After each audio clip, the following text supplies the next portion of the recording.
What is going on, everybody, and welcome back to the Hangout spot where you already know it's real talk, boxing talk, live from my man cave. It's your boy Johnny, and I'm here for another edition of DHS Live, baby. It is Wednesday night. It is hump day.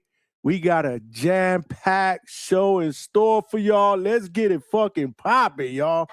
Let's get ready to rumble!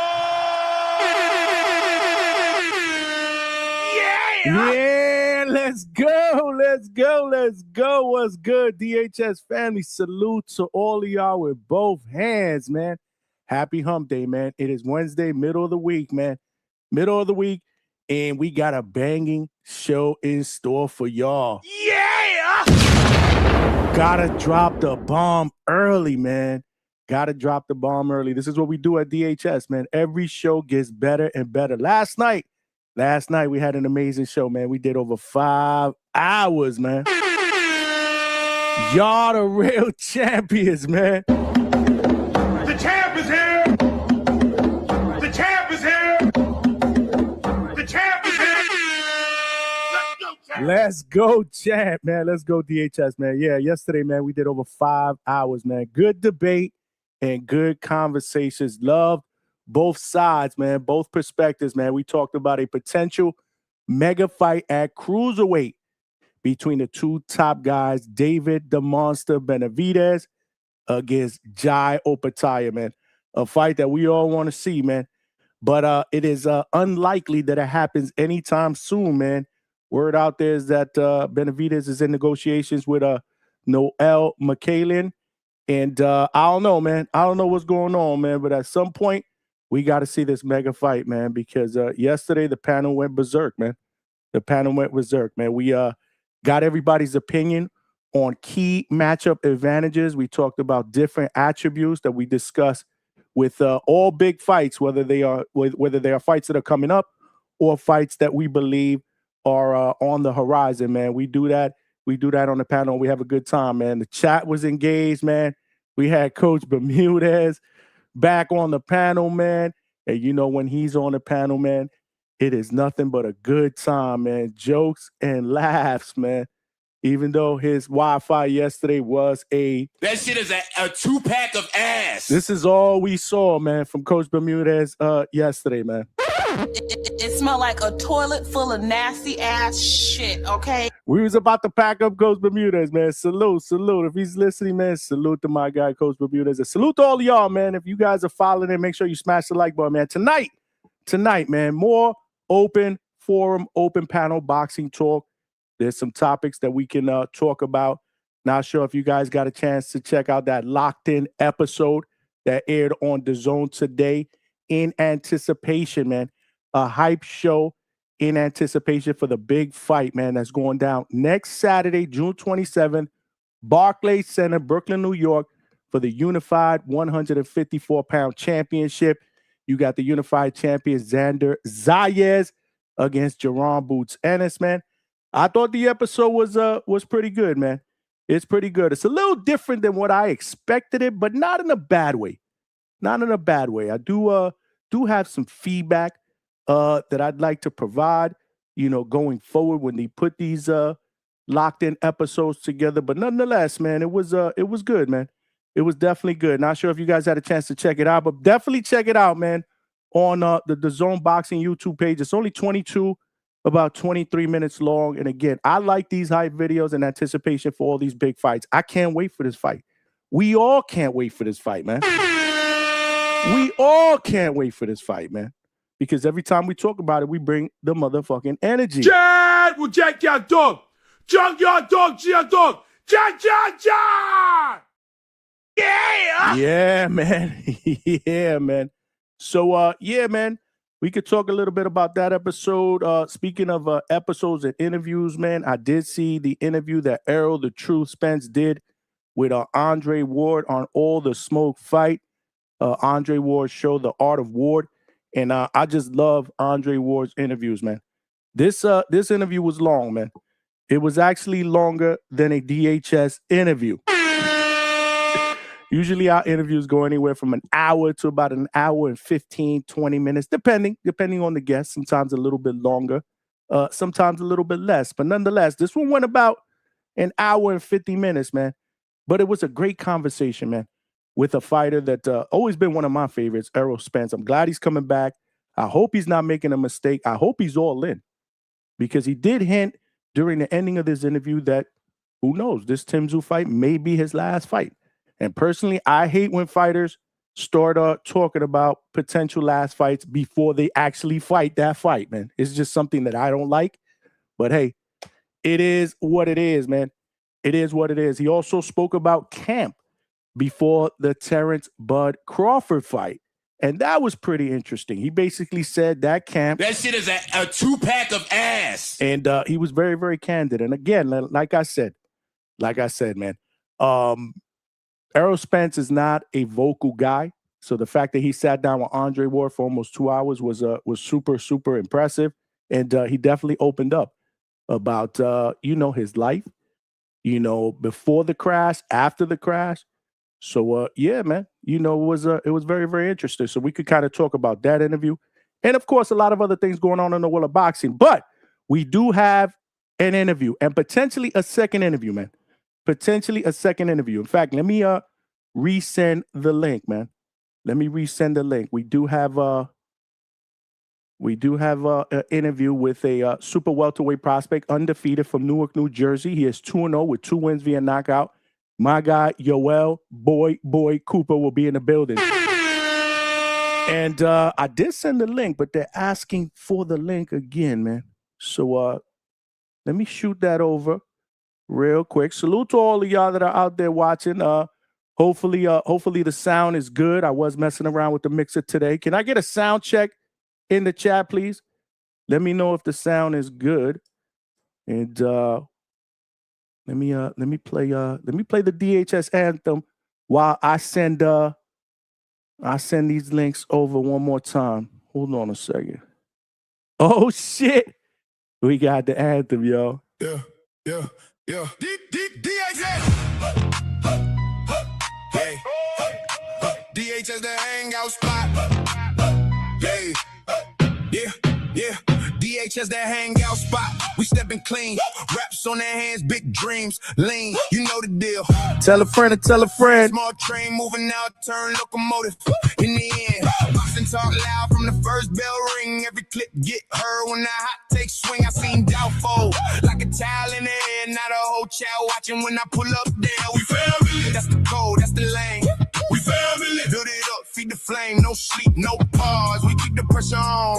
If you in the circle, then you know what's going on. DHS the hangout spot. We family. DHS the hangout spot. We lit. Hottest boxing on the YouTube streets. Tell a friend. We don't quit. Yeah, man.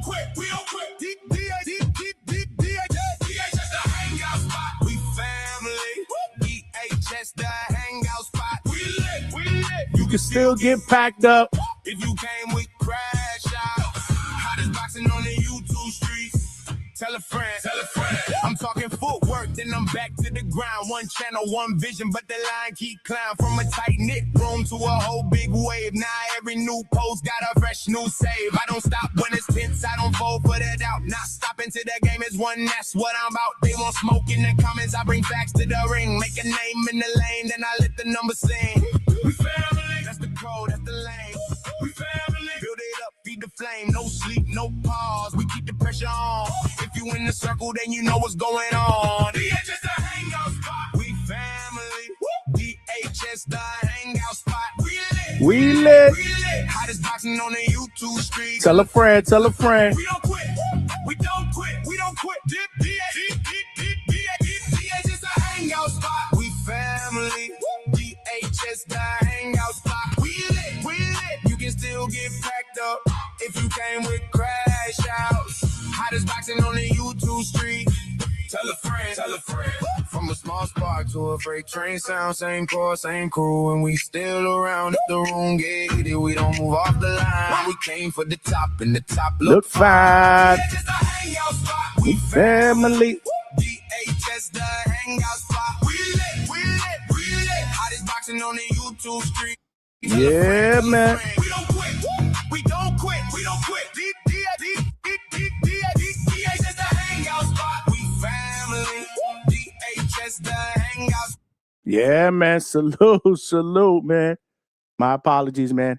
I had to resend the link, man. I think I sent it to the wrong email address earlier, but nonetheless, like I said, man, we got an insane show in store for you guys before we open up the panel and talk that boxing shit like we do every night, man.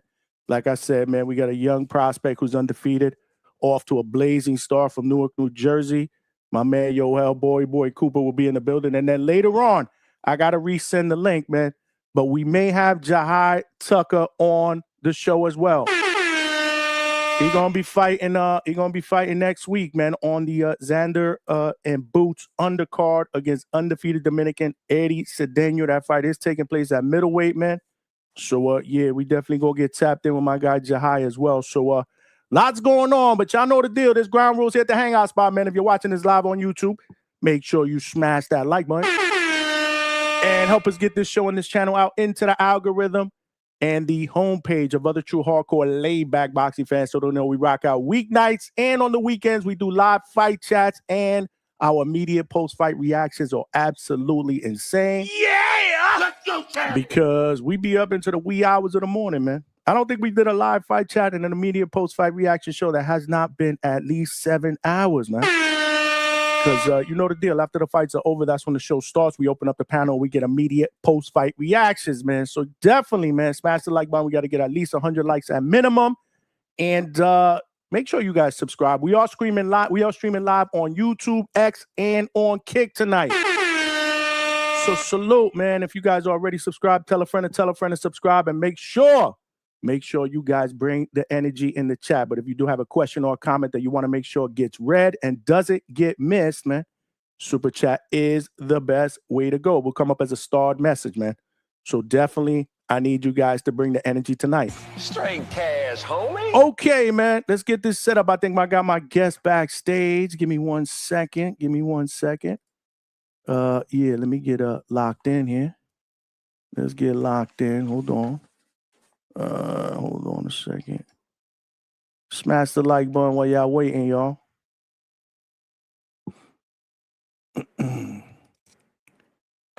All right, man. Like I said, man, without further ado, I'm gonna bring my guest in, man. He is 18 years old, man, and he has a bright and promising future. He's off to a blazing start, like I said, 2-0 with 2 wins via night, man, with the most recent one coming in Newark, New Jersey, at the Prudential Center in New Jersey. But my man is from Newark, New Jersey, standout amateur and undefeated young professional fighter. My man, Yoell Boy Boy Cooper is in the building. What's going on, champ? Welcome to the Hangout spot, man. Yo, what's up, Johnny, man? Appreciate you for having me, brother. Man, I appreciate you coming on, man. We were supposed to make this happen before your last fight, but you know what? I think this is better. This is better. You know, I feel like it's better too. You know what I mean? I just got that big knockout win in the Prudential Center. Feel me? I'm feeling good. I feel like this is the perfect time. Yeah, man, this is so much more better, man. Salute. You know the deal, man. Anybody who comes to the Hangout spot, they are family, man. But talk to me, man. 18 years old, standout amateur, already 2-0 as a professional, man. Before we get into like your beginning and your story, though, let's talk about your pro debut before we even get into the last fight. Your pro debut was at the Prudential Center, your hometown, man, in front of your hometown crowd, and it was a first-round knockout, man.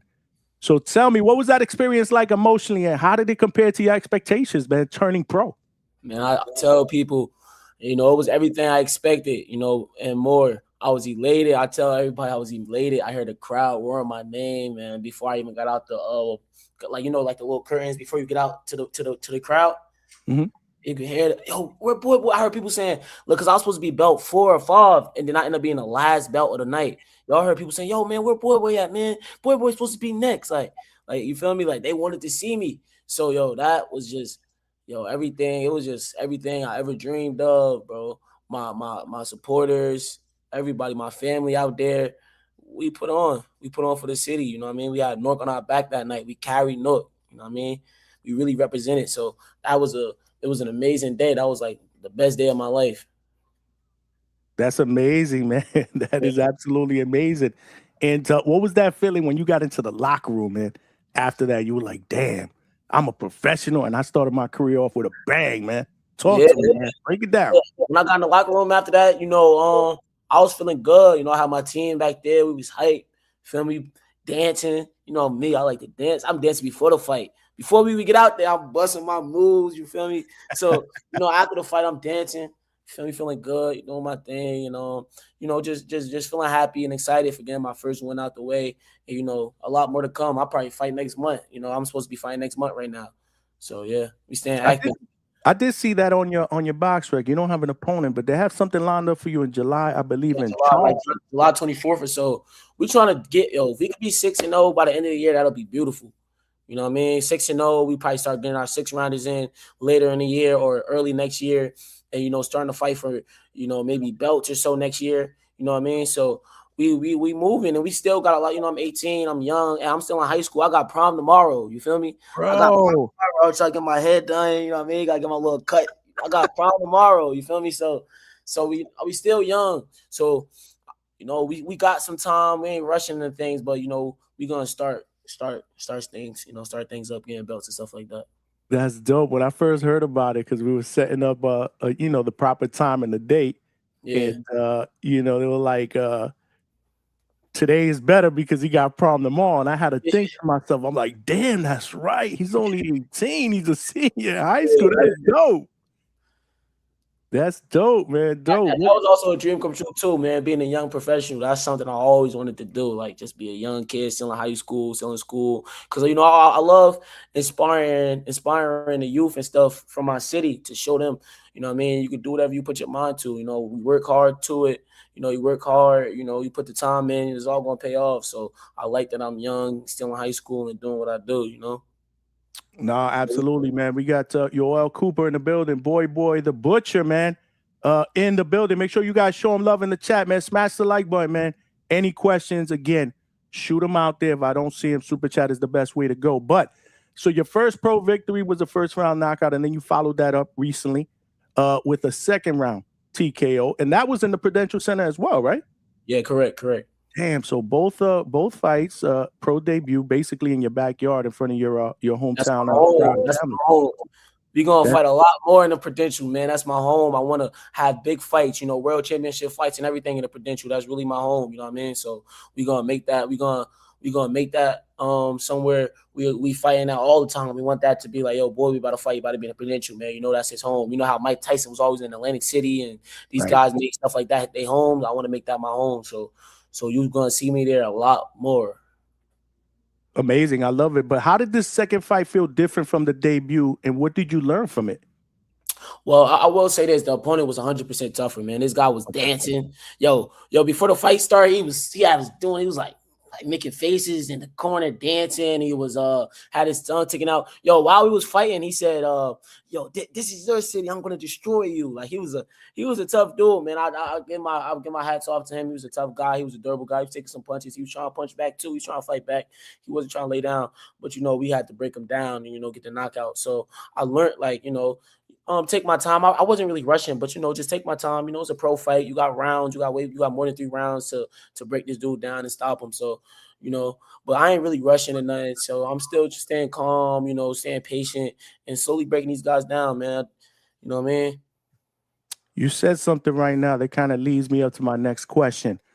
I know you're only 2 fights in, but again, now you're a professional after a standout amateur career. So would you say so far, 2 fights in, is the biggest difference going from amis to pros? Now, you did mention pacing yourself. Is that one of the biggest differences? That's one of the biggest differences, man. You want to take your time a lot more. In the amateurs, you out there, you tap in. It's like fencing. You know what I mean? It's a point system. It's like fencing.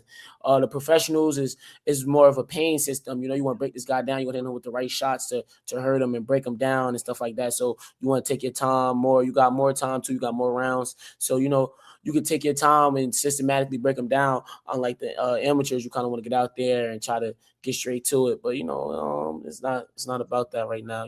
It's just about getting these good knockouts, these big knockouts in a good fashion, and yeah. Taking your time, absolutely, man, absolutely. Has training been different? Obviously, more sparring, dieting. Has any of that been obviously much different? It's been definitely different. I've been waking up at 5 a.m. and everything, even though I graduate next week. So now, probably training will probably change then too. Now that I'm out of school in a week, we probably gonna have way more time to even be in the gym now. So that's a blessing as well. But yeah, training has been training, man. I would love to get more sparring though, like sparring with guys from the city or guys even like Jahi about to fight next week, man. I love to spar with Jahi, man. That'll be great work. I contacted him before. We've been in contact. That'll be good sparring. He's a great fighter. Him and just other guys from the city, and so I would like to get more sparring. But I feel like the guys that's in my camp is good sparring as well. So I've been sparring those guys, but I would like to get more outside work and stuff. But yeah, sparring been good. Dieting and eating right is just a part of life in general. So you're gonna have to do that. So it is what it is. I'm used to doing that. I've been doing this since a kid, so there's nothing new to me. But yeah, that's what it is. Great. No, I love it. Before I go back a little bit though, you mentioned Jahi. You guys connected. I'm supposed to have him on the show. Yeah, that's my guy. I like Jahi, man. I want to see him win on that Boots card. You know what I mean? He got a tough opponent, but I want to see him get that dub. Yeah, that's my guy. I talk to him. We be chopping it up a little bit on the gram and stuff. He a cool dude. All right, I just wanted to make sure because if you wasn't, we could make that happen for sure. Yeah. You know what I'm saying? Yeah. That'd be some great work. But you got gyms over there. Like, are you familiar with Keith Cologne? Because he'd be on the channel here a lot. That's my guy. Yeah, man. Keith. Okay. I go down to Keith. Keith had me sparring with Africa, and I'm getting some great work. I appreciate Keith, Big Keith. He had me getting some good sparring, but still like I'll be like he probably got some guys too, but I'll be a little bit bigger than them dudes, man. You know what I mean? So. But Africa, great work. But like a couple of his other guys, I'll be a little bit bigger than. But I just would rather some 54 work, middleweight work around there to probably 47 because I might have cut down to 47 soon anyway. But that'll be good sparring. Are you willing to travel outside of the state for good sparring? I'm willing to travel. You got to do it. That's a part of it. I'm willing to travel. You feel me? That's why I say with Jahi, I'm willing to go to New York, Philly. I've been sparring guys in Philly. That's the best work I've been honest again. Like I've been to Boots Gym. I spar with Andy Cruz and stuff like that. That's good. Yeah, I done spar Richard Comey. I sparred a couple guys, man. Stuff like that. But I would definitely like to get some work with Jahi. That would be real cool. And stuff. Yeah, Philly stuff like places like that. Yeah, Comey's my dude too. Listen, the reason why I say that is because we got world-class coach Hector Bermudez, who has a gym in Massachusetts in Springfield called the Firehouse, and he's on the show almost every night. He's a regular on the show, man. So salute to Coach Bermudez. You get some really good work out there, man. He trains Rohan Polanco, Yo-Yo Hernandez, Kurt Scooby, Yoenis Tellez, Thomas Bloomingfeld, Avius Griffin. Yeah, damn. Yeah, he good work over there. I could connect y'all, man, but you got to go to Springfield. You got to go to the Firehouse. Yeah, that sounds good though. That sounds like great work, man. And I'm not gonna lie, a couple of dudes is on the list though. My dad got a couple of them cats on the list. a couple of names you drop is on the list. You feel me? But no, that's great work, man. That's great work for real. That's really great work. That's great work. I would love to get connected and we can make that happen for sure, man. That's great work right there. Nah, that's great work. Usually he's in the chat. I don't see him in the chat, but salute if he is. The thing to do when you coming up like this, like you see, I'm coming up, fighting 4 rounders. Fights might be lasting 1 to 2 rounds. The best thing to do to keep me fully sharp is to get the best work I could possibly get. You know what I mean? Because my opponents might not be the world class opponents, and the world class competition, but the sparring could be. You know what I mean? So I would love to get that good work you just named. I love your attitude and I love your energy, man. That's what's up, man. At such a young age, man, that's a gift, man. You got to continue to cultivate that. Salute. We got Yoell Boy Boy Cooper in the building, who is an undefeated prospect. He's 2-0 with 2 wins via knockout. However, super welterweight, you fight at 154. You thinking about? I heard somewhere that you're thinking about moving down to welter. Yeah, 47, 54. It ain't hard for me to make it all. So it's not like I have some good size. I got some little Aki, got some size on me, but 47 is probably where I, definitely could make that weight. And that's where I'm looking to go down to 47. Okay. But this next fight, will it be in this next fight, or you think This it's next fight, I think I'm gonna fight at 50, and then after that, like later in the year, I should be 47. Yeah. Okay. And 18 years old, but you started boxing when you were like what, 5, 6 years old? Yeah, 5 years old. I was in the gym, and I always tell the story. I was punching my sister butt, and she was complaining and stuff. You know what I mean? Pops had to come through. He like, yo, man, you keep hitting my door in the butt, man. Put the gloves on, man. So now I'm hitting the pads. Boom, hitting the pads. My mom come through. She look and she like, oh, my son got it. You feel me? She like that, and now she like, yo, I want my son in the gym. My dad playing me like, yo, he don't need to be in the gym. Next day, I'm in the gym because my mom like, yo, if you don't take my son to the gym, I'm gonna have somebody else train, like another man train him. He ain't like that response. So I was in the gym the next day, you feel me? So boom, that's how I really got in the gym. But yo, I had my first sparring session like around 5 years old against like a 9-year-old, and I knew this was for me, man. I love the sport, man, for real. So at 9 years old, that was my next question. Is that when you finally said to yourself, "This is what I want to do for a living"? Five when you first got into the gym. I said I was 5. I was sparring a 9-year-old at 5, man, and I just was like, yo. I mean, I was crying and everything. Though he was touching me up a little bit, man. He was tall. He was 9. He was older than me, more mature. He was jabbing me. He was skinny. He was tall. He was hitting me with some good jabs and all that. But I remember just like, yo, my dad asked me if I wanted this one more round, and I was like, yeah, Dad, let's do it. Like I was enjoying it. I was getting touched up low key, but I was enjoying it, you know what I mean? I was loving it. And after that, I just knew because I played football, I did everything. I wrestled, even growing up, even after 5, I was still playing football, wrestling, and all that. But I just love boxing. That was my thing. All right, no, that's what's up. That's what's up. And talk to me about your amateur career. I mean, you had close to what, 100 amateur fights? Yeah, I probably had 100. BoxRec probably got me down at 70 or something like that. But I definitely probably had like 100. 8 national titles. You know what I mean? Number 2 in the country. Yeah, man, we was that dude. We won JOs, Summer Festival, USA Nationals, Golden Glove, Junior Golden Glove Nationals, Silver Glove Nationals. We won all of it. I love it. And then 18 years old, you kind of answered this question earlier, but you wanted to become a pro while you were in high school, which is crazy. Yeah. How do you balance? How were you able to balance that, though? As I said, waking up 5 a.m., you know what I mean? Starting my training. 5 a.m., we in the gym. After that, we showering to get ready for school. We at school 8 o'clock. After school, we might couple hours to school, maybe some homework or something. Then after that, get ready to be back in the gym again. You feel me? We're doing 2 days with school. So as I said, I graduate about next week. So with now school's out the way, we about to be in the gym probably 3 to 4 times a day, like depending on, what we could get done. We don't want to overwork ourselves, but you know what I mean? We're going to definitely be in the gym as much as we possibly can without overworking ourselves. Oh, that's what's up, man. That's what's up. And tomorrow, prom night, man. Prom night. Talk to me. What's on the agenda, man? Man, what's on the agenda for prom night? Tuxedo, limo, what you got going on?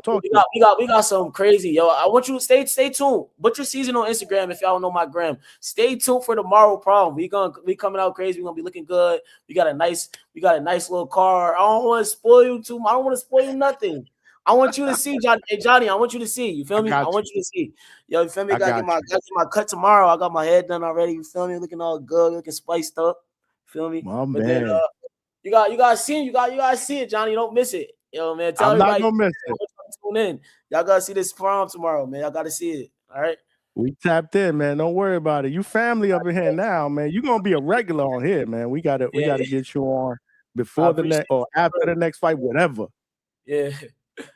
Yeah, that's dope. That's dope. I love it, man. Enjoy it, man. You only get prom one time, man. I'm glad that you're able to enjoy that because a lot of young fighters, that turn pro at a young age, they don't, they quit high school. I was watching a top ranked fighter recently. I forgot his last name and I forgot his first name. He's a Hispanic fighter. I think Montalvo or something like that, maybe. Mm-hmm. Last name. And Julian Montalvo. Julian, yeah. I heard he missed his graduation, and it's like, dang, bro, like we sacrifice a lot for this boxing game. You know what I mean? Boxing is wants your whole life. You feel me? Like my dad always said, boxing is a girl like you dating, you married to this chick, and if you cheat on her, like she feel me? You can't get away with cheating on her. So like, you got to give up so much, and you sacrifice so much for the boxing game. But it is what it is, man. We do what we do for a reason. You know what I mean? So. I love it, man. I love it, man. No, congratulations and salute to you, like I said, for being able to balance both, man. Graduating high school and having, balancing a professional boxing career is not easy, man. So congrats to you for staying focused, man.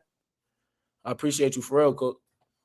And congrats to your parents as well, because they did an amazing job with you, man. You speak well, you carry yourself well, you're very, very confident. You know, I could tell, man. That starts at home, man. I thank you, Johnny. No, that's real, man. I appreciate that. Nah, for sure, for sure. Make sure you guys continue to show my man love in the chat, man. Smash the like button and subscribe to the damn channel, man. For real, man. This is what we do here at DHS, man. Exclusive interviews, man, with top prospects, man. So talk to me. The nickname, Boy Boy the Butcher, man. Why that nickname? Well, look, I'm gonna tell you exactly. Well, Boy Boy was a childhood name, you know what I mean? I had that, like my dad used to be calling me that, and I used to hate when other people called me it too. I used to be like, hey, don't call me that, man. Only my dad called me that. But after a while, everybody and their mother was calling me it, so it was just like, oh, my nickname Boy Boy. It is what it is. But the butcher came because I was stopping a lot of cats in the amateurs, man. I was stopping these cats, and I'm not gonna say I was going out there first round stopping these guys. It was more like third round knockouts or late second round knockouts. So the butcher came from, I was studying a lot of Errol Spence, man. I was chopping these guys down. The rounds was, slowly breaking these guys down in the rounds. So I got the butcher because, I was chopping these dudes down, breaking them down like how a butcher chops up meat and breaks down meat. So that's kind of how the butcher part came in with the Boy Boy, because, these guys were just, I was stopping these dudes round 3, maybe late second round. And in the Nationals, I think in the Summerfest 2025 last year, because Summerfest about to come again. But last year in Summerfest, I think I fought maybe 4 times, and I stopped like pretty much all my opponents except for the championship match, man. So that's kind of how I got that, yeah. Yo, that's dope that you said that. I'm not even gonna lie, man. When I first saw you fight, when I saw your pro debut, yeah, the weight, the southpaw stance, high guard, coming in, power jab, hit to the body. I swear, man. I was like, man, he's like a little Errol Spence. Yeah, I study Errol, Hagler. I even study like Shakur and stuff, just for the, the defense. His defense is beautiful. But, Errol and Hagler, those are my dudes, man. Those are my top 2 dudes. I really look up to those dudes, and I definitely get a lot from their style and try to put it in my style to make me a better fighter all the time, because I love how they fight. Those my guys. Man, it's crazy. So you see, Errol makes sense, obviously, right? But Hagler for an 18-year-old, that's very, very impressive. And he from the city. You gotta remember he's from Newark, man. That's a Newark legend right there, man. Who, Hagler? Hagler from Newark, yeah. I thought Hagler was from Mass, Brockton. Nah, man. He moved. He grew up. He was born, and I think he moved around maybe 10, or 8 or something like that. But he's from Newark, New Jersey originally, man. You gotta do it. Come on, John. You gotta do your homework on that, man. Brockton, Massachusetts, man. That's why I thought he was from. After Newark, because it was like a lot of stuff, like a lot of riots and stuff going on, crazy stuff going on in Newark. So he went over to Massachusetts. But yeah, he really born from Newark, man. He from Newark. Amazing. That's what's up, man. Yeah. You checked me right there. That's what's up. You checked me. I like that. I'm not perfect. Trust me, I'm not perfect. Yeah, Hagler, that's my guy, though. I like Hagler, man. Yeah, one of my favorites. That's why I was impressed that you say that. Like, if people ask me my top 5, Hagler's up there. Probably number 1, either number 1 or number 2. Depending. I love his style, man. That beat him up style. He got his toes. He on his toes. He got good defense, punches and bunches, man. He just destroying his opponent. And that's what I want to go in there and do. You know what I mean? I want it to be like your favorite action movie when I'm in the ring. You feel me? Tom Cruise, what you like? Tom Cruise, Batman, Avengers, what you like? Well, I saw somewhere that you said the Avengers. I fuck with the Avengers, man. So look, I want it to be, when I fight, I want it to be like you watching the Avengers movie. But like, unlike the Avengers movie, it's not guaranteed no long fight. So get your popcorn before, you feel me? But I want it to be just like that favorite action movie you like. You know what I mean? That Avengers. If you like the Avengers, I want Boy Boy in the ring. This joint like an Avengers movie. You feel me?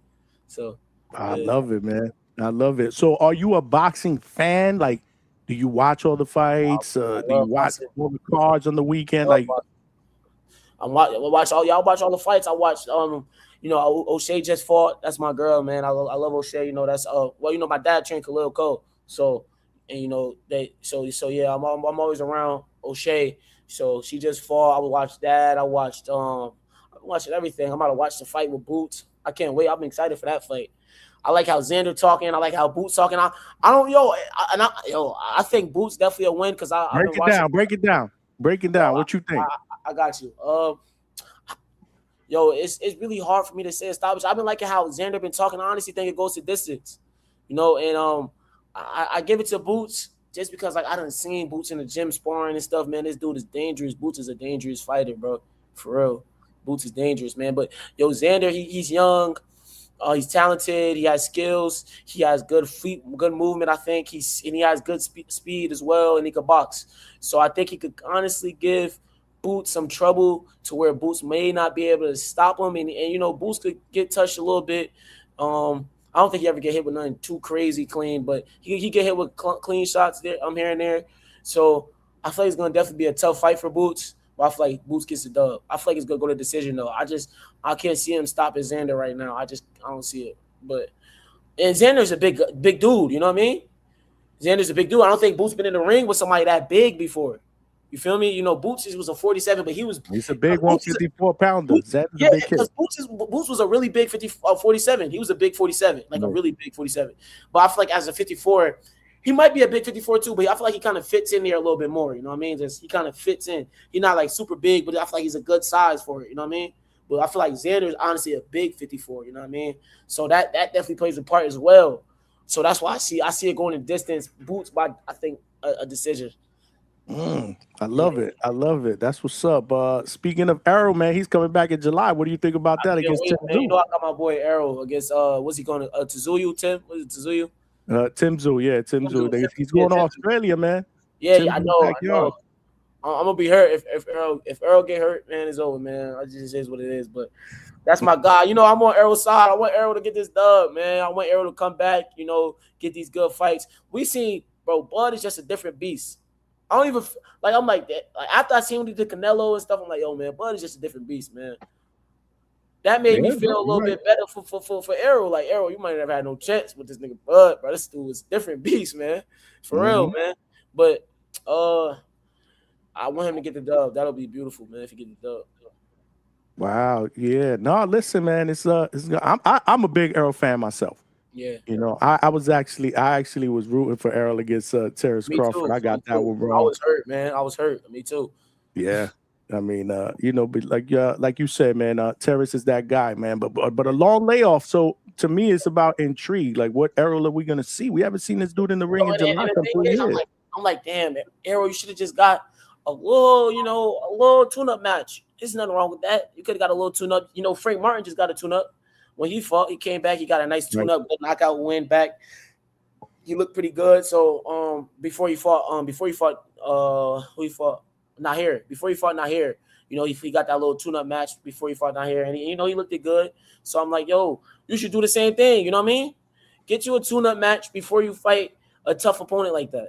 Because Nahir, honestly, is a really tough opponent. So I feel like you should have got a nice tune-up match before you fight Tim Tszyu. This guy's a really tough guy. He's a former champion. You know what I mean? I feel like active. You know what I mean? So I feel like you should have got you just one little warm-up fight and then, you know, fight him. He could have fought like somebody. Even Thurman had a warm-up. Who did he knock out? Brock something. You should have knocked that guy out real quick.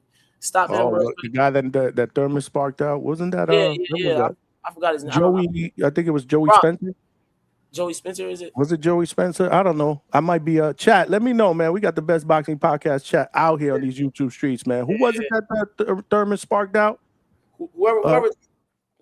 I think it was Spencer. Wasn't it Joey Spencer? I kind of feel like it was. It was either Brock something or Joey something. It was Brock. Well, whoever he was, that's who I feel like Errol probably should have got like a nice little warm-up fight with before he got into the, you know, in the Shark Tank. But he wouldn't go in the Shark Tank, so I just hope the best for him. Yeah. No doubt. Somebody said the Aussie kid. Oh, Brock Jarvis. That's who it was. Why was that confusing? Joey Spencer. So who did Joey Spencer fight? Joey Spencer. Joey, I don't know what happened to Joey Spencer, man. Joey Spencer was a good prospect. And why am I thinking about Joey Spencer fighting one of these dudes? I'm not sure. Brock Jarvis. I know it was Brock something. I said Brock Jarvis. I don't have to be Brock something. Yeah, Brock Jarvis. Yeah, him. I feel like that would have been a good comeback fight for Errol real quick before he fought Tim Tszyu. Yeah, that's what it was. Spencer fought Tim Tszyu in laws. That's what it is. Like that whole little circle. We're talking about Tim Tszyu. Yeah. That's what it was. Okay. Yeah. That's why I kept thinking of Joey Spencer, man, because we talk about Tim Tszyu and that and all this other dynamic that's going around. But that's salute to the chat. Like I said, they keep me grounded, man. They keep me grounded. Who's your top 5 favorite fighters today to watch? Number 1, I'm definitely saying Shakur because I just feel like he's the best right now. You know, I love picking his style. Oh, I'm wild. I forgot about Bam. My guy, Bam. This weekend, man. Yeah, man. Bam and Shakur. Them dudes are spicy, bro. Them dudes are nice. Yo, Bam is honestly, I don't know, man. That's a hard one, but I'm gonna say Bam number one. Bam is skills. He has everything Shakur honestly has, I think, man, and a little bit more. I'm gonna be honest with you. You feel me? I gotta go Bam 1, Shakur 2. 3, I say Boots. I like Boots. You know, 4, I'm gonna put my boy Khalil Cole. That's my guy, man. You feel me? Okay. I gotta plug in the game. You know what I mean? And 5, I'm gonna say O'Shea Jones because that's my girl as well. So that's my top 5. But Boots, Bam, and Shakur definitely top 3. You know, just even with Boots and his switching because I'll be switching and stuff. So I love to watch him do his switch hitting style and Bam southpaw and Shakur southpaw is just amazing. You feel me? What would you like? Salute to Khalil, man. That jab is insane, bro. Oh, best jab of the game, man. For real. That jab, in your own words, is spicy. Yeah, spicy. Khalil got the best jab I've ever seen. Khalil jab hit like a right hand, man. For real. My man, Coach ER from Astoria, used to work with him a long time ago. You know Coach ER? Yeah, that's my guy. I know Coach ER. That's my guy. That's my guy too, man. Salute. So you don't be hitting up Hellgate in Astoria? Yo, Hellgate be having a lot of sparring too, but I never make it out there, man. Open sparring on Saturdays too. Yeah, they be doing out there all the time. On Saturday. I think I was at one of the sparrings, and it just wasn't. I was like, no, I didn't really have no work. I guess I was just, I don't know. Guys look at me and like, yo, you're too big. That's honestly what they be saying. I'll be, I probably a little bit heavier than 54 walking around. I probably could be possibly 6 and maybe in the 60s, possibly 70. But I kind of be, they kind of say, "Oh, you too big." So I ain't getting no work last time I was out there when Coach ER and was there. Yeah, Coach ER be on the channel every now and then. Salute Coach ER, man. What do you think? What do you think is next for Bam, man? Would you want to see him jump to that innerweight fight, or do you want to see him do that? Really good. I would like to see him anyway, but I don't know, like. I don't know. I feel like that'll be a good fight, though. I would like to see that. I would like to see that, honestly. You taking Bam? I'm taking Bam, man. Yo, he's a sucker for a hook, bro. Oh, you think he gonna get caught? He gonna get sparked. He gonna get caught. I'm telling you. Yo, and it's not that Bam is just like a crazy big one-shot puncher. It's just that that's his. I can see chinks in armor and stuff. So I got my boy Bam, man. I got Bam. He's a monster though. Don't get him messed up. He's up there. He's pound for pound for sure. But I got Bam. What about we talked about that immediately after the Bam Vargas fight this Saturday when we did post-fight reactions, and last week we talked about a potential fight with Shakur and Devin because now there's rumors that it may happen at a catchweight. What you think about that if it does happen? Break it down.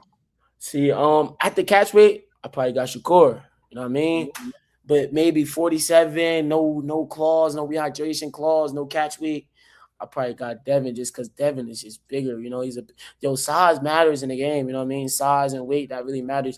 I probably got Devin just because of the size advantage. But at that weight class, I feel like Shakur probably could beat Devin definitely on the catch weight. And I heard it's gonna be a rehydration clause, all that. That might be too much for Devin's body. So I feel like you get the dub. But if Devin is like big and high, usually he'd be like 147 weigh in and then be 168 in the ring or something like that, 170. So if it's like that, then maybe Shakur might be in some stuff. But if not, I feel like Shakur. It's real iffy with that. Those two great fighters, man. So it's real iffy. Plus Shakur is your Newark veteran, man. Yeah. Veteran, bro. Brick City. Guess who just texted me right now who's watching? Who texts you? Keith Cologne, man. He said, that's my guy, boy. Shout out Keith, man. Brick City, for real, man. Keeping having North on his back as well, man. Shout out Keith. We just mentioned you, Champ. I just texted him back and said we just mentioned you a little while, man. He watching, man. He family, man. He jump on here all the time, man. He jump on here all the time. He said you super talented, man. No, I appreciate that, man. That's my guy, man. Shout out to No, so both of you guys are, man. Represent New North Jersey got very, a lot very of well. talent, man. North got a lot of talent. You know, it's all about us, you know, just being seen. But North got the talent for sure. We got the talent. Well, I'm gonna ask you the same question. I remember I asked him one time because both of you guys are like the princes of Newark. Yeah, You know, yeah. so how important it is for you to represent the city and inspire the youth there. You know, I told, you know, as I said before, man, me even just being young and doing it, I just feel like it's a big inspiration. Yo, recently after school, I'm gonna go get a slice of pizza. Yo, like 10 kids walked up, like, yo, your boy, oh my God, man, I see your knockout. So, you know, it feels good, you know what I mean, to show me that I'm inspiring the kids. You know, that's what I wanted to do. I wanted to inspire the youth from my city, and I feel like I'm doing it. And definitely when they come up to me and stuff like that, you know, it make me feel good. Like, yo, I'm doing what I wanted to do. So it's a great feeling just knowing I'm inspiring them and making them feel like, yo, you know what I mean? Like, yo, this boy, he's doing something good. And, you know, I like, you feel me? Like, they was hyped to see me. Like, I made me feel, I feel like a little celebrity now. You feel like little kids going, yo, boy, what's up? Yeah, I feel like a little celebrity in the city. But so that was cool. You know, it made me feel good, honestly. Absolutely, man. And it's only gonna get Yeah, we only going up. You know what I mean? The sky's the limit, man. Go Up from here, for real. So what advice or what message would you give to this young kid, you know, 6, 7, 8 years old that wants to pursue a career in boxing, wants to be able to ask you, how do I balance it and still maintain, you know, my academics? What advice would you give that young fighter? You know, just, you know, times, this boxing game is not easy. So if you're looking for something easy, just get that out your head. This is not it. You know what I mean? So it's gonna get hard. It's gonna get rough. You just gotta stay focused. You know what I mean? Put your blinders on, and you know what I mean. Just don't worry about nothing that's going. Put your blinders on. Stay focused. You know what I mean? Work hard. Anything that you believe, put your mind to, and work for it. It's bound to happen. Nobody can take it from you. You know what I mean? So that's honestly what I would tell them. Like, you know, this is not going to be easy. It's going to be hard. It's going to be ups and downs in the road. You might come up short. You might feel like, yo, man, you might get robbed. You might be like, yo, I don't think I want to do this. I done been robbed in the nationals, and it's like, I done felt that, like, yo, I don't know about this boxing stuff. I done lost in a fight, like, yo, I feel like I won. How did I lose? You know, all of that stuff is a part of the game. It's a part of your journey. So it's all either going to make or break you. You know what I mean? Don't let it break you. Just keep working. Keep believing, and it's gonna happen. I hear you, man. If you could sit down with any boxer, past or present, for advice or just to chop it up, who would that be and why? That's a great question, Johnny. I'm not gonna lie to you. That's a great question. I'll probably talk to Ali. I just want to ask him how I could get that star power he had. Yo, Ali was just a star, you know what I mean? Just everything about him, his demeanor, everything. I probably would like to talk to Ali, and he's just a great, you know what I mean? Just all-star, all-time great. He's the GOAT. So why not talk to him? You know what I mean? I was gonna say Floyd, but I don't know. Floyd probably be telling me some other stuff. You know, Floyd want to talk about what he want to talk about. So I'll probably talk to Muhammad Ali. You know what I mean? I probably want to talk to Ali. Go just pick his mind, see what he's talking about. I feel like everything he tell me, I feel like probably just make me think. You know what I mean? Just all good information. So I'd probably say Ali. That's a great answer. Yeah, absolutely. The GOAT, man. That's what's up. That was a great question, Johnny. I'm not gonna lie. That was a great question. Hey, man. I know you can handle it, man. You sharp, man. Yeah, I appreciate it. So what do you do? What do you do in your downtime when you're not boxing, man? What do you do? Like, what are your hobbies, man? Yo, I want to start going fishing, man. I want to build up some new hobbies, but you know, I like the gun range and stuff like that. I like, you know, shooting guns at the gun range. I want to start going fishing. I like playing the game. You know what I mean? I'm still young. I go out and play the game. I like you know, going out to eat. I like to eat. Feel me? Yeah, I like to go out to eat. I like the gun range. You know, I just like doing that. You know what I like too? I'm gonna tell you something that's real fun, paintballing. I just like that Call of Duty feel. Yo, if I wasn't a boxer, I'd probably go to the military. Like I like that Call of Duty feel. Like you just out there, you know, doing Call of Duty stuff. I'd probably be out in the military if I wasn't boxing. So yeah, definitely like paintballing, yo, and they hurt too. Like the paintballs hurt. I remember I got hit in my face. I've done it before. Absolutely, this is no joke. They hurt. They ain't no joke for real. They ain't no joke, bro. So paintball and stuff like that. But playing the game, just chilling, being a young teenage kid. You know what I mean? But yeah, those my little hobbies. If you had to pick 3 fighters to spar with, past or present, who would those 3 be? Great question. Another great question. I'm gonna put definitely put Hagler in there. I just want his presence in my camp, like that. I'm gonna be running in the cold. Whoa, feel me? Know what I mean? So I'm definitely putting Hagler in there. I just want him in the camp. Who else? Dang. When you said that, I just automatically thought about the 4 GOATs back, like, when Hagler was in there, Hagler, Leonard, Sugar Ray, Roberto Duran. I thought about them. I feel like a lineup like that, I'm unstoppable. Let's say I say Tommy Hearns, Sugar Ray, and Hagler. I feel like I'm unstoppable. I really want to throw Duran in there, and I feel like those 4, I feel like I'm unstoppable. If right now, that was my 3 sparring partners, 4 sparring partners, I feel like I'm just unstoppable. Like, that's the best sparring I feel like you could get. Those 4 dudes, man. Imagine that's your sparring camp. Them 4 guys. I feel like that's an amazing sparring camp. I would say that. I know them all past tense fighters, but present, I don't really like it's certain fighter styles that I like, but I don't like the flat-footed boxing thing, you know what I mean? And I feel like that's more present style. I like the more, these guys on their toes, they look more elusive.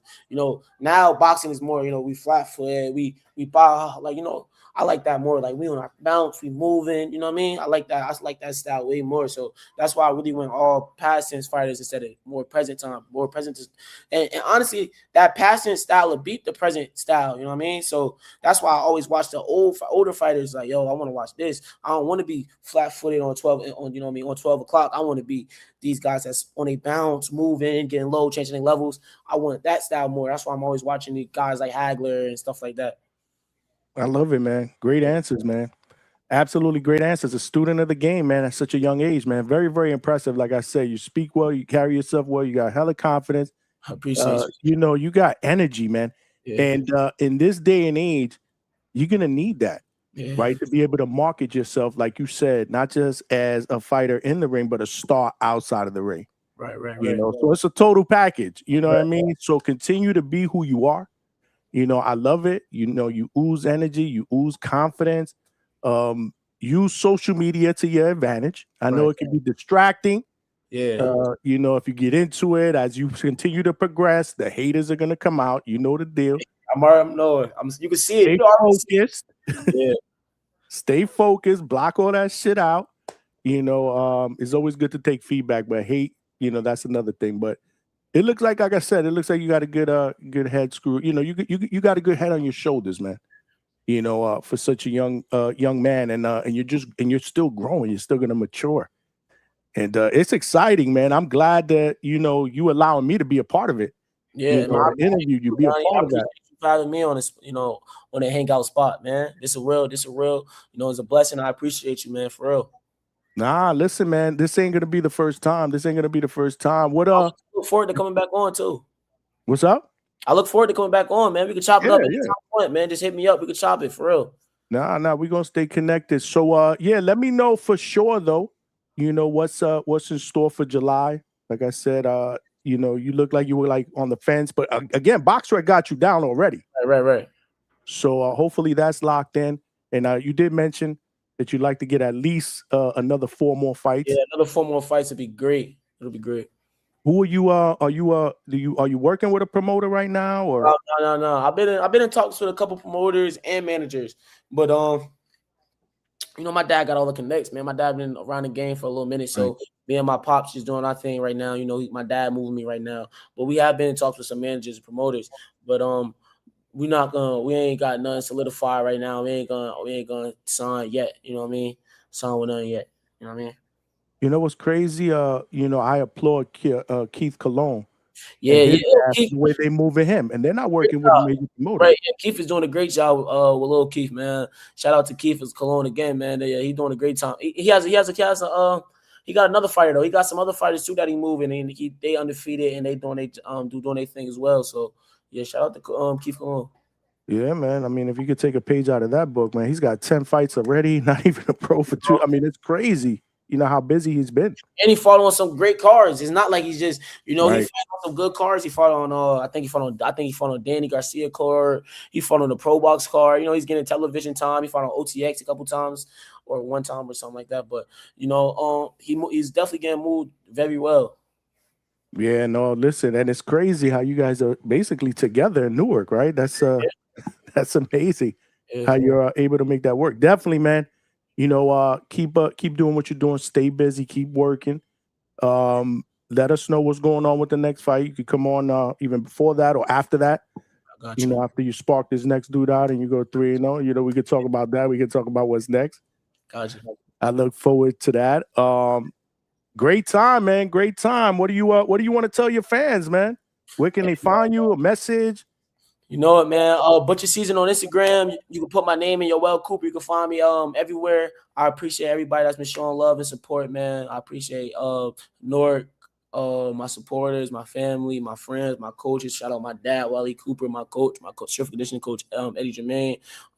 Shout out my sponsors, man. Shout out Pix Elite. Shout out Comministry, Relationship Matters, Samson Team Management. Shout out Womb.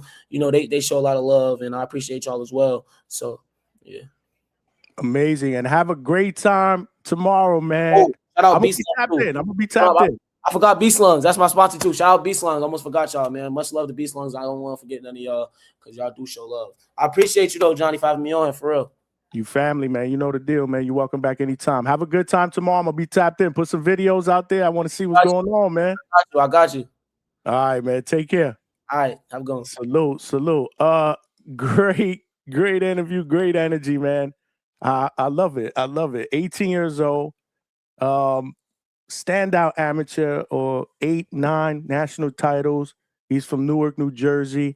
He's tapped in with our guy, Tsunami Keith Cologne, who just texted me a little while ago. He watching.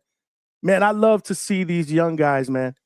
Especially the local guys from the Northeast. I grew up in New York, man. Just doing their thing, man. And it's crazy, man. You guys know DHS family. I love to interview the young fighters, the prospects, man, because they know that we tapped in with them since day one. You know what I mean? But that was Yoell Boy Boy Cooper, who's 2-0 with 2 wins via knockout. He was just in the building. Great energy, great conversation. Hopefully you guys enjoyed it. Tomorrow, man, it's crazy. He got prom tomorrow. Wow, 18 years old, senior in high school. So high school's going to be done, but he did graduate. You only do prom one time in your life, man. So that's going to be amazing, man. That's going to be amazing. But salute to all of y'all, man. I saw y'all cooking in the chat, man. Yeah, I did say Bedrin, but I think I corrected myself. Bedrin, his New Jersey Bedrin, his brother from New Jersey, man. Salute to Brick City, man. Salute to Shakur. That's where Shakur's from as well. But y'all don't miss anything in the chat, man. I'll see y'all. I'll be watching the chat, man. Salute. Hit the like button, y'all. Hit the like button. We got over 50 people here. We got 26 likes. It smelled like a toilet full of nasty ass shit, okay? That is no bueno, y'all. That is no bueno, man. Let me send the link to Jahi's people just in case. I don't know, man. Like I said, this was kind of last minute. I did throw the option. I did tell his people that I had an interview scheduled at 9:15. That would probably take me to about 10 o'clock Eastern. If he wanted to come on after that, he'd be more than welcome. They said copy, but they ain't say anything else. So let me shoot the link just in case Jahi Tucker wants to jump on tonight. If not, we'll try to get him on tomorrow. We do have another interview lined up tomorrow with another young man, another young prospect. He is the nephew of Robert the Ghost Guerrero. We got Victor Guerrero, who's an undefeated super welterweight. He was 12-0 with 10 wins via knockout. He goes by the nickname of Slick Vic. And he'll be in the building tomorrow, 9:15 Eastern, with his manager. Lots going on over there. And lots to uncover, man. You know the deal. Another big reason why I like to interview these young fighters is, we introducing them to the DHS family, man. I like that. I like to, to be able to introduce, these young fighters that could potentially be stars, man. You never know, man. When you never know that if we you never know if we're gonna interview the next Floyd Mayweather, the next Manny Pacquiao, the next Canelo, the next Oscar De La Hoya, the next Marvin Hagler. You just don't know. You don't know. These young guys come into this boxing game with a lot of talent, and yeah, man, it's good to see. It's good to be a part of their journey from day one, man. Let me throw the link out there in the chat. I'll let you guys know if I do hear back from Jahi Tucker's peoples. Let's throw the link in the chat just in case anybody wants to jump on and talk some boxeo. Talk some boxeo. I'm gonna pin the link to the chat if you guys want to jump on StreamYard and jump on the panel and talk some damn boxing. It's more open form, open panel tonight. Not really much of a topic. Just let's just start talking about anything that you guys want to talk about that's going on in the boxing world. I did see the Locked In episode today that aired on DAZN. Salute to my guy, Mike Leon, who is the head of U.S. content for DAZN, who jumped on the panel yesterday. Always a good time having him on to talk about what they're working on from a content perspective at DAZN. And yeah, man. Sign up to DAZN and be the first to get your pay-per-view on demand. Use discount code DHS.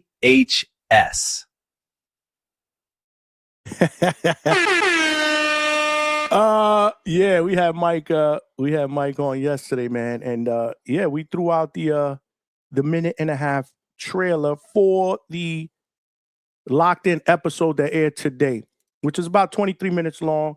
And again, this was more of a hype video in anticipation to kind of get us, get the juices flowing and give us a backstage perspective of what has gone on so far in this Xander Zayas and Boots Ennis camp leading up to the big fight that's going to be going down next Saturday, June 27th, Barclays Center, my home, Brooklyn, New York. Home of the Brooklyn Nets, future champions of the NBA. Yeah, that's right. I said it. Future champions, man. That's going down in the main event for Xander Zayas' WBA and WBO super welterweight 154-pound titles. Jerome Boots Ennis is looking to become a unified champion in a second weight class. Really, really good, solid undercard as well. You got Jahi Tucker against undefeated Dominican Euri Cedeno, who Broadway Yoell spoke specifically about. I believe it was last week when he was on the panel. Salute to my guy, Broadway Yoell. You also got Emiliano Vargas in the co-main event against Bryce Mills. Ben Whitaker, man, the undefeated fighter from overseas. Ben Whitaker makes his U.S. debut on that card against Richard Rivera. And that is going down on DAZN pay-per-view. Right now, the link that I do have pinned to the chat is the link. If you have not signed up to DAZN, please do so. And use the DHS link that is now pinned to that is pinned to the chat, but will not be pinned to the chat because we will replace that with the link for the StreamYard to call in. Speaking of calling in, my guy, Malcolm, what's good? What's good, bro? How's my audio? Perfecto, bro. Yeah, it's been a while since I called in this early. Wow. I'm like, what happened, salute bro? DHS, man. No date night tonight? What's going on? It's a weekday, man. I'm chilling. I got some time. You know what I'm saying? I got some time. But good interview. He was definitely a YN. Like I heard, I was like, oh yeah, this guy's young. But I could have sworn he was up here before, right? Nah, this is the first time we've had him on. Yeah, I like the energy though. Charismatic. Salute to him. He's from Jersey. Stay away from the Jersey boys, man. You know what I'm saying? Just stay Oh, with you Keith talking about Malone. you talking Yeah. about the Scavengers? Yeah, the Avengers, bro. Those is my guys, but yeah, The just Scavengers, stay man. away from them. But nah, yeah, about the topic, bro. Honestly, It's more open forum. It's all more open forum. I mean, that's just something I wanted to talk about. I needed to put something on the thumbnail, bro. yeah, because no, that was fair. Because I thought actually, when I seen it earlier, I had it came up on my YouTube, and this was like 9, 10 in the morning. I could have swore the title said something different, and it was more about just a review of the whole whatever the fuck that shit's called, about the Right, whole right. episode that they had. Yeah, I could have swore it was a different title, but nah, I kind of wanted to talk about it because I felt like it didn't do anything for me, if that made sense. And this is kind of the beauty of it, or I feel like these are the good things when you have a bunch of promotion already. Because I'm not gonna lie, they've been promoting this fight pretty well. I'm not gonna act like they haven't. I've been seeing a lot of side content, but whatever I just seen earlier this morning was just a fucking compilation of everything else they posted. I haven't seen anything brand new. Maybe a few clips. Like you see Boots with the little kid. That's really it. Like everything else is seen like just the same old shit. That's a good point, But Malcolm. That's a good point. I don't know if you heard what I said earlier before the interview. When I opened up, I said it was a little different from what I expected. Now, I'm not saying it was bad, but yeah, there was a lot of stuff that we've seen prior. Like what they really did was they followed these guys through the presser, and we saw the presser.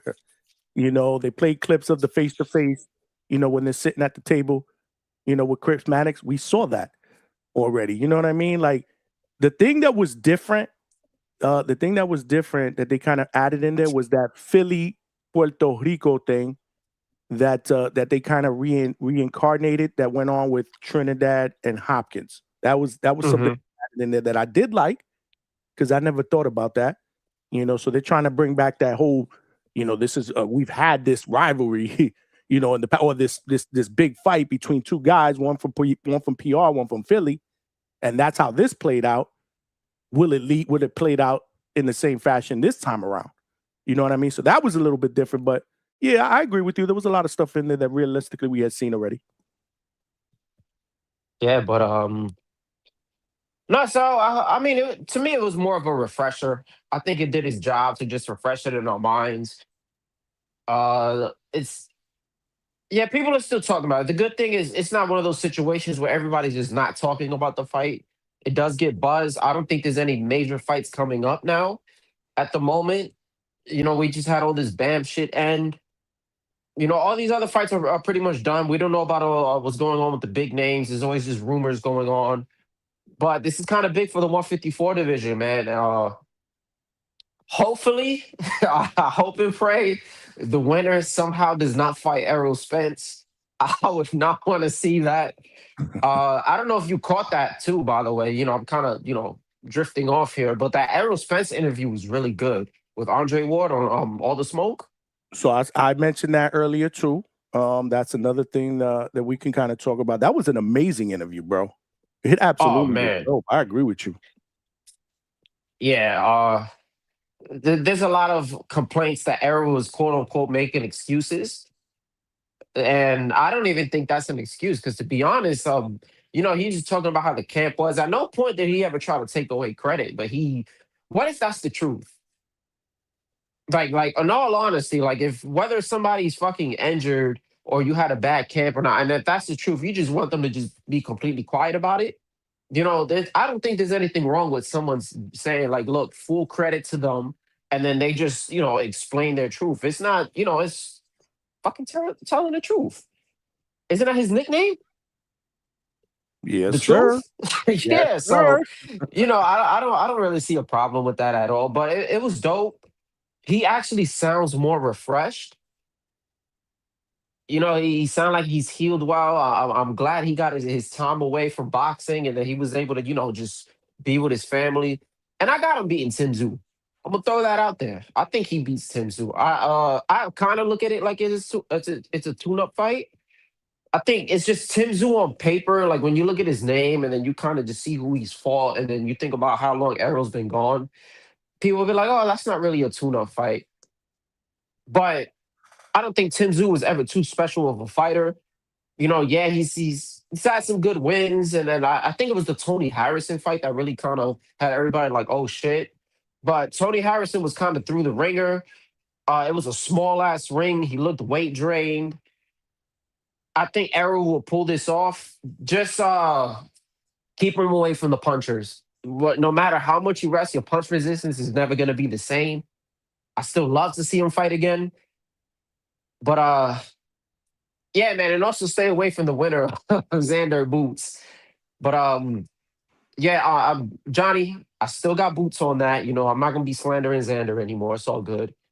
I'm gonna try to be the mutual person going forward.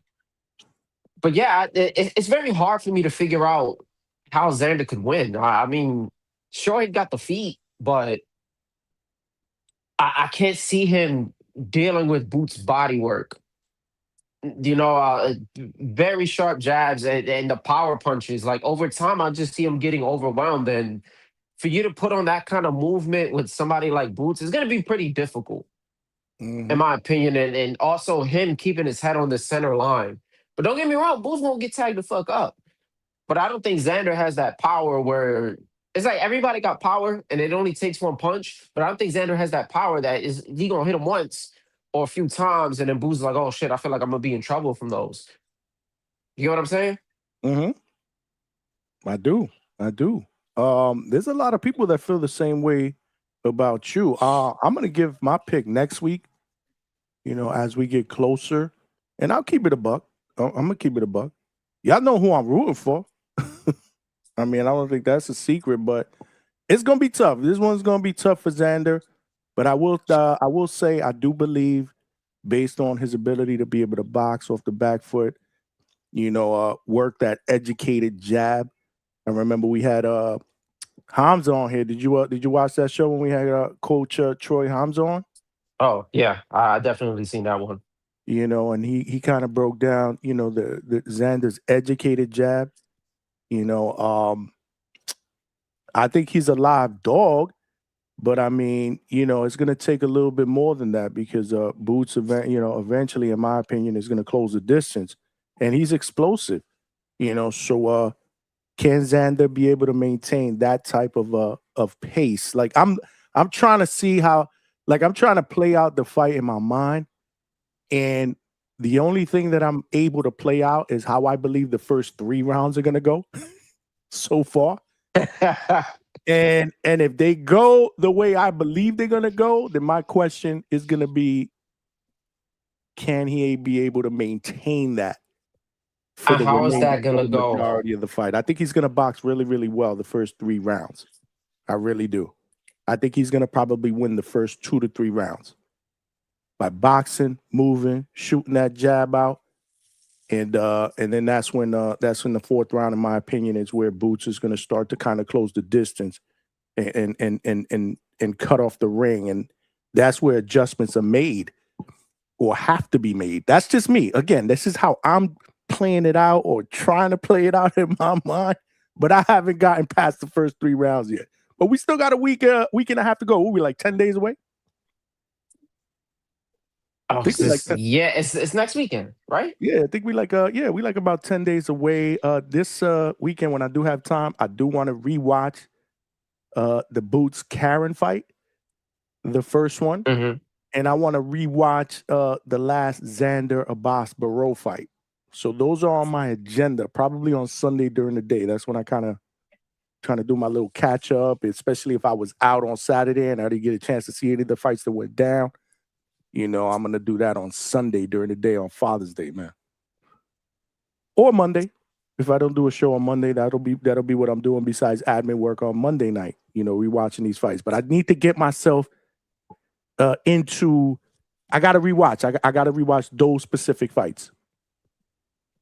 Yeah, I thought about it with the Karen thing. The thing is, those fights were a while ago. And there's always a chance, more than likely, you improved. You know what I'm saying? So I'll get a gist of it. You know what I'm saying? I'm like, okay, I kind of got an idea of what will happen with Boots. But then Xander's footwork is also different from Karen's. You know what I'm saying? They have different type of I guess tricky footwork. Just like you got the Absolutely. Soviets who have a tricky, like you had Madrimov. His footwork is completely different from somebody else who uses more back foot movement and lateral movement. So I mean, I could see that, man. Part of me just wants Boots to win, to get these belts. And I think so here's the thing, right? Xander winning, and I'm just thinking about the totality of boxing, right? Xander winning, if he was to fight somebody like Virgil or Fedora, right? It's Mexico versus Puerto Rico. That's great. I think, in the history books that stamps something. But Boots has a more entertaining style if he was to fight a Fedora, especially a Virgil, and then there's more of a history on that. You know what I'm saying? So I'm like, damn, man, which one would be better for boxing? But that Puerto Rican side of me is just like, fuck, I need Xander to win this shit. Just for bragging rights, man. We need that shit. Listen, this catapults Xander into becoming the face of Puerto Rican boxing. This definitely a win by Boots. Definitely, in my opinion, catapults him into the face of Puerto Rican boxing, which, as a Puerto Rican boxing fan, not just me, but others out there, we're starving for that. We haven't seen that since what, Cotto? Yeah, we were supposed to have Verdejo. You see how that played out. That was a fucking train wreck. And trust me when I tell you, man, I was excited. I was high on him when I first saw him, fighting on Top Rank. I was like, you know what? We might have something here. And we all saw in real time how the fuck that played out. That was a fucking train wreck. What an idiot. Either way, so this is this is an opportunity for Xander to catapult himself into a young superstar and definitely the face of Puerto Rican boxing. I think Sean Zattel put a video out there. I didn't get a chance to watch it, but I saw the title of it, and it was something along the lines. Let me see if I can find it. That said that he believes Xander winning over Boots is better for boxing. But I didn't see the whole. I didn't see the video, so I didn't. I don't want to speak on it. Maybe if somebody else in the chat did see it, they can tell me. I know what you're talking about. You know what I'm talking about, right? It's like an and I 11-minute believe video. A lot of it has to do with the fan base thing. Because to be honest, right? Fan base thing, right? Something like that. Yeah, Boots only got really Philly. Everybody else is mixed. Like all his whole fan base is it's really anybody who's anti-Bud. Anybody who don't like Crawford is usually a fan of Boots. And that's really it. And then it kind of just mixed. But Xander got a whole fucking island that supports him. And then he got the US fans. So he has way more of a fan base. You kind of see how the last fight was when he was doing that shit in Puerto Rico. Then he just, I can see it from that standpoint. But I think in terms of fight value and casual friendliness in these fights, I think Boots is just the better. Johnny, if you had to pay for 2 fucking pay-per-views, I hate that I'm throwing this out there. Would you rather watch Boots fight one of these champions, or would you rather fight Xander? And you're completely unknown. You're not even Puerto Rican, by the way. You're just I would have to say from an he's a much more exciting fighter, right? Like he's a much more explosive fighter. I think that's the word that I would use. He's explosive. How many wins does Boots have? 32, 33, 34, 30 knockouts. I mean, he's a big puncher, man. So he's explosive, and obviously that provides a lot more entertainment value. Xander is more of a boxer who's going to move, who's going to try to outthink you, and he's going to try to outpoint you. Remember, let's not forget the criticism. After he beat Chino, the guy who was the guy that he beat for the title, the first one, Chino Garcia. Was it Chino Garcia? Yeah, it was Chino. Yeah, what the criticism was, well, Xander's the Puerto Rican version of Devin Haney. And people were saying that as a diss. When I was like, what is wrong with y'all? I hope and pray that Xander's career, pans out just as good as Devin Haney's had, as far as accomplishments at such a young age. And he's still doing it. So I say that to say, to answer your question, I would say Boots. But here's what I'll throw back at you. If Xander wins, the thing I do like about Xander is that he likes to fight for legacy. So him winning you're going to see the Fundora fights, unification. You're going to see, the Virgil Ortizes. Like Xander, in my opinion, will find a way to direct his team to get him those big fights because he wants to fight the best. There's And no way he's staying at 154, bro. Well, I'm just throwing that out there. Let's say hypothetically it does. But if there's big fights at 160 and he moves up, like, do we really think that Xander is going to become this type of fighter? If he's doing this at 23 years old, challenging himself to be great at 23, what will change as he continues to get better and better? I still think that regardless of the weight class, if there's fighters out there that present themselves with a challenge for Xander to be able to say, I need to fight him because I want to beat the best, Xander's going to push to make those fights happen, bro. So I do like that factor. You know what I mean? Like, I do like that about him. So that's just something that I wanted to throw out there. Hopefully that made sense with the way I said it. It do. I could see him activating like let's say he wins and then he wants to move up to 160. Bro, doesn't he got the WBO? If I'm right, he has the WBO. Yeah, he's got the. Yeah, you could activate champ status. And I think you'll be. I don't know if you automatically get it or you got to fight Bentley at 160 for that belt. It's one of the two. So I mean, I could just see him getting the strap there and then just trying to mix it up with everybody else. IBF is vacant. Carlos Adames, I don't know what the fuck he's doing. I don't know if Jesus Ramos is gonna end up taking that belt. You got Lara. You got the drug cheat who's just missing. You got all those options. So I see him chasing a legacy. I don't see him being a duck at all whatsoever. But I just don't know how long he can stay at 154. When I just see all the videos of him, and even like when they were doing a little fucking photo shoot, and he got a shirt on, bro, he doesn't look like he belongs at fucking 154. I'm not saying it like he's a weight bully. I noticed that though. I was like, damn, Xander, a big boy. I'm like, damn, this guy gonna fight David Benavidez? Like, like he just look big as fuck. So, I mean, if you got the right people around you and the nutritionist and everything, and he feels like he's not weight trained, by all means, go ahead. Last fight, he looked very leaned out, and I thought he was gonna move up after. Maybe this is his last hurrah, and then he moves up to 160. But yeah, I just want a good fight, bro. That's all I know. Yeah, no, for sure. So look at it. I'm looking at it right now. I don't know how long Adames stays at middleweight. Is his next fight at middleweight? Or has his next fight even been announced? I know there was rumors. I don't know. He was on Twitter talking about he called out like 2 people on 168. Nobody wants to fight him. I don't know. He's just all over the place. Yeah. I think you got to ask Yoell. Yeah, exactly. Joel wants him to stay at 160, though, and try to clean out the division. He made that clear when he was on the panel. We were like, I'm thinking that a move to 168, maybe a rematch with Hamza will make more sense for him, especially financially. But he said if he had his choice, he wants Adames to stay at 160. So let's say that does happen. Boom. You don't see Xander trying to make a fight with Carlos Adames, PR against DR? That would be pretty interesting. Oh, I'm going for Xander. Oh, yeah, I'm going for Xander. Right, exactly. You don't think Xander, would take the challenge and try to make a fight with Yo-Yo Hernandez, Coach Hector Bermudez's boy? Absolutely, I believe he would. I don't know. I mean? I keep it a bean. I don't see it happen. He don't have a strap, right? I'm talking about the future. Like I'm not talking about today. In the future, yeah. Yeah, I'm talking about the future.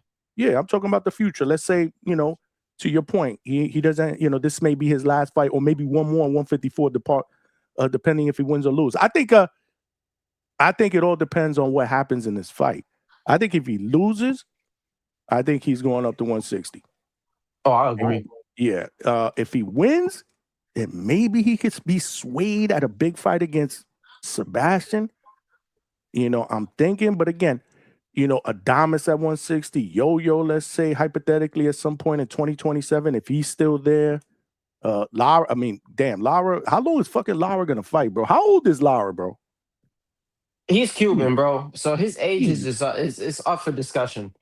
Lord, whatever age people want to say it is. He's like, isn't he like, damn, he's like 43? I could be lying. Well, his birth certificate probably on BoxRec says he's 43. I don't even know if he is or he isn't. But I say all that to say, again, there's some fights up there. You got Jahi. Let's say, if he continues to, he continues to do his thing. Cedeno's a young Dominican. Listen. If he beats Jahi. So I mean, there's some options, bro. I mean, I do Vito, not, Johnny. I do not want to Ramos. watch fucking Xander versus Don't ever manifest that. What, Xander Lara? and Lara. Oh, People want to talk about boring. Holy shit. he'll be That retired. shit would be a snooze fest. I don't understand why Lara's still fighting, to be honest with you, bro. He's probably fucking more near 50 than he is anything else, man. So I don't anticipate him being there very, very long. That's just my opinion. Yeah, they got to put him in there with Adamas, man. Let Adamas just get that strap. But Yeah. that man is definitely, yeah, Juso Sick is right, bro. That man is definitely in his 50s. He's lying about it. You know, it's funny. Okay, I didn't even see that. Yep, that's what I agree. I think he's more closer to 50 than he is 43. Or whatever. Crazy thing, right? Let me tell you.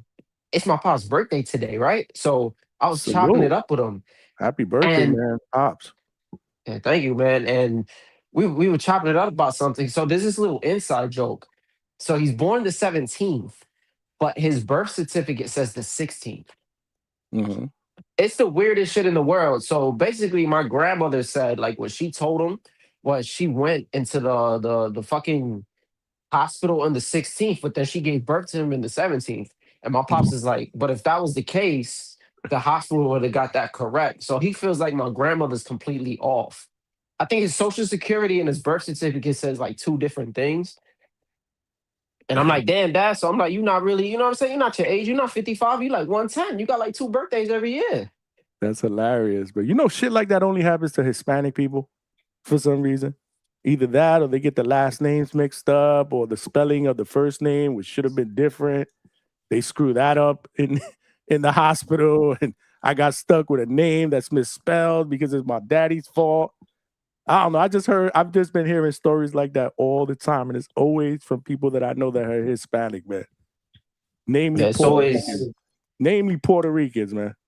Oh, let me tell you, bro. My mother was going to give me the worst name of all time. Oh.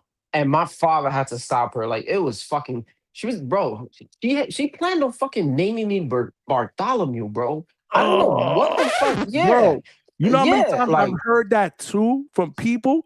Like, yo, bro, they wanted to name me this. They wanted to name me that. Salute. Hold up, Trinity. Hold on, Trinity. Let me just read these. I can let you cook, man. White Mike, what's good with the $5? Cash rules everything around me. Cream, get the money. Dollar bill, yo. That's the first super chat of the night, man. I appreciate you. He said Johnny on his Jiminy Cricket. Cricket. Wishing on a star with the star emoji. What you mean? I said next week, bro. We'll break down the fight next week, man. Next week is fight week, bro. If we start breaking down, and me and Malcolm basically kind of broke it down, but we're not going to get started talking about it. Everybody else is going to want to talk about it next week, man. It's fight week, man. So I don't know what you're talking about, Mike, but I appreciate you, man. He's back with a 10-piece. Let's drop the bomb. Matter of fact, he sent 2 in a row, so we got to drop 2 bombs. Then White Mike said, nah, let me stop trolling. Xander's a very promising young fighter, and I think it's going to be hard for Boots, but I believe Boots needs this KO so he can solidify his elite trait. Listen, man, I just hope he gets credit for it, man. He will here, but you know the deal, man. You know the deal. You know these boxing fans, man. We got Trini on the panel, and we got my man Bartholomew. Malcolm. Salute, Johnny. Salute, DHS fam. Malcolm, at least we could have. Hold on, Malcolm. My man Bart. Exactly. That was gonna say. At least we could have called you Bart. That's not that bad. Bart, and then you hit him with the fart noise.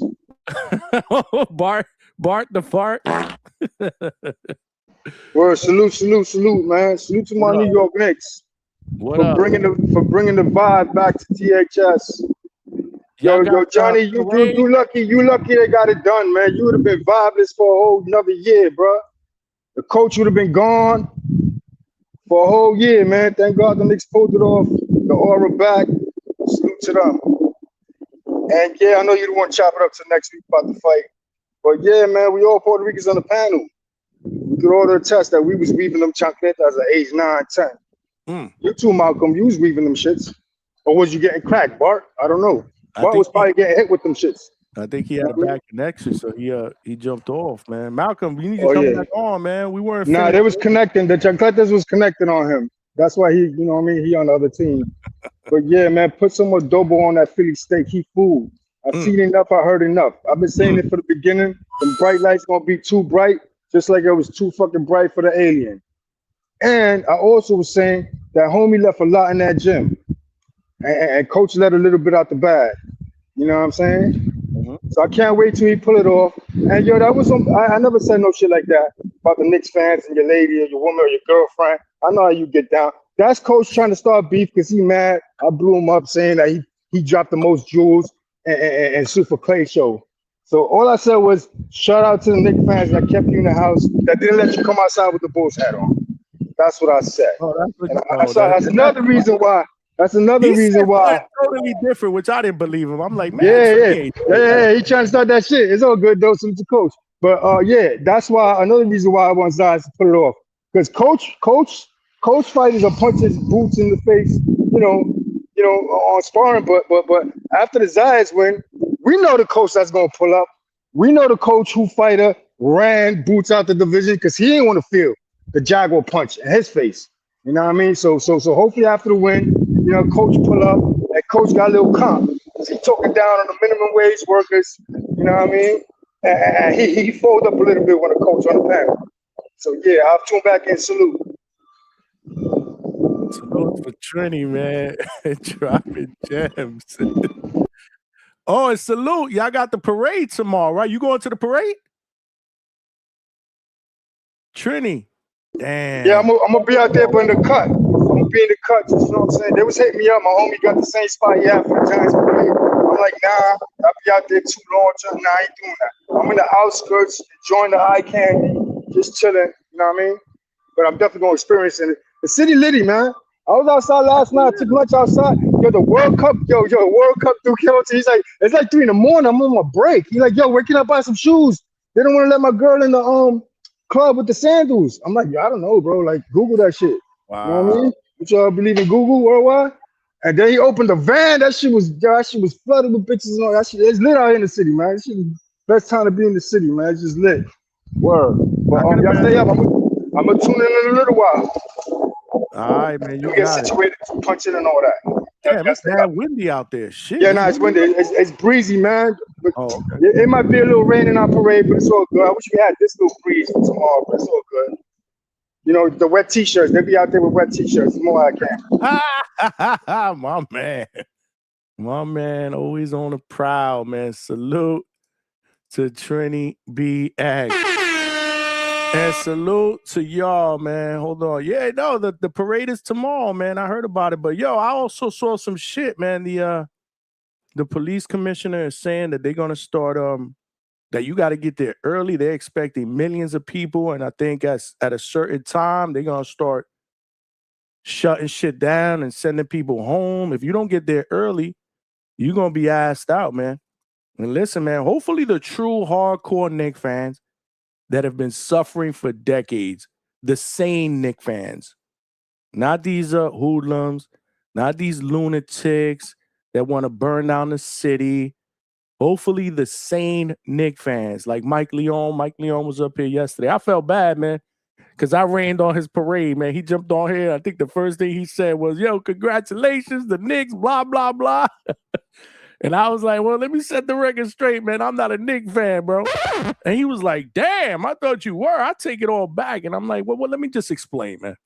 You know, I don't shit on the Knicks fans like yourself. You know, like Casual Jerry. I see Casual Jerry in the chat. Hold on.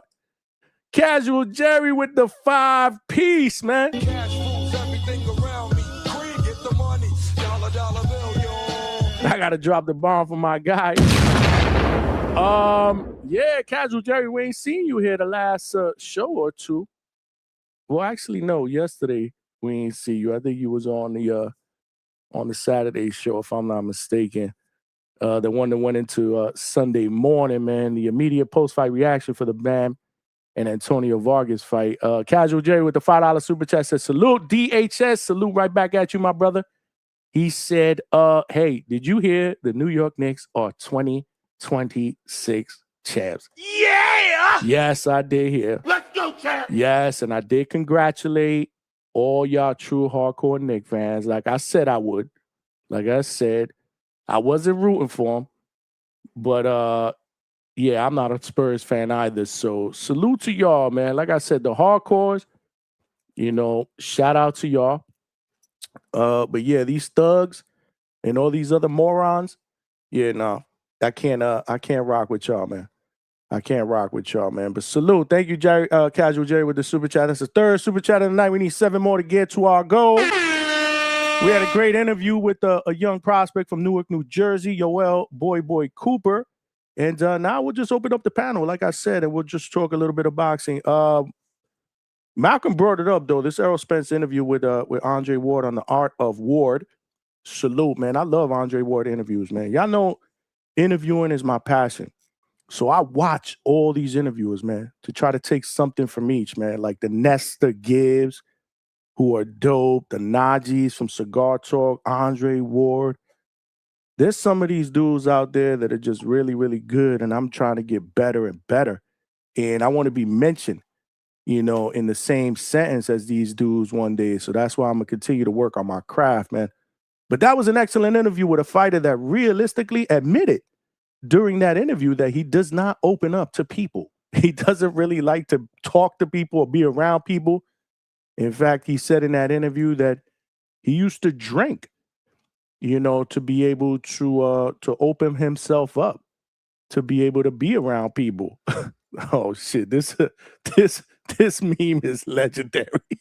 Oh, not meme. I'm sorry. This avatar, man. We got Bart Money in the building. Yeah!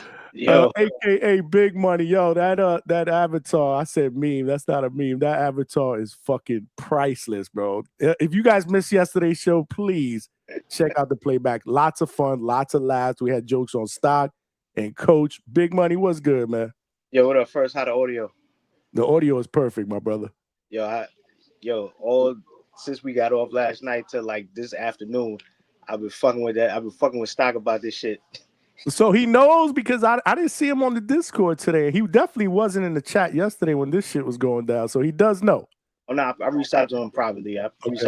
But yeah, he couldn't believe it. So he basically sounded like, like his variant. He was trying to deny it. I'm like, come on, bro. It's too many similarities, man. Bro. Them dudes is like twins, man. And he was a new caller too, man. Yep. New caller, good energy, good sport too, right? Because Coach Bermudez was kind of hard on him.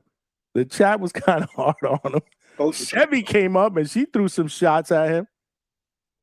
And, that's because everybody knows that was really Stock Chasers without a hat and some glasses on. I don't know, bro. I don't know, man. Maybe. I saw, like, come on, nigga. You ain't fooling nobody. Trying to talk proper and shit. So I hate Devin Haney. Yeah, right. Dead giveaway. Here's my feedback. And this is no disrespect. Y'all know Stock is my brother. Is Stock capable of pulling that off? I don't think so, man. That's right. I said it. Damn. I was trying to. I fucking said it. He can't pull that off, bro. That was good. If he could pull that off, that's really good stuff. Really good stuff, man. I don't think Stock too real for that, man. Nah, Stock ain't no actor. That's for damn sure. That's true. He would have, if that was him, he would have gave that up a long time ago. He'd been like, nah, it's me, Johnny. Yep. Give this brother an Oscar if that was him, bro. But yeah, that's not Stock, man. That was what was his name? Boxing is Dead? Boxing is Dead, and then he had a different name in the chat. Some Illuminati shit or something. Oh yeah, some different name. Right. That's right. You guys call that out, yeah. Yeah, but shout out to them. It was good. I mean, it was really, really good, man. We need them. It was a great show. A lot of laughs, man. Again, what do I tell you guys every morning, man? My wife, after we take a shower, whatnot, babe, how was the show yesterday? I'm like, man, It was fucking funny, man. It was like a comedy show yesterday. We had some crash outs. Well, not really crash outs. That's exaggerated. We had some yelling back and forth, some heated debates, but boy, we had jokes on Bermudez when I was telling her that. Money's background when he jumped on with Bermudez just by face, smiling face. It was just a good time. It was just a good time. Yo, he refused to jump off and jump back in. That didn't What's up with that? Just jump off, reset your router, jump. What was going on with Coach? Like, why is Coach so hard-headed? He said something about he had to go upstairs or something. It's like walk up a flight of stairs. How long would it have taken him to do that? All you had to do was unplug the damn thing and plug it back in and let it reboot. Apparently, I don't know. Much. That's your boy. That's your boy, Coach Bermudez, not mine. That's your man's. That's your man. Nah, that's my man's. That's my man's too, man. Salute to Coach, man. Good time always when he's on the panel, man. Good energy. I saw you today, man, getting on me. I try to correct myself. I don't know if you heard that when I said bedroom. You said bedroom. That shit was disgusting. I ain't gonna lie. That shit is a 2-pack of ass. Bedroom. Sometimes I get tongue-tied, man, during an interview, bro. Not it either. There's an aura. You missing an aura. It's not bedroom? Brethren. Bedroom. No, brethren. Oh, I did it. I've always said bedroom. Always. My entire life. So, damn. So, I've been chopping that shit up for life. Brethren. Oh, shit. All right. That's somebody could have told you that a long time ago. Ooh. Well, you know what? I don't really use it that often, to be honest with you. I'm more like, yeah, brother or this or compadre or right hand. Yeah, I don't use it. I don't even know why it came up there for some reason. It just popped up in my brain. I got you, but dead ass, if you was using that for all these years and ain't nobody tell you, that's the equivalent of having a booger on your mustache and saying nothing. I guess the people that I said it to didn't know what the fuck, didn't know it either. Yeah, look, now I'm getting cooked in the chat. Z Pacino cooking me. Hey man, I admit when I'm wrong.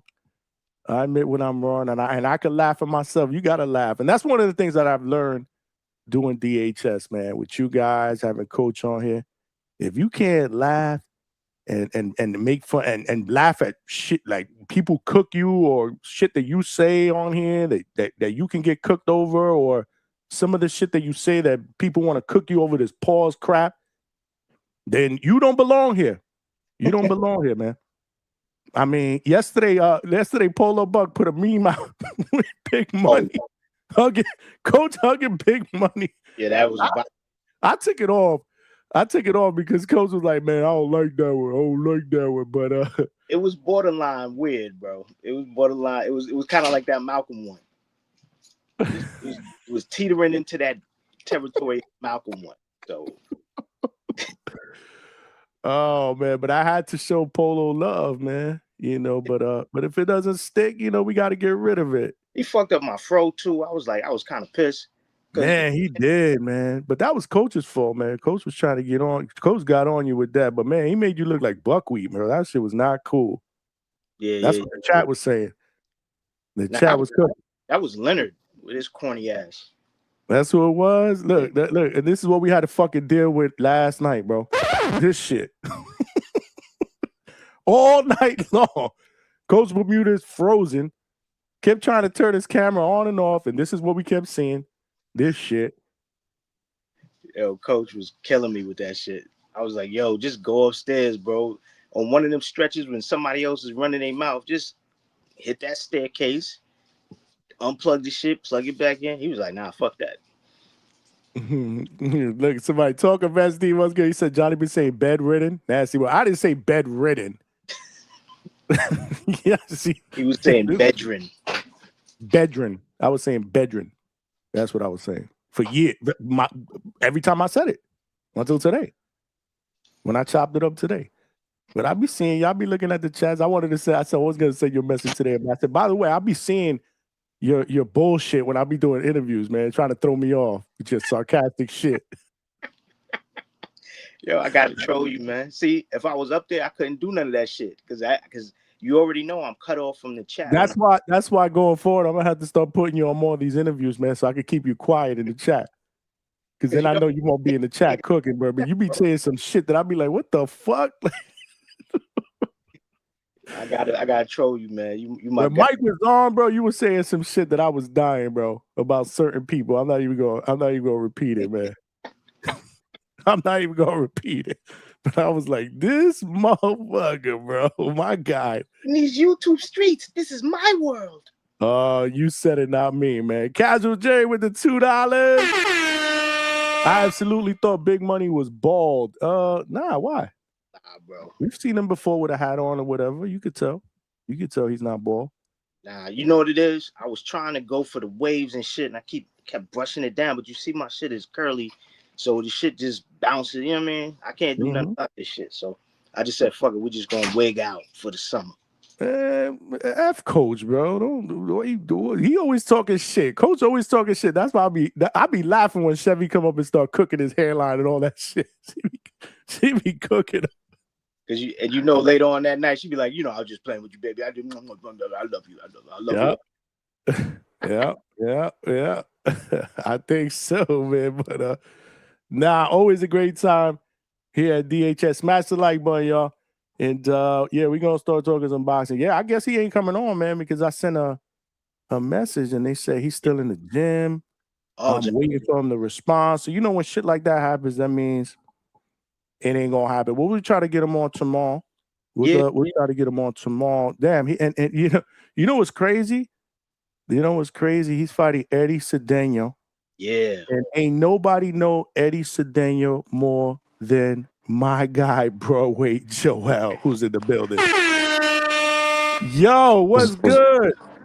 What's going on, fellas, man? Shout out to y'all, man. Shout out to the chat. Shout out to my guy, Johnny. Shout out to Bart Money. What's going on, fellas? I saw the title, man, and I had to pull up. What's good? Talk to me. So we were supposed to get him on at 10 o'clock after my interview with Boy Boy, but I just got a message a little while ago from his peoples that said, hold on, I'll read it to you in a sec. He said, I'm still waiting for him to respond. He's still in the gym. So that tells me that maybe it's not happening. This time?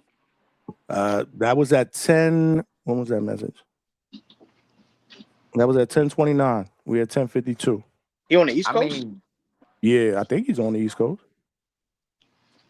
I know he's my from guy New York, so I mean, he got to be in the East Coast. Unless he's doing his camp in Vegas or something. I don't know if he could be doing his camp in Vegas. I have no idea. But maybe he's out. Maybe he's out west or whatnot. But yeah, they reached out to me because they wanted to get him on the show before the big fight next week against your boy. So what brought you out here, man? And why you don't got your camera on? Your hair ain't combed? Nah, I'm not home right now. I'm not home right now. If I was home, he gotta have his shit proper. Like it's gotta be like waved to the side. Or put his camera. You gotta have the flag in the background. If he ain't got the flag in the background, he ain't jumping on. He ain't putting his camera on. I already know it. Yeah, the side piece house. He don't want to put the camera on. What's going on, my brother Yoell? What's up, man? Talk to us, bro. Nah, nothing much, man. I honestly, I saw you were live. I saw the title. I just wanted to hop on. I don't really got nothing necessarily to say or add on. But yeah, last time I was on here, I was talking about how excited I was about this fight. And I thought he had already been on, but I guess he hasn't. But this is a fight that I really can't see it not being entertaining.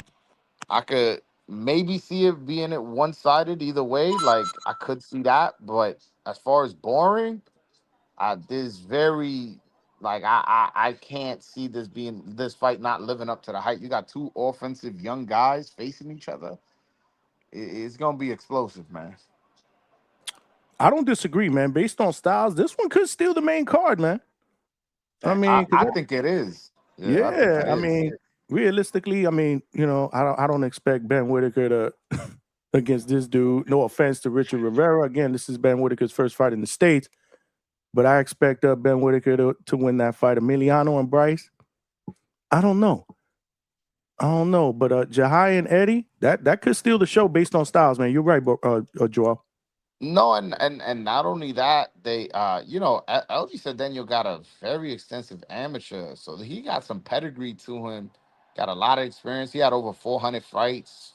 Olympian. He won 2 fights in the Olympics. The guy he lost to was a fucking that fight. He did lose. Some people say he got robbed. I don't think so. I thought he lost fair. But the guy he lost to ended up getting silver by getting knocked out in the last round after winning, dominating the fight in the gold medal match. Decided to go back in the Olympics the next 4 years and then ended up getting the gold. So that's who he lost to. He ain't lose to no bum, and it was a close fight that some people feel he won. I personally it was okay with the decision, but there are legit people that say they thought he won. Uh, yeah, so he coming with that kind of experience, and he's looked nothing but good in the pros. Jahi Tucker, he got an L already, so that's a form of experience. Some people like to knock a L. Sometimes you need an L to wake up and to fucking do better. Sure. And I agree. he's moved up in weight now, and he's talking a lot of shit and doing his thing. He got some good amount of experience under his belt as well. I'm super excited for this fight. I'm buying the pay-per-view. I'm a hardcore fan, obviously, but I'm buying the pay-per-view for the main event and this fight specifically. Like this fight gonna be good, man. This is whoever wins, this is their coming out party. And I'm upset. Well, I'm upset / happy. I think Eddie said that was an underdog. I don't see it that way, man. I really don't. And maybe I'm biased, and y'all could correct me. Yeah, listen, I'm not above being corrected, but I don't see him being an underdog in this fight. I agree with you, bro. He's not an underdog. This is like as far as the styles are concerned, I feel like this is even because you got a nice clash of styles, and both of these dudes fight. They both could fight. So I can't look at one and say that the other's the underdog. You know what I'm saying?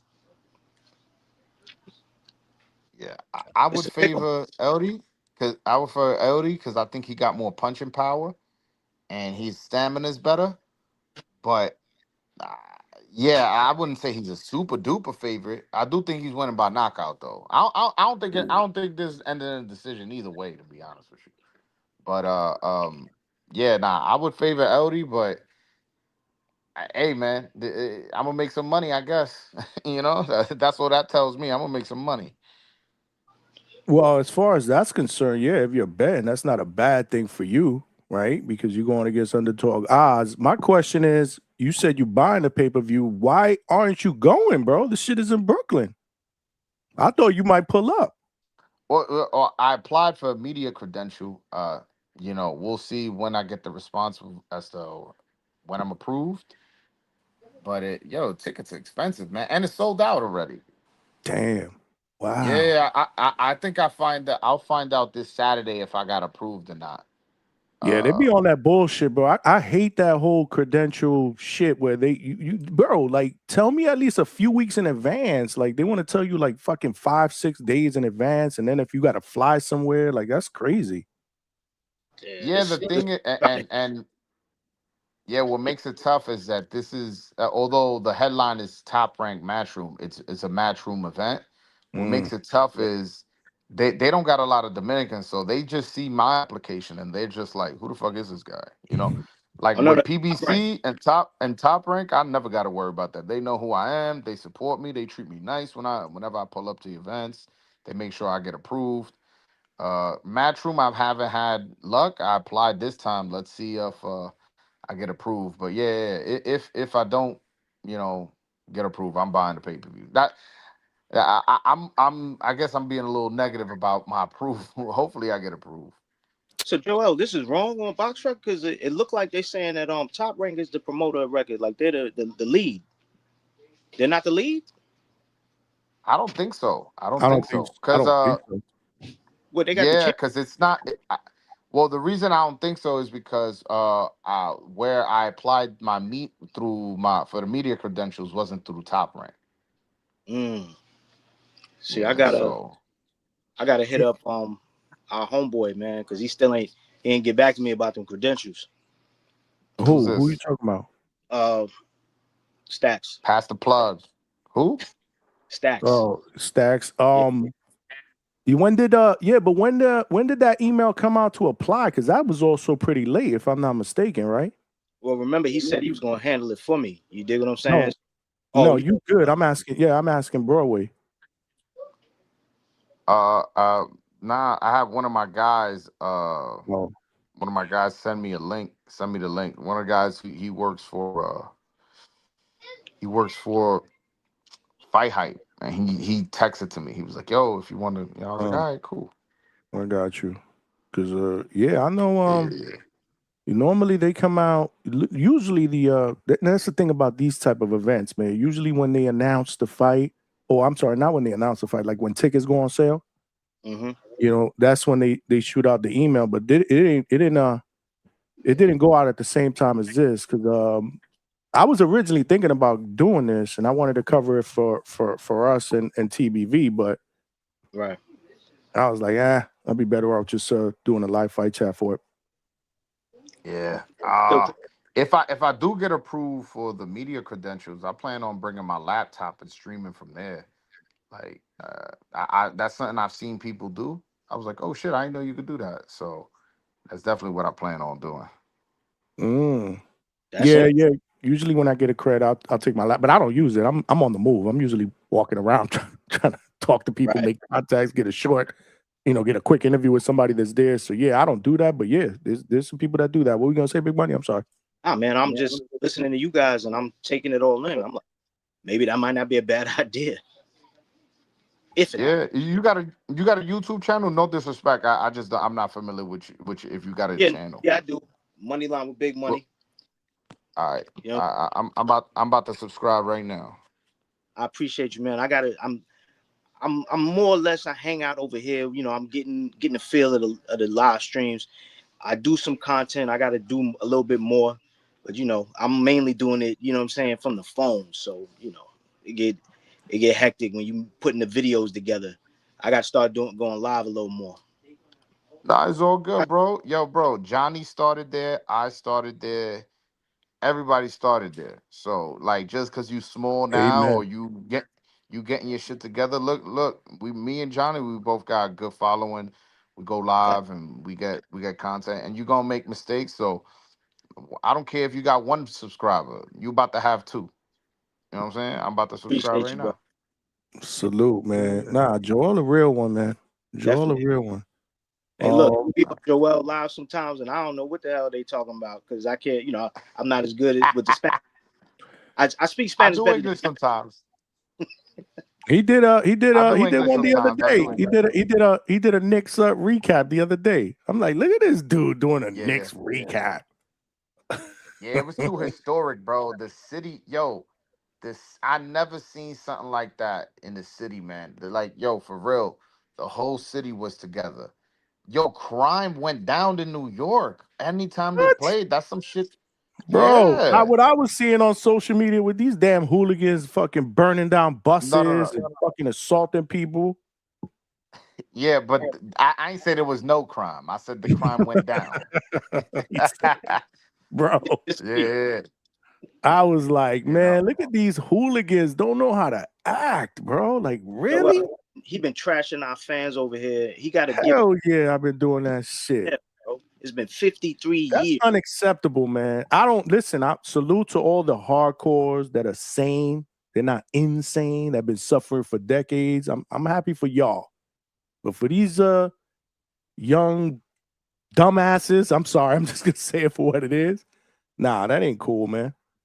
That ain't cool. But it is what it is. I got the parade. You going to the parade tomorrow, Joel?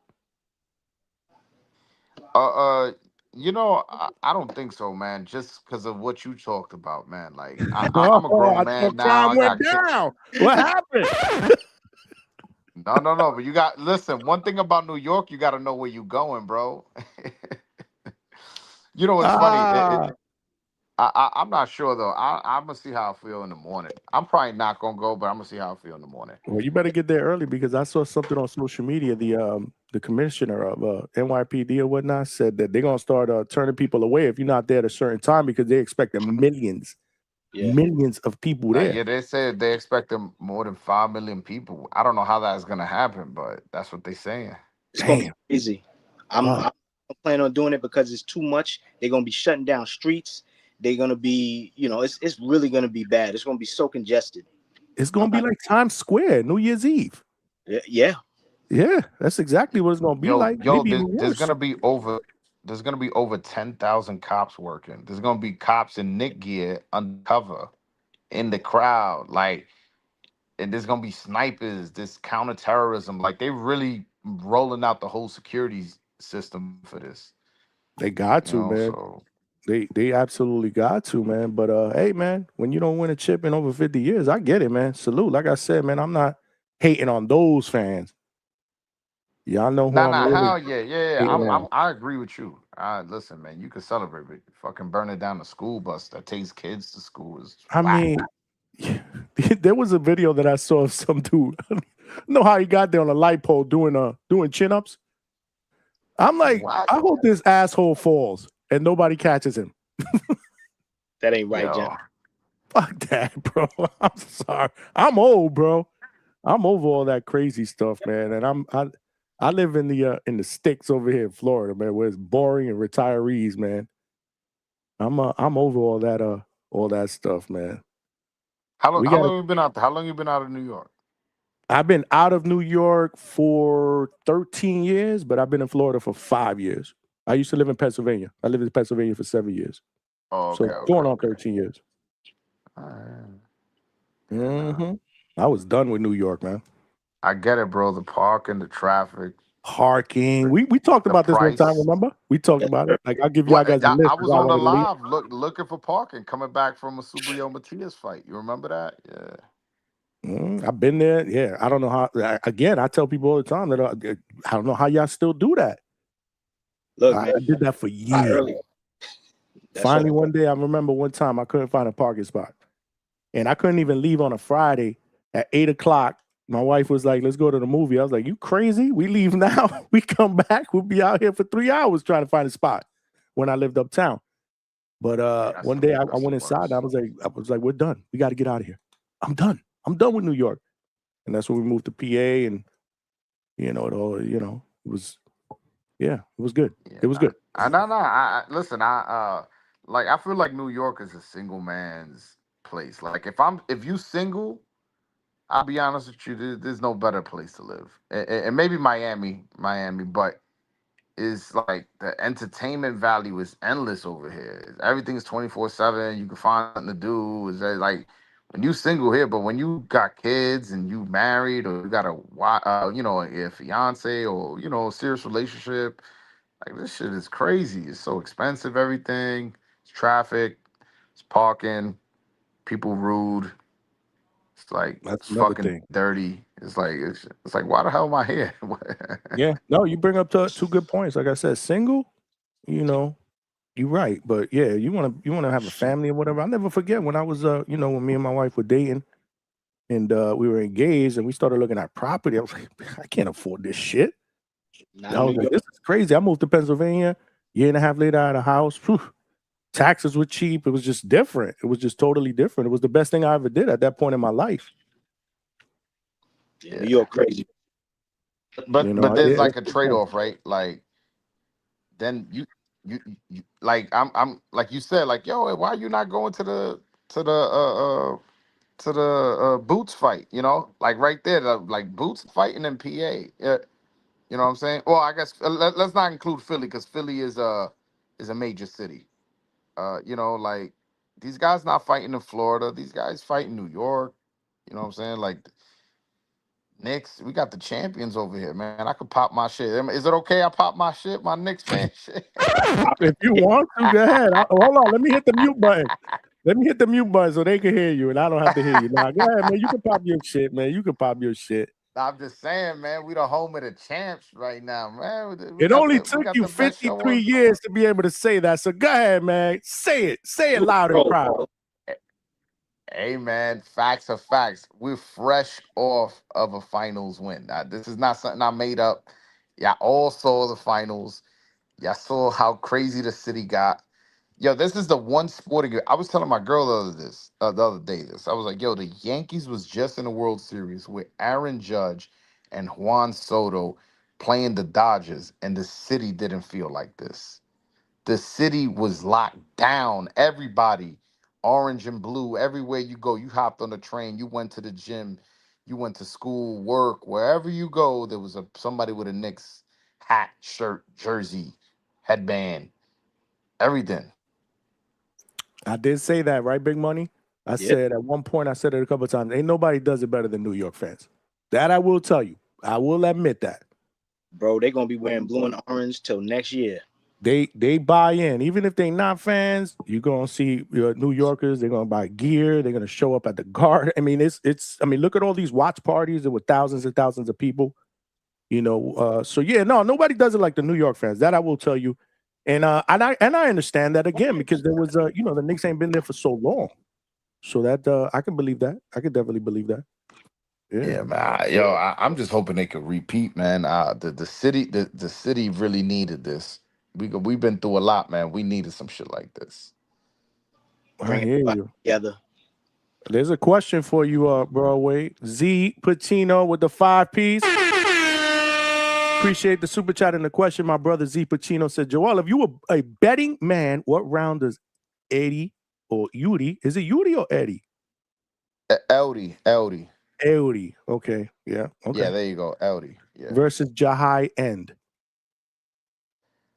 I would say 8 to 10. This is how I envision the fight. I'll give you a full breakdown. This is how I envision the fight happening. I feel like the first 3 to 4 rounds, it's gonna be competitive. Y'all motherfuckers gonna be screaming like, yo, what the fuck? Oh shit. And they're gonna be hitting each other. And then after the 5th round, I think Jahi is gonna realize like, yo, this guy's not slowing down. And that's when he's gonna start breaking down. After the 5th, 6th, 7th. And I think somewhere between 8, 9, and 10. If I was a better man, I would bet that 8 to 10 KO. LD winning. I think he breaks him down. He goes to the body really, really well. He's very vicious to the body, and then he hits. I think he's the bigger puncher.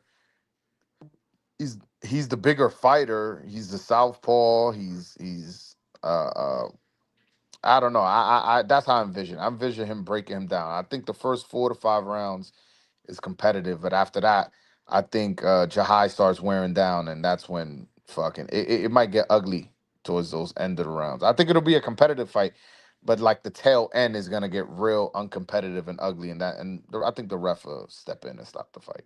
That's how I see it. 8 to 10. There you have it, Z. If you are gonna throw some bread down there, have you spoken to him recently? And if so, what's his temperament going into this fight, man? Big card, big stage. I just interviewed him. I just interviewed him last week, if I'm not mistaken. Last week or whatever. It wasn't that long ago. He seems very confident. He said like he's doing a little extra in training camp, like knowing this is a big opportunity. This is for 3 regional belts. The WBC has a belt in it, the WBO, and I think the IBF. I'm not sure if it's the IBF or the IBF. It's the IBF. Yeah, so it's 3 regional belts, and from what I understand is the winner of this fight is going to be ranked number 2 in all 3 of those sanctioning bodies.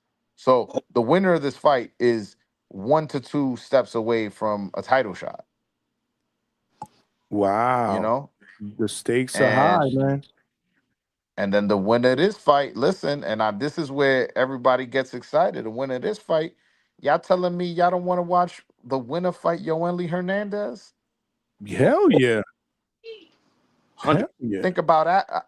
Think about that fucking war. So the loser is losing out on a big opportunity. The winner is gonna take a huge step forward. This will be their coming out party to like the boxing casuals. I feel like you really got to be a hardcore to know Jahi and LD.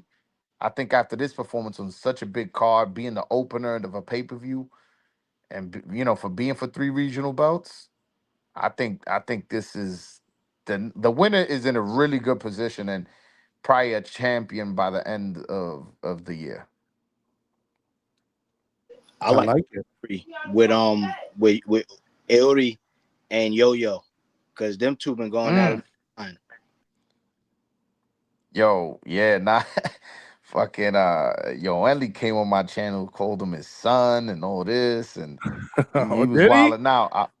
There was some good trash talk, and they both good trash talkers. So I'm looking for if that fight happens, I'm looking forward to the press conference, the interviews, and the fight. That fight, I'm been telling everybody and their mama like, yo, put your beard down, but you just focus on this fight. You're gonna have a good time. You don't need to know boxing. You don't need to know who these guys are. Just enjoy the carnage, right? Yeah, LD versus Yo-Yo, that's gonna get ugly. It's gonna get ugly for one of them, or both of them. Who knows? You know it. Where's Coach Bermudez at when we need him? We need him up here, man. You know, we were trolling him yesterday, Joel. We had jokes on him yesterday. This shit was crazy. What are y'all trolling him about? I need to know. His Wi-Fi was a 2-pack of ass, so his screen froze, and this is what we were looking at when he did turn his camera on. You watching the screen? So this was the entire night. He would put his camera on, look, and then we made this meme, pack his ass up emphatically. And he just wouldn't take my advice because this man is hard-headed. Go and reset your router and jump back on. He wouldn't do it. So he stood off camera, and then when he did turn his camera on, this is the nonsense we had to see all night. So we had jokes on him, man. Oh man, that's hilarious, man. That's hilarious. You know how we do it up here. A flight of stairs, Joel. One flight of stairs was where that? he wouldn't go up the stairs, so he got defeated by a flight of stairs. Yeah, man, he gotta lose some weight, man. He gotta lose some weight. I said, bro, go upstairs, man. You got all these dudes feeding off your Wi-Fi. They should be sleeping because they should all be up early in the morning. Go upstairs and reset your router. He didn't want to do it. So you know what? We just had to cook him last night. Always a good time here at the Hangout spot, man. We laugh, we have a good time. I don't know. Yo, this is one of my favorite channels, you know, like definitely. Sometimes I just honestly I catch it most of the times not live because y'all motherfuckers be going on late, man. Yeah, you were early. Yeah, you go to sleep early, man. No, it's not so much that I go to sleep early, it's that I wake up early. So I have to go to sleep early. You know, right. You know, if I know I don't work the next day, I'll stay up with you guys, but I'll be like, man, like, bro. You know you're always welcome, bro. You're always welcome, man. Like I said, I've been following Joel for a minute. He's one of the OGs, man. These OGs that inspired me, you know, to do my thing and work, man. You know, you've been around this game for a minute, man. Yeah, man, I truly appreciate that, man. You know, and you're doing your thing, man. You're doing your thing. If I had 1% of that, then shit, God bless. But you definitely doing your thing. I fuck with it. This is a legit channel, not biased. You do your thing. You get on guests, give your opinion, and you give people the chance, you know, to come on and express themselves. That's dope. That's it, man. You speak your mind. I heard my man Juan De Lo Mio was up here though. Where's Juan De Lo? I was just gonna ask you, where is Juan De Lo Mio? Do we have to mention the word Zuffa for him to show up? Pretty much. My man is Zuffified, bro. Has he been on your channel, Broadway? He's from my channel. I was the one who gave him the name Juan De Lo Mio. No, I mean, he never was on YouTube until he. No, I've seen him. I've seen him on your show. He's there all the time. Oh, okay, but we haven't seen him. He's there all the time. He's there all the time. De Lo Mio over here no more. There was one point when he first started rocking out here. He was on almost every night. But once we start pressing him for that De Los Santos interview, he just then he disappeared. He got ghosts. Yeah, yo, he's the De Los Santos plug for sure. So you think? I know. He met him through me. You know what I'm saying? I know. That's what I'm saying. Look, Honey Badger said when we get an Edwin interview, I don't know. We got to get him on here, but I need a translator because my Spanish is ass. So yeah, I would need a translator to get him on here. Johnny's Spanish is better in person. Joel got to bring him on and translate because I've heard Joel translate for Ness on the Boxy Voice. Joel's actually good. He's a good translator. Really good.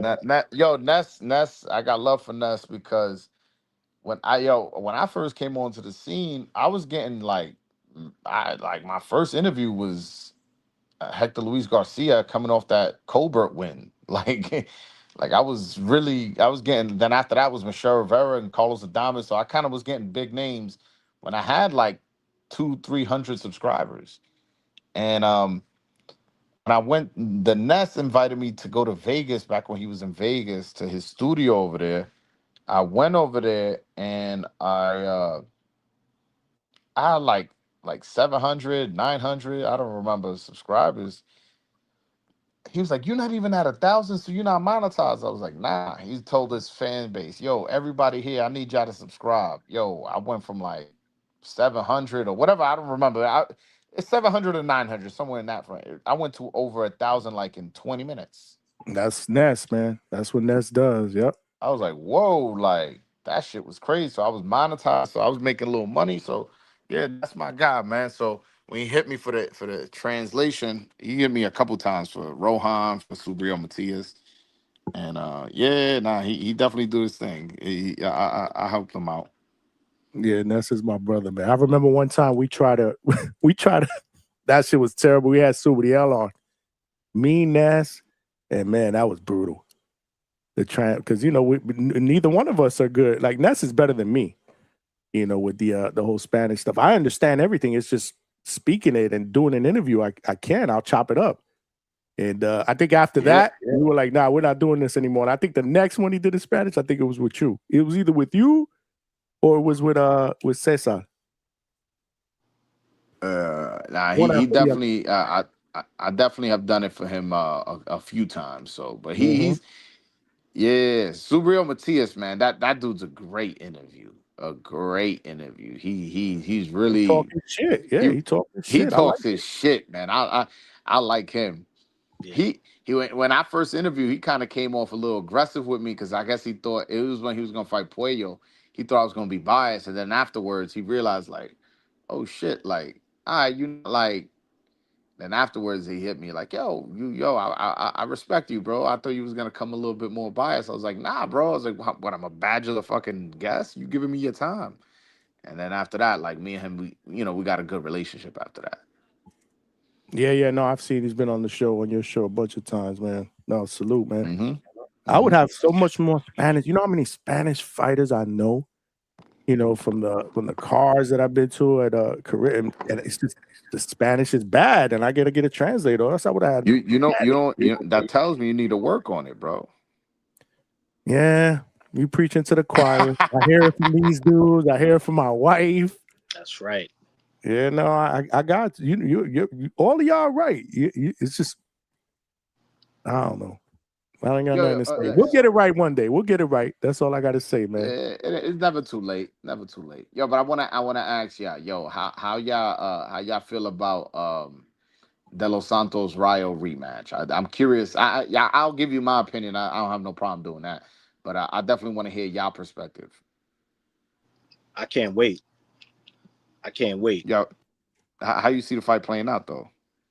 Man, I think it's gonna be because they had a high weight class, so I'm thinking that it's I don't know. I kind of see De Los Santos sparking him, man. I see him sparking him.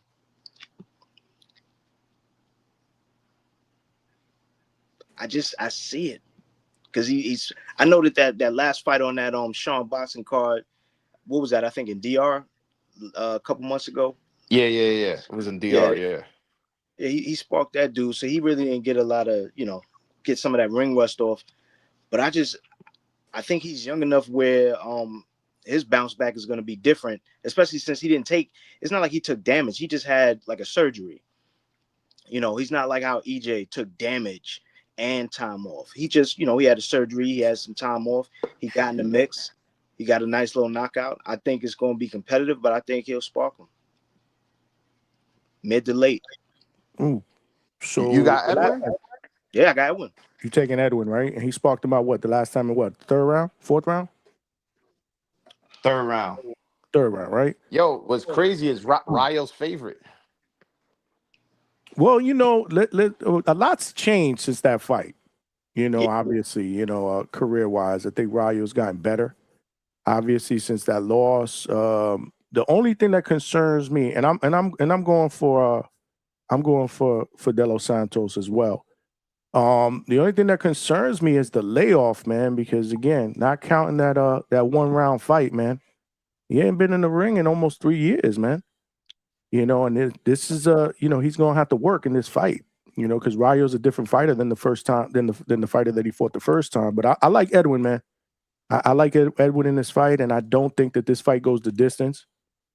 I think there will be a stoppage in this fight, but if I had to pick stoppage, I'm taking De Los Santos. You think it's competitive? I think it'll be much more competitive than the first fight. Absolutely. Yeah. That's not really saying much, though. It ain't. Well, I mean, the first one just really wasn't competitive. No. Like I said, it wasn't. I think this will. If there's a knockout by De Los Santos, it'll be a late round stoppage. I'm talking about anywhere between 9 and 11, or 8 and 11, or something like that. But this is a 12-round fight. I believe so. No. Oh no! I Oh thought shit! it was It's a 10-round fight. My bad. Okay, yeah. There's no title on the line. No, okay, you could be right. I don't know. 8 to 10. I'm saying 8 to 10, somewhere around that range. 7 to 10. I'm gonna say no. This is a 10-round though. Box Breaker says it's 10-round. This is on the main event on the Zuffa card, right? So this is that's what I thought. That's what I thought. Yeah. So we got good boxing this weekend. We got that fight on Saturday, and we got this on Sunday. Wow. Yup, back to back, and I'm taking Monday off. I'm taking Monday off, so we'll be live for both. Whew. Wow. Great weekend of boxing. A lot of super chats, Johnny. A lot of super chats. Hope so, man. Hope so. We working, man. This is work, man. But I love it. This doesn't even feel like it, man. I love coming out here watching the fights with the family, man. It's like this is the next best thing. I told everybody this story one time. Doing the live fight chat reminds me of the days when I used to invite my boys over to watch the fights at the crib. I don't do that no more. I haven't done that for years because I don't really got friends like that out here in Florida. So it kind of gives me that vibe, right? Even though you're not physically here, I'm watching it, we talking, I'm reading the chat, so it's kind of dope. It's kind of dope. Joel, one quick question about 160, man. Has Adames made the move? Is he out of there? Has he vacated? Because I'm looking and they still got him listed. He hasn't vacated. He's currently in negotiations with Oslacey Iglesias at 168. I think that's the fight that's going to happen. That's the one I was saying. Like, yo, they need to negotiate with somebody, and I forgot. I know you said it, so that's the dude. Okay. They're in heavy negotiations, like to the point where, like, I really don't. I mean, unless something crazy happens, and boxing crazy shit happens all the time. Right. Unless something crazy happens, I think that's the next fight.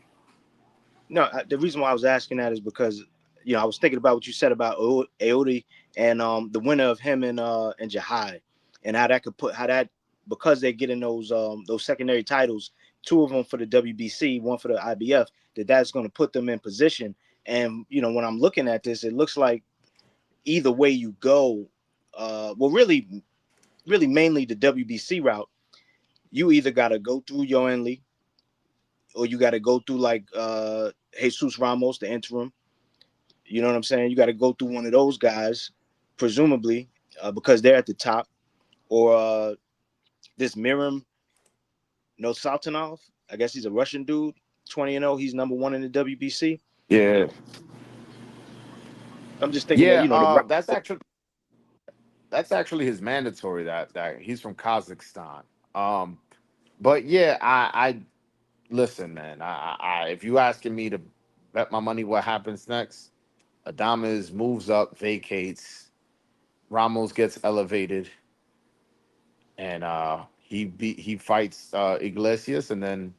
But if I'm not mistaken, Yoel's going the WBO route. I could be mistaken, but I'm almost positive that that's the case. And Eldy's just going for the highest bidder. Whoever comes calling, he's ready to fight for that belt. Yeah, coach was saying I think he's trying to get something with Denzel Bentley. Yeah, that's the WBO route. Yeah, the WBO.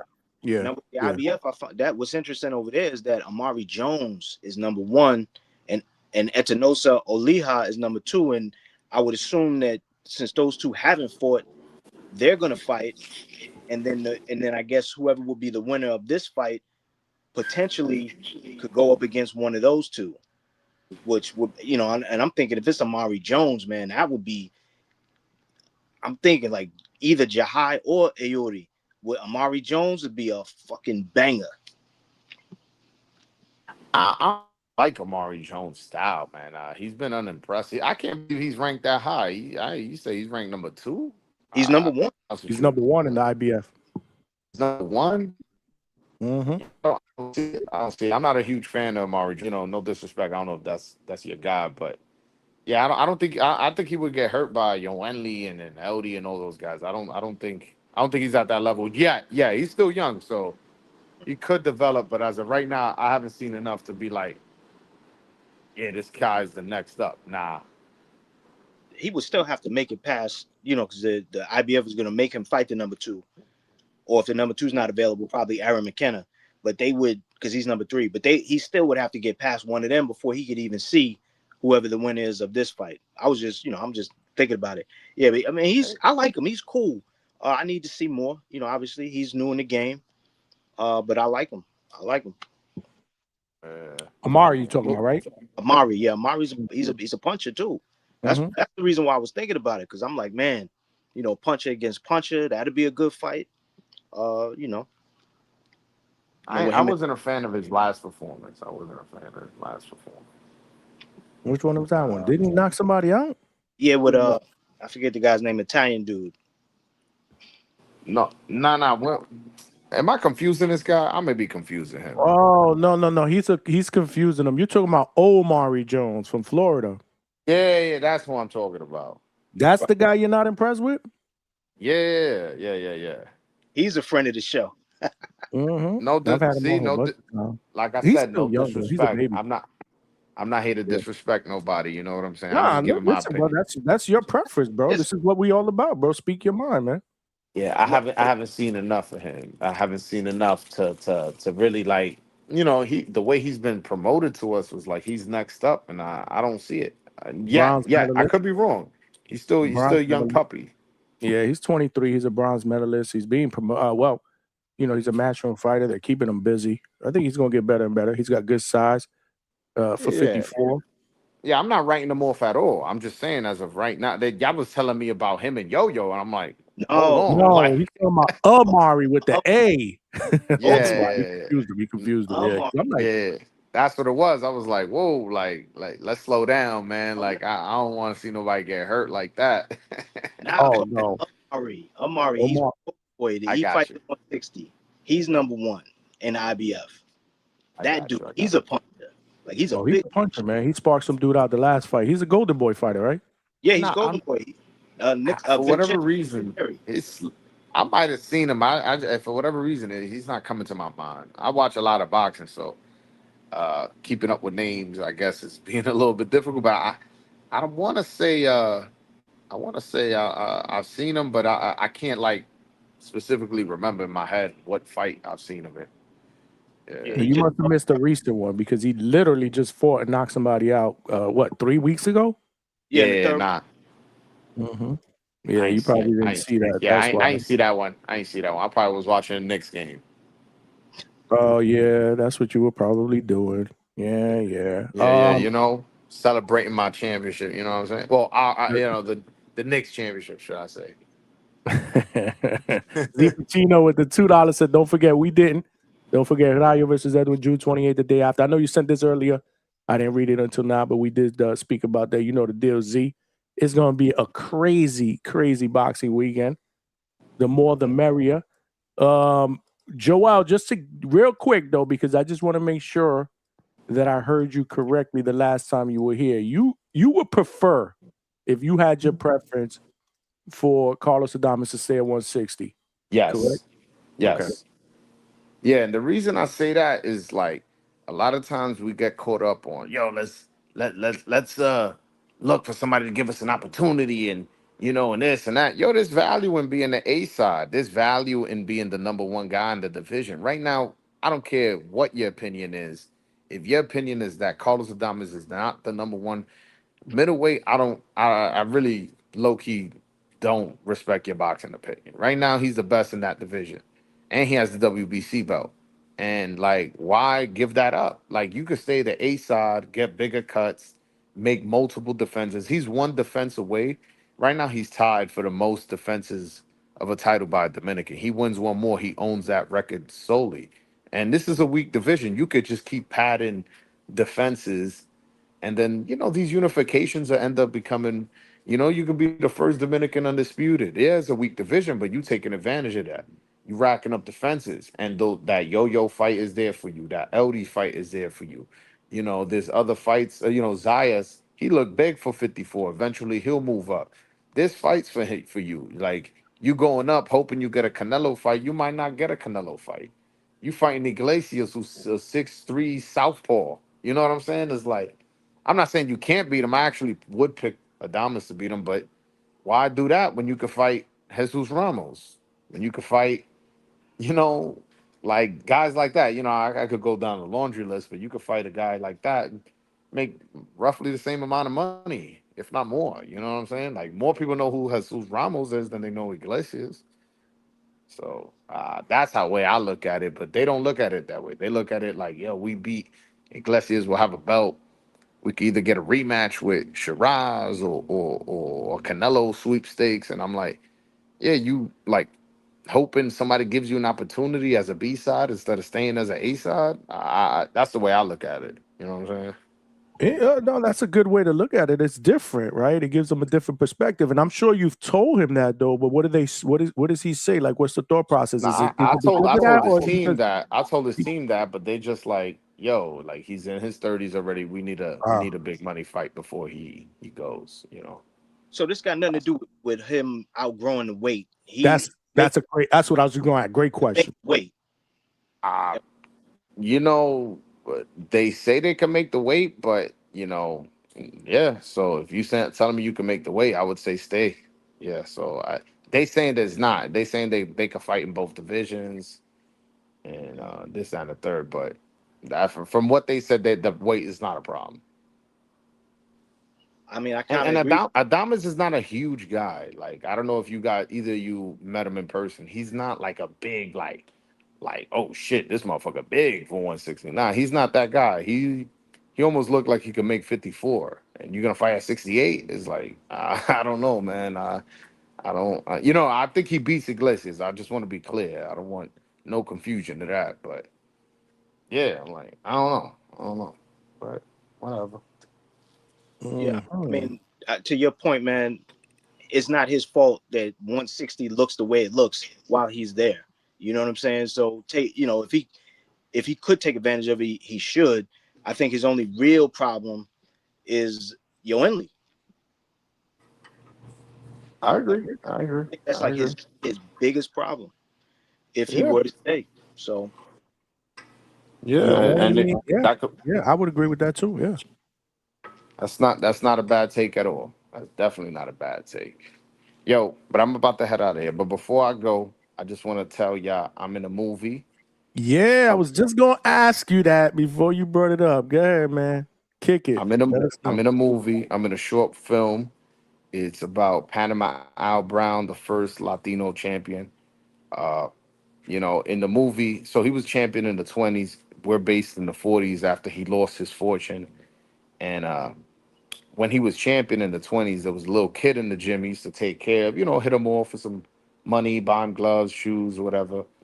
And now it's the 40s, he's broke, and that little kid now is middleweight world champ. And in the movie, the middleweight champ is Marcel Sedan. He wrote him a letter, gave it to a journalist to meet him at a bar. To in the letter is like, yo, I'm basically he gonna clean him up, give him some bread, like, you good now? I'm gonna take care of you. And they meet at a bar, and in the movie, I'm the bartender. So I got a few speaking roles. There's 3 world champions in it. Iran Barkley's in the movie. Aaron Superman Davis from the Bronx, he's in the movie. Junior Jones plays Panama Al Brown. He's in the movie. So it's a little bit of a star-studded event. You know what I'm saying? And I'm there. I'm there. I'm in the mix. So we having our premieres in Washington Heights. So I need all my Dominicans, all my Latinos, all my people, all my boxing people to be there. It's $25 a ticket, man. Like this, I really can't put the price any lower. And I would love if the boxing community came out not only to support me, support Junior Jones, a Brooklyn fighter, Iran Barkley, a Brooklyn fighter, Aaron Davis, a Bronx fighter, all world champions from New York. You know what I'm saying? And support me too, voice of Dominican boxing. And who knows where this film goes? Come through. It's $25 a ticket. DM me on Instagram, Broadway Joe. I'll send you the link. And again, $25. Come on, man. That's if y'all can't spend $25 to support somebody, that's just crazy to me. Joel, what up? When you share that link on IG or whatever, can you tag me? I unfortunately IG doesn't let me put it on my or stories. send it to me so I can put it on the in the chat tomorrow, whenever. Oh, When I is the premiere? appreciate that. Yeah. I'm a DM it to you right now, like right this second. DM me your number, Yeah, man. but So we get connected. Yes. All right, I'll do that, and then once you text me back, I'll text it to you, and then you can put it in the chat. All Sounds right. good. And when is the All right, premiere? man. Yo, What day is the premiere? June 26th is the Friday, the day before the Zayas fight. So y'all could That's go to fine. the Zayas. Y'all could go to my premiere. And also it's going to be a Q&A session. Iran Barkley is going to be there. If you want a picture with him, Junior Jones, Aaron Superman Davis, Vito Anafirmo is going to be there as well. What? Wow. So Nice. like it's going to be a Q&A session. Y'all can take pictures. It's going to be food. Y'all get a complimentary ebook of Panama Al Brown's life story, like all that for $25. Wow. So I'm Stock gonna DM you Chaser's my got to number. pull up. Stock Chaser's got to pull up because he in the I spoke city. to Stock Chase. I spoke to Stock Chasers. He said he's gonna try his best to pull up. I'm hoping he All right. does. All All right, right. fellas. Have a good night, my man. My brother, always great to have you, man. Just hit me up, man, and we'll make that happen. No doubt. All right, man. Later. All right, man. Salute to Broadway Joel, man. Yeah, man. Broadway, my dude, man. He my dude. Always good when he comes by. Yeah, I forgot to ask him a question. I was gonna say, Broadway, on the real though. Like I've always wanted to ask him this question. Say, have you ever picked against a Dominican fighter? I really want him to answer me that question, and I don't even mean it as a trolling. I just want to ask him. Just want to know. I just want to know. That's all. My brother is passionate about his people and his Dominican fighter. You can't hate on it. It's just a question I wanted to ask. That's all. I had one question too. You had another one? What was that one? Which one is stock? He was. Yeah, it looked like you had to go, man. I'm telling you, man. That shit was fucking diabolical, man. Yo. Hopefully he jumps back on. I asked him too. I was like, yo, when you start watching us? And he said yesterday, he said it popped up on his feed or whatever it was yesterday for the first time. Yeah, generic story. But yeah, he said that. I'm just repeating what he said. Remember he said that shit? He was like, oh, I just found it yesterday. It's like, yeah. Mm-hmm. I gotta ask other people's opinion because Big Money be having these conspiracy theories. So yeah, I gotta ask somebody else other than Big Money. Hey man, look, think about my first one. So far, I'm not looking too wrong about it. Would that be about somebody that frequents the chat that lives out west in California? Yep. Okay. I get where you going. He's here now. We'll see. I mean, it's getting closer, right? I mean, there's the fight date is all set. That's going down in July, main event. Diego Pacheco against Emmanuel Alim. They had their little face-off in the event this past weekend. Salute to Matchroom Boxing. And then we got the co-main, which we got to show some love at one point. See, it's my fault because I reached out to Prince this weekend. I said, you coming on the show this week, right? He's like, yeah, we could do that. But then I got to remind him, and I didn't. because I got so much shit going on. And plus, I knew, I mean, this week, I mean, it's kind of packed with guests. I still have not heard back from Jahi's people, so maybe tomorrow. I mean, this is how it works, though. This is how it works in the boxing game in showbiz. Yeah, they reached out to me too. It was so we'll make it happen. We'll make it happen. I mean, obviously the fight is still 10 days away or 9 days away. yeah. So we'll make it happen, and we're not gonna have him up here long. I mean, obviously, if he's in camp or wrapping up camp, it's just quick little 15, 17 minute, which is a popular number here at DHS. Just to kind of, gauge, man, check temperatures. What's your temperament going into this fight? This is a big fight. I didn't know it was for 3 regional titles. Salute to Broadway Yoell. That adds a little bit more spice, to the equation here. It's going to open up the main card. He did allude to that. We've had good luck, though. I remember in the past year, at least about 3 or 4 fights that have opened up main cards that have been bangers. Right. Jordan and Cardenas. Remember that? What was the other one? Morel against was a good one against a guy that everybody thought he lost to. Yeah, the Russian guy. I forget his name. Yeah, what's his name? The dude that was linked to like Osterine. Ev or something. Yeah, Butayev. Some shit like that, right? Wasn't Joshua Buatsi I don't think that was an opener. Buatsi against Callum. That might have not been an opener. That might have been a co-main or another fight. But I say that to say there's been a lot of openers in fights that have been bangers, man. That I can recall off the top of my head. This one could steal the show based on styles. I mean, it's totally a possibility. In my opinion, it's either this one or the main event. Right, and I hear what he's saying, but I still kind of have it 50-50 only because I know Jahi has been in there. He's been in there with some big punches before, like that. I think the UK guy's name that he was in there with before, Troy Williamson. Before he was in there with Truck Simpson. That guy was a big puncher, and he got that by UD. He's very elusive and he's crafty. So I can't just write it off because the guy's a big puncher and he's going to be in there with him. He does make me nervous because of what he said when he talked to Ness about a month or 2 ago. Remember when the talks were that he was going to fight Yoell Lee, but then that they had to turn that fight because it wasn't for a belt like how this one is. He was saying to Ness that he would be comfortable standing in front of Yo-Yo. So Yo-Yo's a big puncher. You were comfortable standing. You saying I'll be comfortable standing in front of him.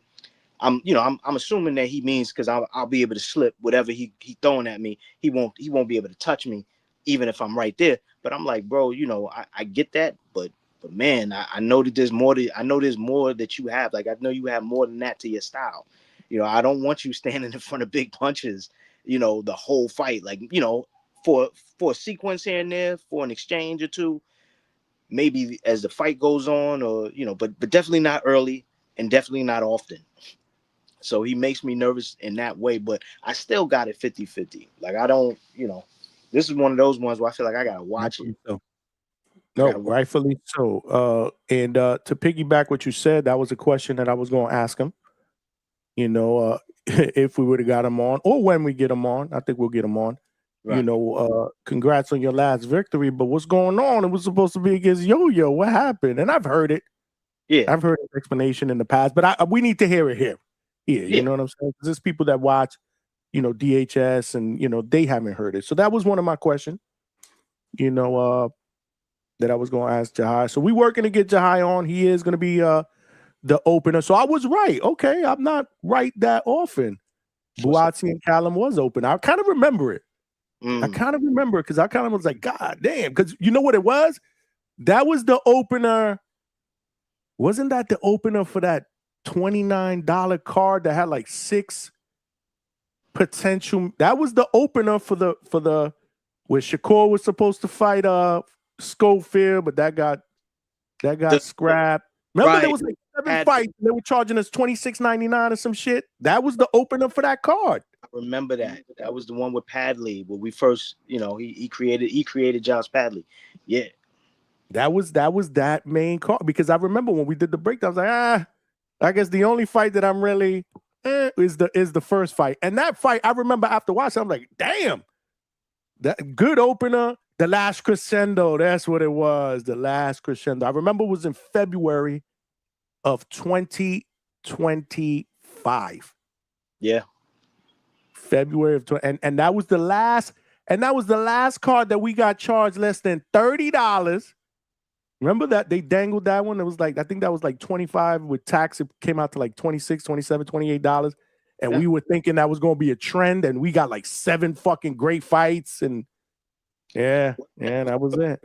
Before Turkey ended up owning the amount of DAZN that he owned, I think they came back to him and they explained to him, Turkey, it don't work like that just because you say. Yep. We just can't do that because you said it. I get, but the thing is, he moves like a rich guy. A rich guy could be standing there talking to you for half an hour, telling you how much he loves something, and go, oh, forget that, we're going to do this, and then walks off, and it's you put all that planning into it, and it's over because he's done. And he thinks like that, like he just, oh yes, $20, and then they had to bring him back to reality and say, sorry, bro, don't work like that. No, they had to take him like, come on over here. Let me talk to you. They had to put him in the bathroom. They got to put him in the bathroom. They had to put Turkey in the bathroom, bro. He was getting a little crazy, man. It was like, Turkey, that's not how this works, man. Come here, let me school you real quick. But I say that to say that card was amazing. I remember, and we got charged less than $30, and that was it, bro. That didn't age well at all because we never saw anything remotely close to that for that value. One and done. Who this? This Alberto. Oh shit, my bad. Alberto had to remind me. I thought the link to jump on was pinned. It wasn't. It wasn't pinned? Yeah, I must have forgot. Well, I changed it out. Usually the chat be reminding me when I fucking drop the ball. Salute. Yeah. Can you guys hear me? Yeah, Trees. Yeah, is my audio okay?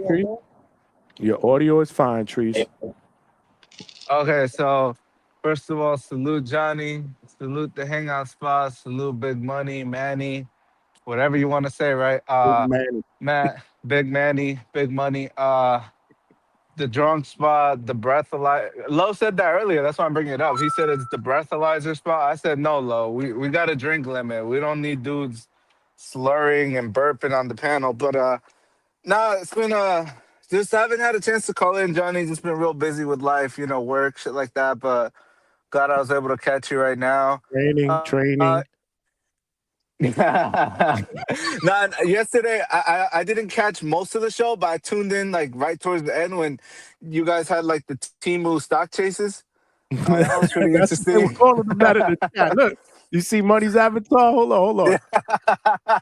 Man, that's crazy, bro. That's insane. Yeah, man. The beards are different though. Look, stock chases is shaped up at the bottom of the beard. They twins. Yeah. Nah, oh yeah, bro. homie got the beard like to his lips. Pause. But you know what they say in life? In life, everybody has somebody out there that is their twin. Yeah, that's Stock Chase's version. They just happen to be in the same city. Didn't this dude say he was from Queens? He is from Astoria. He said from Queens, right? Man, that shit is crazy. We got to see them both on the panel together. That'll solve this mystery. Like they have, like Stock Chasers has to jump on the panel, and then what was his name? Boxing is Dead has to jump on the panel together, and then we just have to like all shut our cameras off and let both of them cook. Hey, Johnny, who's is Boxing is Dead? Is that one idiot who I fight with in the Discord? No, the Donnie 946. Is that him? Boxing is Dead is the guy that came on yesterday that looks like Stock Chasers. Or is Stock Chasers? Who is Donnie 943 or 948 or whatever the fuck? He's in the chat all the time. Well, he wasn't on yesterday, which is crazy because he was the one that kind of made me spark that topic and thumbnail. Right. He was not in the chat at all, or today. So I don't know. But yeah, he's in the chat all the time, Alberto. He goes after you in the chat all the time. How you don't Yeah, know? the dude's an idiot. I told him call into the show, whatever discrepancies or whatever like He problems don't you got with call me, we in. can Though. hash it out. He doesn't call in. He does the chat. Like Big Money has been wanting him to call in because Big Money has this conspiracy theory that That he's some is kind of promoter or something. I don't know, right? What do you think, Big Money? I think he might work for Zuffa or something, or he's connected to Zuffa. Connected. Big Money feels like he's connected to someone. Well, he does put out like information that would lead us to believe you know somebody. Where you getting that from? Yeah, maybe he knows. Yeah, no, he's in my opinion, he's just an idiot. But no, and yesterday's dialogue was real fun too. Like everyone, like that, the Timu or whatever we're calling him, right? The half beard stock chasers dude or the full beard stock chasers dude. He had a good.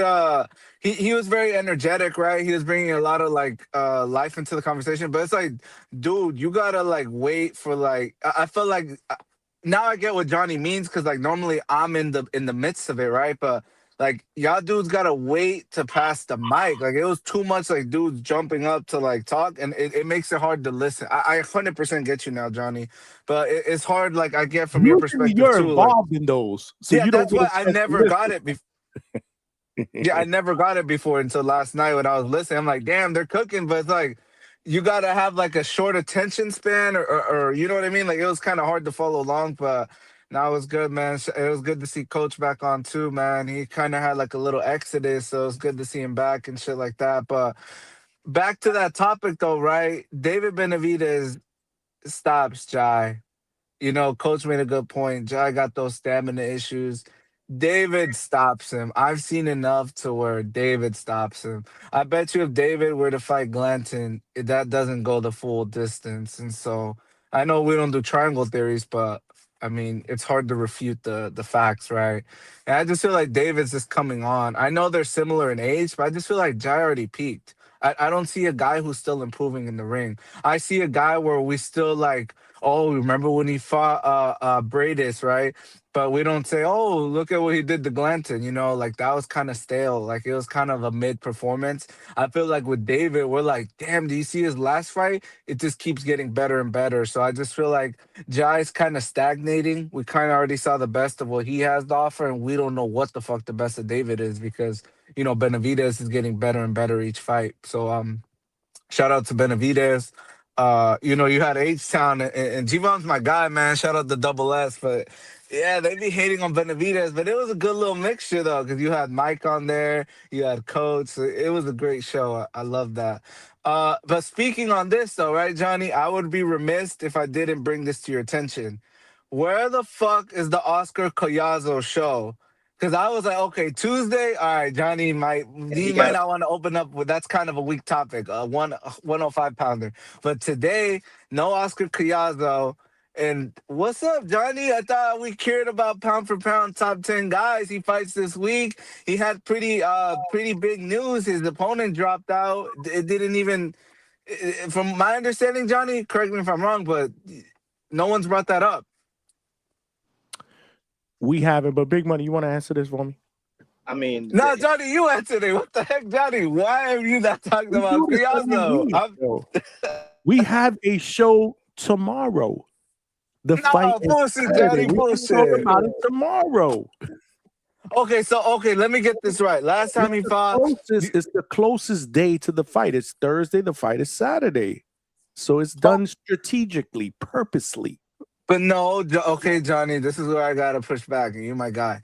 When it's David Benavidez or Canelo fight week, we talk about it Sunday, Monday, Tuesday. Right. Like I wouldn't deny that. I'm not going to deny that. And I'm going to anticipate that based on the fact, like people like yourself and other people that don't really fuck with the lower weight classes aren't gonna really buy in to that type of show that we're gonna do on a fucking Tuesday when the fight is on a Saturday.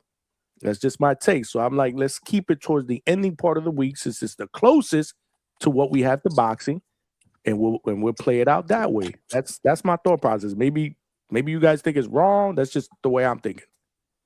I think you're. I'm sorry. Go ahead, Money. Let me hear what Big Money got to say before you cook. I was gonna say I know that I am in the minority here when it comes to talking about an Oscar Collazo fight or Oscar Collazo himself as a topic. Yes, he is in the ring's top 10 pound for pound. He's still number 9. And I understand about the fight. I'm guilty of it as well, where I don't think about it to bring it up because, to your point, yeah, a lot of the times we don't focus. We focus mainly on, and it's not even. I'm not even going to cop The to names. Yes, the names. Bigger names. Cop to the Let's higher. consider bigger names, right? I'm going to cop to the names and the bigger storylines. He's quietly building a resume that is killer, and he has been. I'm never taking nothing away from that man. You know what I'm saying? I'm sad that he don't get to fight Melvin Jerusalem again for another crack at that WBC, because Melvin Jerusalem just fought I forget this African kid's name, but he lost it.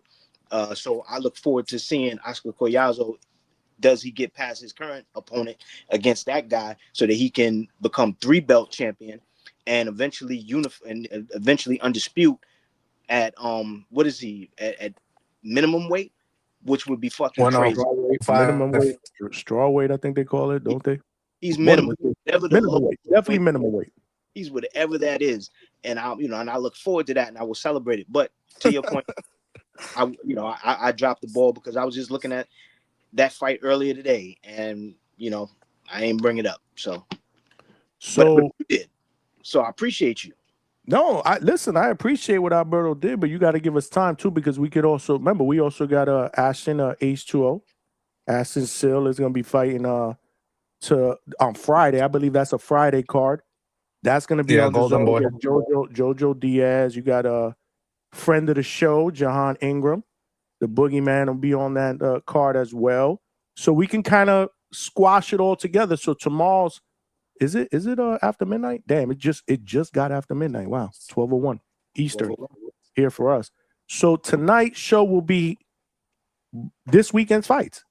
So we'll kind of squash them all together, Alberto. No, and Johnny, I wasn't even trying to come at y'all like that. The crazy part about it is if I put a thumbnail with Collazo, whatever, big fight this weekend, man. I'm just that. Might not bring out. Yeah, people are just gonna scroll away So we'll just put, I'll think of a thumbnail or whatnot. We're also gonna have put your face, Johnny. Put the Johnny thumbnail. That one works. We're also gonna have Robert Guerrero's nephew on tomorrow. First before we open it up. So we got that, and then we'll talk about all the fights from this weekend. That are going down that hopefully people have interest in. That's another thing, right? We do these shows and we're supposed to be hardcore fans, right? We throw the link out there and then nobody wants to fucking participate. It's tough. Mm-hmm. Now, if I put a fucking topic out there with fucking Devin Haney's face or yesterday's show did actually really, really well. We did well. The conversations on the panel were good. They did get heated. I think I had to scream one time. Did I scream one time? Several. Enough. Do I have to put the bell on? I think I did it 1 or 2 times. I don't know, whatever, but that's fine. I get it. Whatever. Listen, I've become accustomed to being the moderator or the referee on occasion. I just don't want to do it all the fucking time, 10 times a show. But either way, yesterday, Johnny, you got to do that. It was good, it was a good show. And Johnny, you got to control it because you can't let the panel overrun the shit where you got the inmates running the asylum. You got to establish that order. But Johnny, my whole thing with bringing that up, right? It wasn't to get on y'all. It's just when I said I don't really watch the lower weight classes, everybody oh, you're not a real hardcore. You don't really watch boxing. But then none of y'all motherfuckers in the chat have brought it to. I have not seen one Collazo comment so far. And so y'all dudes just, you guys want to seem like you watch all this boxing and shit, but nobody's, bringing that to light, that Collazo fights. He has a last-minute replacement. If he's supposed to be a pound-for-pound guy, that's supposed to be big breaking news. And, it kind of just went, it's like a small tree falling in the forest. Nobody really. What was that, Johnny? Hey, I take it on the chin. Look, what's up, right? I'm open for feedback, right? But what guys really? That's over there on that's no Diddy. What the fuck? Whatever. You just gotta be safe, Johnny. You gotta be safe. Your guy that's over there on Marco's channel that you're always debating. Marco, I haven't even been over there in like months. I think the last time he went there, they packed him up. The kid that Who? the CJ. kid was debating. CJ. No, I don't debate CJ. No. Oh, it's somebody else. Who was it? Yeah, it was somebody that you were supposed to debate there, and then they criticized you because you didn't show up. Fuck. 150. 150. He's a supporter of Collazo. Because when he came up here, me and him had a good conversation about So Collazo. hopefully he jumps on. We haven't seen him in a minute though. Yo, I didn't even know, bro. Tito Mercado fights Friday. My guy. That's diabolical. So you see what? Nah, yeah, you were. I would have known before tomorrow's show because I would have broke it down, man. I was thinking about Friday, not really Friday's show. That's the thing. This is on Friday in Long Beach, and let's not forget the last time we had Tito on the show. He spoke about his younger brother, who he said was a beast. He's making his pro debut, Daniel Mercado. On that Friday card. That's his pro debut. So this is we'll have shit to talk about tomorrow. Thank you for bringing it up, Alberto. Yeah, no problem, Johnny. And we're gonna talk boxing. But I'm telling you, watch. We're gonna be like, hello, the link is out there. Anybody want to get their takes on the weekend's fight? But real shit, we should be. You talk about gossip though? Yo, Johnny, this is a problem because we got a lot of boxing. Ain't it? It's not like it's like back in the day when we have like. But money, how's that a problem? No, the point that I'm making is the reason why we're so caught up where we're missing shit is because there's so much going on, which is a beautiful thing. The abundance of having all of these things going, all these cars, all these fights going on. You know, so that's bad on us that we not on top of everything, but good for us as boxing fans that we got so much that we could get to watch. You know what I take out of this little thing right here? We get into Alberto. When would Alberto jump on the panel to criticize us for not doing a Collazo show when he hates the smaller guys that fight in those weight classes? What? So we're getting to him. No, whoa, little by little, you know what we're doing, Johnny, right? We're getting to him. No, Johnny, no. My thing. That wasn't your point. No, my thing is like, yeah, let's not act like we care about these guys just because we want to be politically correct. Like, let's just put all our cards on the table. We don't really watch the weight classes. It's just hard to really get up for, a guy that's minimum weight. Speak for yourself. I've seen every single one of Oscar Collazo's fights. Man is a beast. Every single one. And this is why I tell you, I think I told you one time when I was like, you're not qualified. Remember when I said you're not qualified? Yeah, you said that, Johnny. You're not qualified. I remember that show. Watch him. Watch him, please, man. Watch him. Look, White Mike, you ain't shit. Johnny wasn't planning on doing a Collazo show. That's not true. That's not true. You see, White Mike, you ain't shit. He said I'm calling BA. Nah, bro. Look at this, bro. We got H2O, friend of the show, Jojo Diaz. Jahan, friend of the show. That ain't no Tito Mercado, his brother making his pro. Man, we gonna be lit tonight. We gonna be fucking lit. We got good interview with Robert Guerrero's nephew coming up. Come on, man. What's wrong with y'all, man? I do think the H2O and JoJo. I hope H2O knocks him out, man. JoJo, he's no good out here, man. Like, I hope H2O knocks him out. And as far as Collazo, and I don't even know who he's fighting. I didn't know who he was fighting to begin with, but now I think it's like a last-minute replacement. So I don't know, man. Like, Johnny, I'm gonna give it a chance. They kind of threw a little bit of shit on it, obviously. It's gonna probably be like the last one because Homeboy was a last-minute replacement on the last one because the last one he was supposed to run it back with Melvin Jerusalem, who he took his WBO title from back then. But then since then, Melvin Jerusalem got the WBC. He's supposed to run it back with him then. And then he got a guy who wasn't supposed to be in the ring with him. And he did what he's supposed to do. So it's going to be, you're just going to see a showcase. Yeah.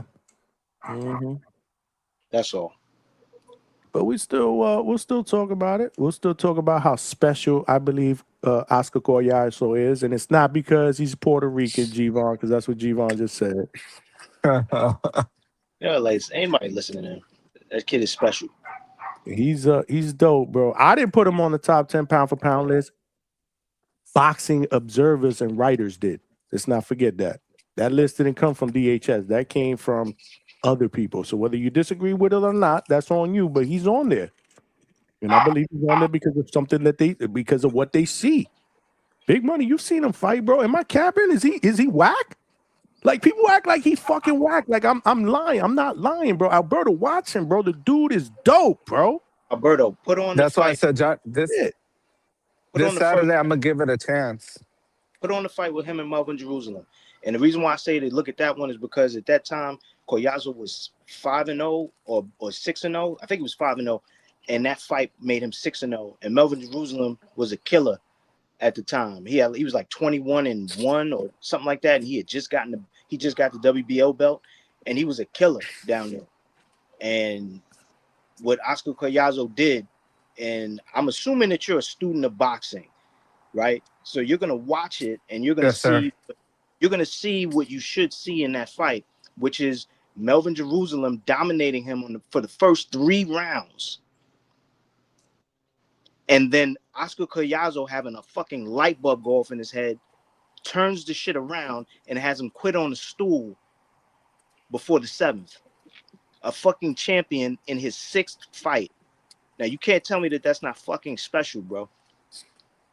You know what I don't get? Both these dudes, Alberto, G-Von, I would never, ever, ever disrespect them by calling them casual fans. I know they hardcores.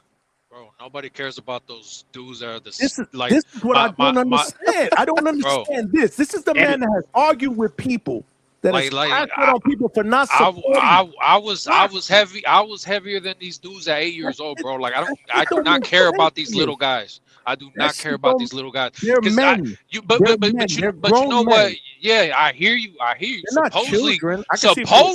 Supposedly grown men, but at the end of the day, people like to watch boxing because it's entertaining, and also because people think to themselves like, damn, this motherfucker could really whoop some ass, man. Some of these dudes, like you could say they trained or whatnot, bro. Some of these dudes you just slap around. Like at that way, he's like, come on, bro, get out my face. Anyways, but Johnny, no, man, look, hey, Javon, what was that? My bad, I didn't mean to cut you off, bro. You think you could probably knock out Collazo, right? No, like facts, just on your height and weight, you can probably knock him out. 100%. I'd love to be able to see that. Yeah, I mean, look, he might be a little elusive, but bro, like, come on, I'm a little elusive, bro, because I'm a trained fighter myself. You act like I'm just a bodybuilder, like some fucking Larry Wheels fucking nerd. I'm not one of these nerds. I know you fight. I know you train, but we're talking about a world-class champion, bro. Well, but how much does he weigh? Johnny, how much does he weigh? Johnny, how much does he weigh? I just told you he's a strawweight. He's a minimum. Devon is 6'3", 220. Johnny, like he's turning his TV off. And what are we realistically talking about? But if it was a street fight, I mean, it'll be worse, bro. It would be worse. I don't know. I don't even know if you would see this motherfucker. We land 3 or 4 fucking punches on your ass real quick, bro. In a street fight, Johnny, that's gonna be. Yeah, I hear you, but in boxing there's rules, right? There's rules and there's ways that we operate. You can only use your hands, right? No elbows. Shout out to David Benavidez and shit. But what I'm telling you is, in a street fight, I would just pick the dude up and throw him. Like, bro, get out of my face. Like, what are you doing here? Anyways, bro, look, I just want to continue on with some more of the Davis shit. See, because you said it's open forum, we could talk about whatever we want. Did you see the news that they said that the deal is finalizing with the guy who has 3 losses? McCallan? Right? Oh, I did say that. Wait. Let me break this down properly. A guy who has 3 losses already has less than a 50% knockout ratio, right? But David says, hey, I'm trying to fight the best. But isn't there a lineal undefeated champion who's a puncher up there? But you trying to fight the best? Come on, man. Just look. This is the shit I was talking about yesterday. It's cool. It's cool if he's gonna move like Canelo, but acknowledge it and let it be what it's gonna be. And at the same time, hate on David for the same shit you hated on somebody else for. Because before Canelo, it was Mayweather. Before Mayweather, it was somebody else.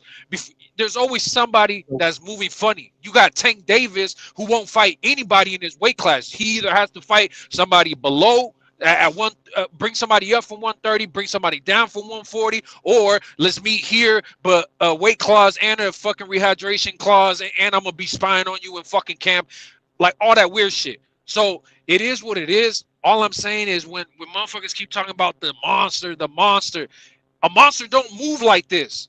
Like, what the fuck? You have an undefeated champion in his fucking prime who is the lineal champion, the guy who is recognized as the man at that fucking weight division that you claim to be the baddest motherfucker alive in because you just knocked out a unified champion in.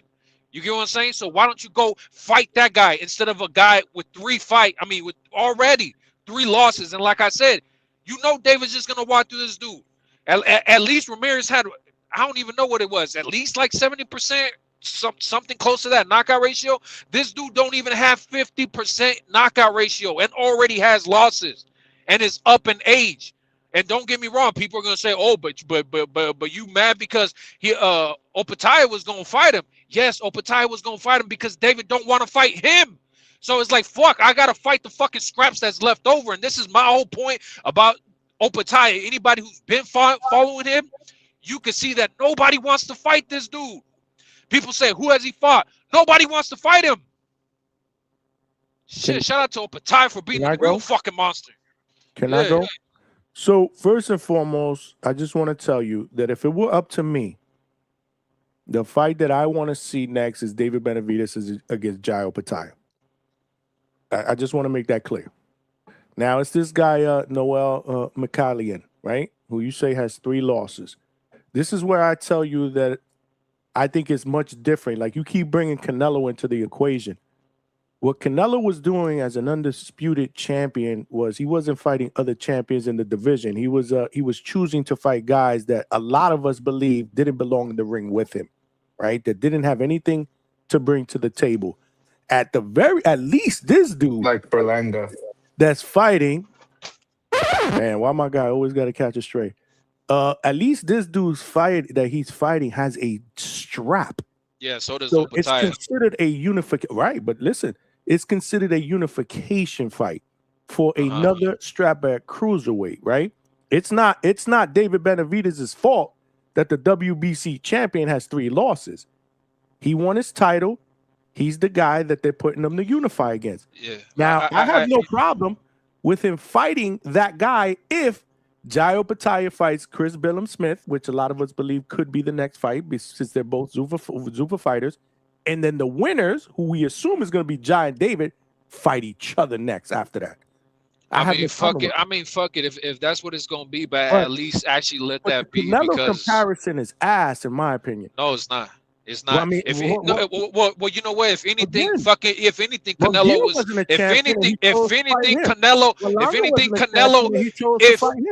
If anything, Canelo was moving better because at the end of the day, David just became even number 1 Hold on. Hey, Johnny. David just became the man. You get that? When Canelo became the man, he was fighting other people who were also considered to be a name.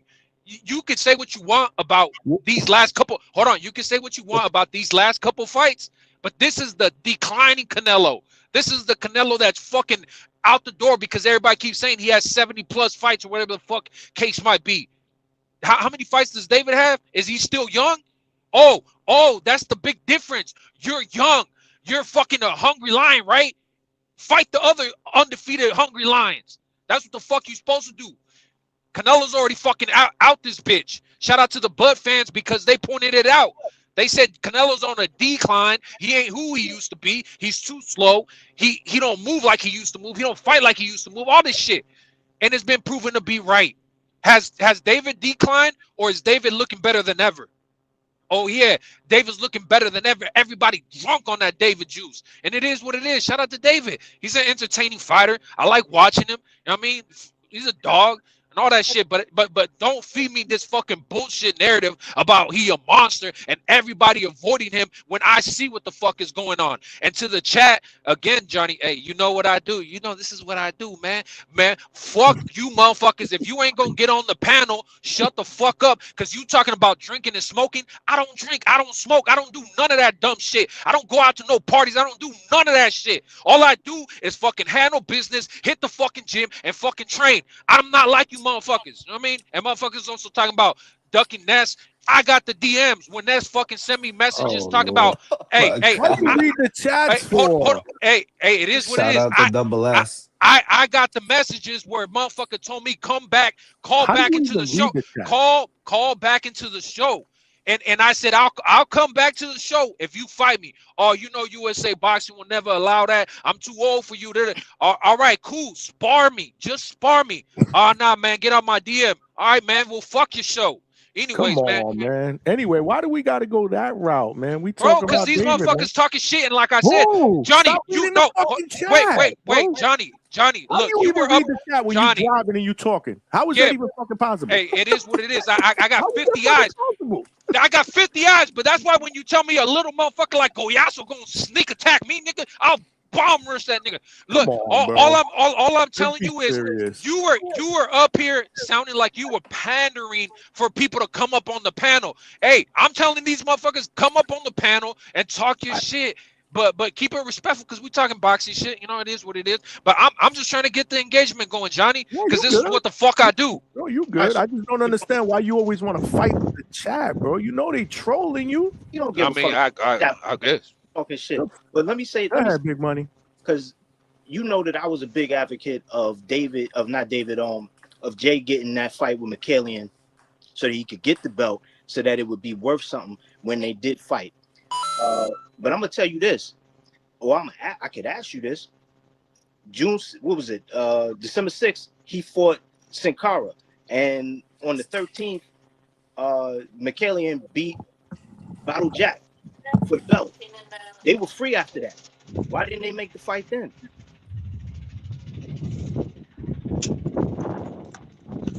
Wait, what was that? Why didn't McKellian and Jay's side, why didn't Tasman try to make the fight with McKellian after they both won their fights last December? Well, allegedly, what was happening was that Opataya was already in negotiations with Ramirez. It wasn't just, we want the Ramirez fight. Their teams were already talking, and then Ramirez moved on from him and went to go fight David, obviously, right? And so from there, Jai said, okay, what can I do now? Went to go sign to Zuffa, because Zuffa, you guys already know, Dana White and his manager and Jai Opataya himself, they said we signed with Zuffa because they promised us a route to Undisputed at cruiserweight, right? So that was their whole thing. And so that's why Jai was saying, look, David took the fucking Ramirez fight from me. Cool. But I'm on my Undisputed route. So give me the fucking winner. You get what I'm saying? And then he come to find out David already like, nah, I already have Bivol in mind. Okay, cool. So now we're negotiating with the WBC champion. And let us do that because you want to fight Bivol, David. You want to fight Bivol. But now, but now David's swooping in and like, nah, you know what? I want that fight. Like, bro. Yeah, but you just admitted yourself that there was already a precedent for David making moves that he could make and taking shit away from Jai. And the reality is McKellian, ever since he got that belt, had 6 months to make a defense and he didn't. So what your man David did, since he's still the champion at light heavy, is he used the WBC's adjacent rule, which allows him to go up or down the division and skip the line. And no, I'm not saying like the WBC is doing something that's unheard of. Like I get it, the rules are the rules, but at the same time, let's not act like it's all not being strategically maneuvered around Jai Opataya. Like you get what I'm saying? Like I get it. He like what the fuck? It's nothing new that if you're a champion, especially say you're a WBC champion like Shakur WBC champion at 135, he could go challenge the guy at 140 for the WBC. You get what I'm saying? Like this happens all the fucking time. And so I get it that David is able to petition for that fight and able to position himself to get it, but don't act like, oh, ain't nobody else in this division trying to fight me. Ain't nobody else here trying to fight me. So I got to fight this guy with 3 losses and less than a 50% knockout ratio. I have to fight him because nobody else here wants to fight me. I mean, if he said that, I got no defense for that. But all I'm saying is, Jay and them that's what they're saying. Is already familiar with him making moves and using the moves. Got a lot of background noise. I guess G-Vaughn got wind or something. Yeah, I probably got wind. Give me a second. Yeah. Well, let me mute up, but go ahead. All I'm saying, why are you acting surprised, Jay? You already know that he snatched that Zerto fight from you, so he just snatched another fight from you. You should have been thinking ahead. Y'all should have been figuring out a way to get him so you could shut down the moves so that you could have been like, now you got to fight me. You know what I'm saying? He should have did that. So I'm not really mad at David for making the move. And to your point, I'm not even denying it. I know it's a move, but he fucking pulled the move. What is there to say? I'm not even mad at him because he pulled the move. Now, do I want him to fight Jay? Hell yeah, I want him to fight Jay. But to my original point, I wanted him to fight him when it was something on the line. And I get that you're going to tell me that it's the Ring Magazine belt that's on the line. Yeah, that's true. That's on the line. But I want it to be bigger. And again, that's just my opinion. I want it to be bigger. You know, if a perfect world, they'll give him back that fucking IBF belt. He'll win the WBC belt, and then him and David could fight for Undisputed. But again, I'm saying I only think it's a matter of time that they are going to fight. But this goes back. But this goes back to like some of the original, like some of the arguments we be having all the time. Like when it's convenient to what we whatever point we're trying to make, we say, man, fuck the money. We just want to see the fights. But now you're saying, well, I just want it to be bigger. Like, so basically you want there to be more reward for David to put his O on the line against an undefeated fighter like Jai Opetaia. That's what basically you're saying. I mean, I'm not at this point. I don't know who the fuck wins that fight. Although I favor David, I still don't know who wins. I just think it'd be dope to make it a really big fucking fight. But if it wasn't like that, and let's say, all right, let's put it like this: if the situation were that David had to fight him next because he got outmaneuvered himself, then fight. The problem is David. Bro. The problem is Opetaia is not a star, and it is what it is. Like boxing is a game of politics, it's a business, and you know, at the end of the day, it is what it is. So I mean, what can you really fucking do about it? You're not gonna be able to change it. But all I'm saying is, let's not act like it's not a real fucking thing that's happening right now. Like Opetaia hasn't been able to get the fights that he wants because, first of all, the main thing is that he's not a star. And even Eddie Hearn and other people who have worked with him, like Gold Star and all that shit, they're like, bro, we can't find nobody to fight him. Like, no, like people say, like, you know, oh, maybe I'll fight him, but I want X amount of money. And it's like, well, Opetaia, like, it is what it is. He's not a fucking name. You get what I'm saying? But that doesn't mean that he doesn't have the skill. Not at all. I don't believe that at all. I know he, you know what I'm saying? I know what he's capable of. I mean, shit, we saw what he did with Sin Cara. We saw what he did with the dude before him, the one that he ended up fighting, the first guy he fought in January that he fought because Sin Cara had messed up his ankle. We saw what he does. I see what he does to these guys. I would love to see what happens when him and David step in the ring. I'm not even on some like, nah, David don't need to fight him. No, David needs to fucking fight him. I'm just like, bro, I can't be mad when you fucking pull a move that you could fucking do based on the way shit is, the landscape of the whole situation. If, to your point, if Jai was a bigger star, hell yeah. That push would be so heavy that David wouldn't have been able to deny it and nobody would have stopped it. They would have made it happen. But because he's not, this is what the fuck it is. It's fucked up. Yeah. Yo, we got Tone. What's good, Tone? What up? What's cracking? What up, man? Long time no hear, that's bro. what happens. When you are legitimately that much people do not want to fight you unless the money is right. Don't forget that Mike Tyson's sparring partners wouldn't spar him for less than 10,000. Like, that's just crazy. Shout out to that. Tone, jump in here, bro. What you got, bro?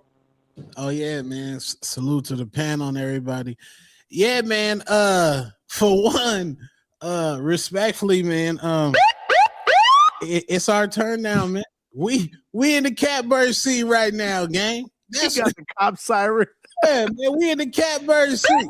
Yeah. Hey, Tone, you know I know what it is. All I'm saying is let's not act blind to it. I know what's happening. You got the driver's seat. It is what it is. Drive that bitch. I don't know shit. Yeah, man. We in the catbird seat, man. We doing the same thing my nigga Saul Canelo Alvarez doing. Yeah, J.O. Batai, you may not never get the fight, nigga. Yeah, go over there, Australia, get you a motherfucking onion tower, my nigga. You know, have a Coke and a motherfucking smile and say what's up to Scott Nicholson, nigga. It might be a while. You might not never get the fight, nigga. Hey, yeah. Hey, and you know what's crazy about that? I don't know if you've seen that video, Tone, when Jahi Tucker was in the gym practicing and shit. You know, he's fucking working, training. Scott Nicholson said, yeah, he's my favorite fighter. Oh shit, she said that about Batai. Shout out to that. Yeah, salute young Sky over there. The Eddie work, respectfully. Hey man, and then two, hey man, deeper, darker criminal link. We not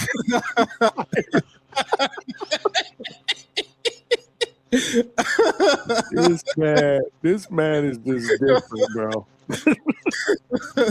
We not gonna act like what's his name? Mike McCallan. What's his name? McCallion. Him and Jai was already negotiating a fight, bro. When he got the Zuffa, Sean Tatel already spilled the tea. The thing is, the dude McCallan like, hey, nah, nigga, let me go get this Amazon money. I ain't fuck Exactly. with you. Same shit that happened with Ramirez. Ramirez was already talking to Opataya about a fight. Their teams were already actively talking. It wasn't like, oh yeah, I want to fight that guy. No, they were already negotiating. But Ramirez said, hey, these motherfuckers talking about some more money. I don't know what to tell you. Like, I'll see you later. And same shit. I know. Yeah, man. It's just our time right now, bro. I don't know. Maybe he'll get the fight, man. Get the IBF. Because if we can beat this guy, we're one belt away from undisputed. Like that's the equivalent of the Knicks winning the championship for Phoenix, Arizona. If David becomes undisputed, we throwing a fucking parade, bro. Yeah, in November the fight better be out here too. It better be in Phoenix. We don't want that shit in Vegas, bro. I hear you, man. I hate you. I'm surprised. Did you listen to yesterday's show? That was the topic. Jai against David, man. We had a lot of good breakdowns, man. Oh shit, nah, dang. I was going in on the panel too, man. Yeah.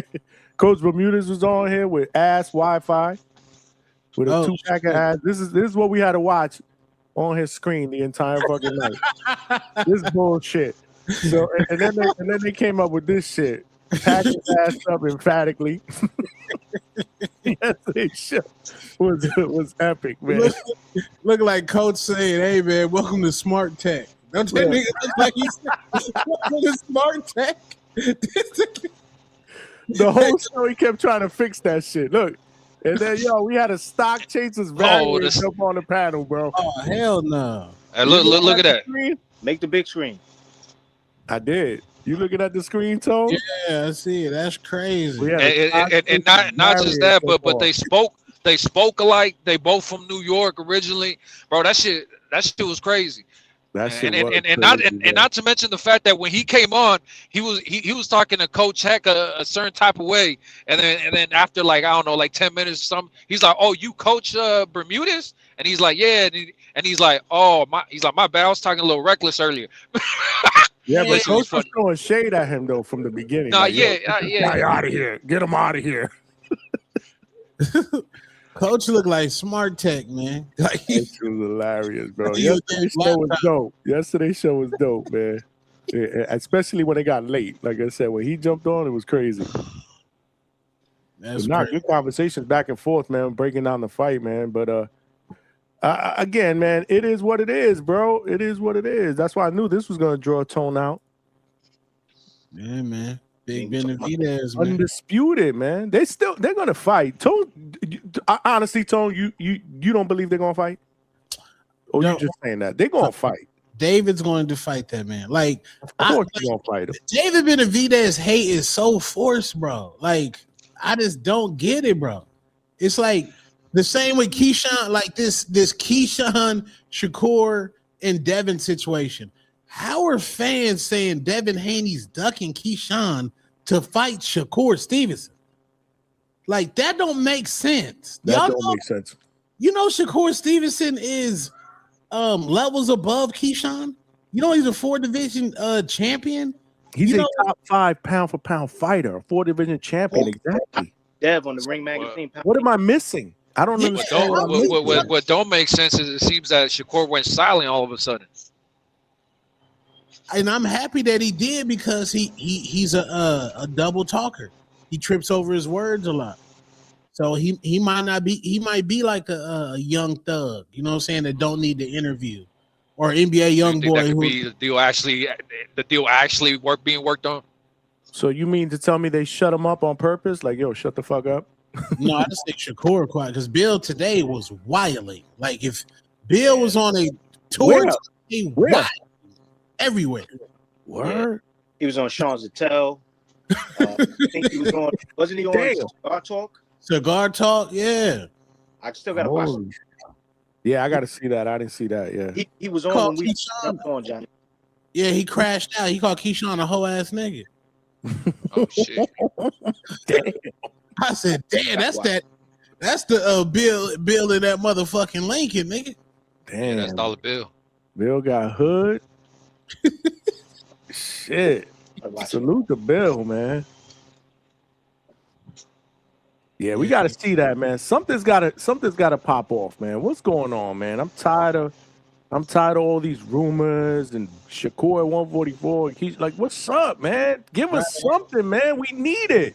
Yeah. What do y'all think about that though? That the fans are saying, "Oh, he ducking Keyshawn." Like, what do y'all think about that? Crazy talk. It's crazy talk. Shakur fight is much more tougher. I ranked him. Ring Magazine, pound for pound list. You know what I'm saying? It's like, come on, bro. Like, you know, Shakur's he going on 4-weight world champion. Like, what are we talking about here? Like, what are we really talking about here? You know, that's just if we all already agreed that Keyshawn is little bro, then what the fuck are we talking about? He going after big bro, and on top of that, he's doing that at a lower weight, 144, which is obviously to Shakur's advantage. We had somebody jump on here. Who was it that jumped on here? The kid with the young fighter that we interviewed earlier. He said, "I said, who would you favor?" He said, "Well, if they fight at 144, I favor Shakur." Oh, boy. Yeah, but if they fight at 147, I would take Deb. What do y'all think about, because Shakur got to go at 4 pounds too? Shakur he's never fought at that high of a weight. I don't see a problem with it. Like, I don't see that present. I don't think 4 pounds on Shakur makes him more sluggish. Changes the way he fights. Changes how his stamina plays out for a 10-round fight. I'm assuming it's gonna be 10 because it's not for a strap. It's I don't think any of that affects him in any sort of way.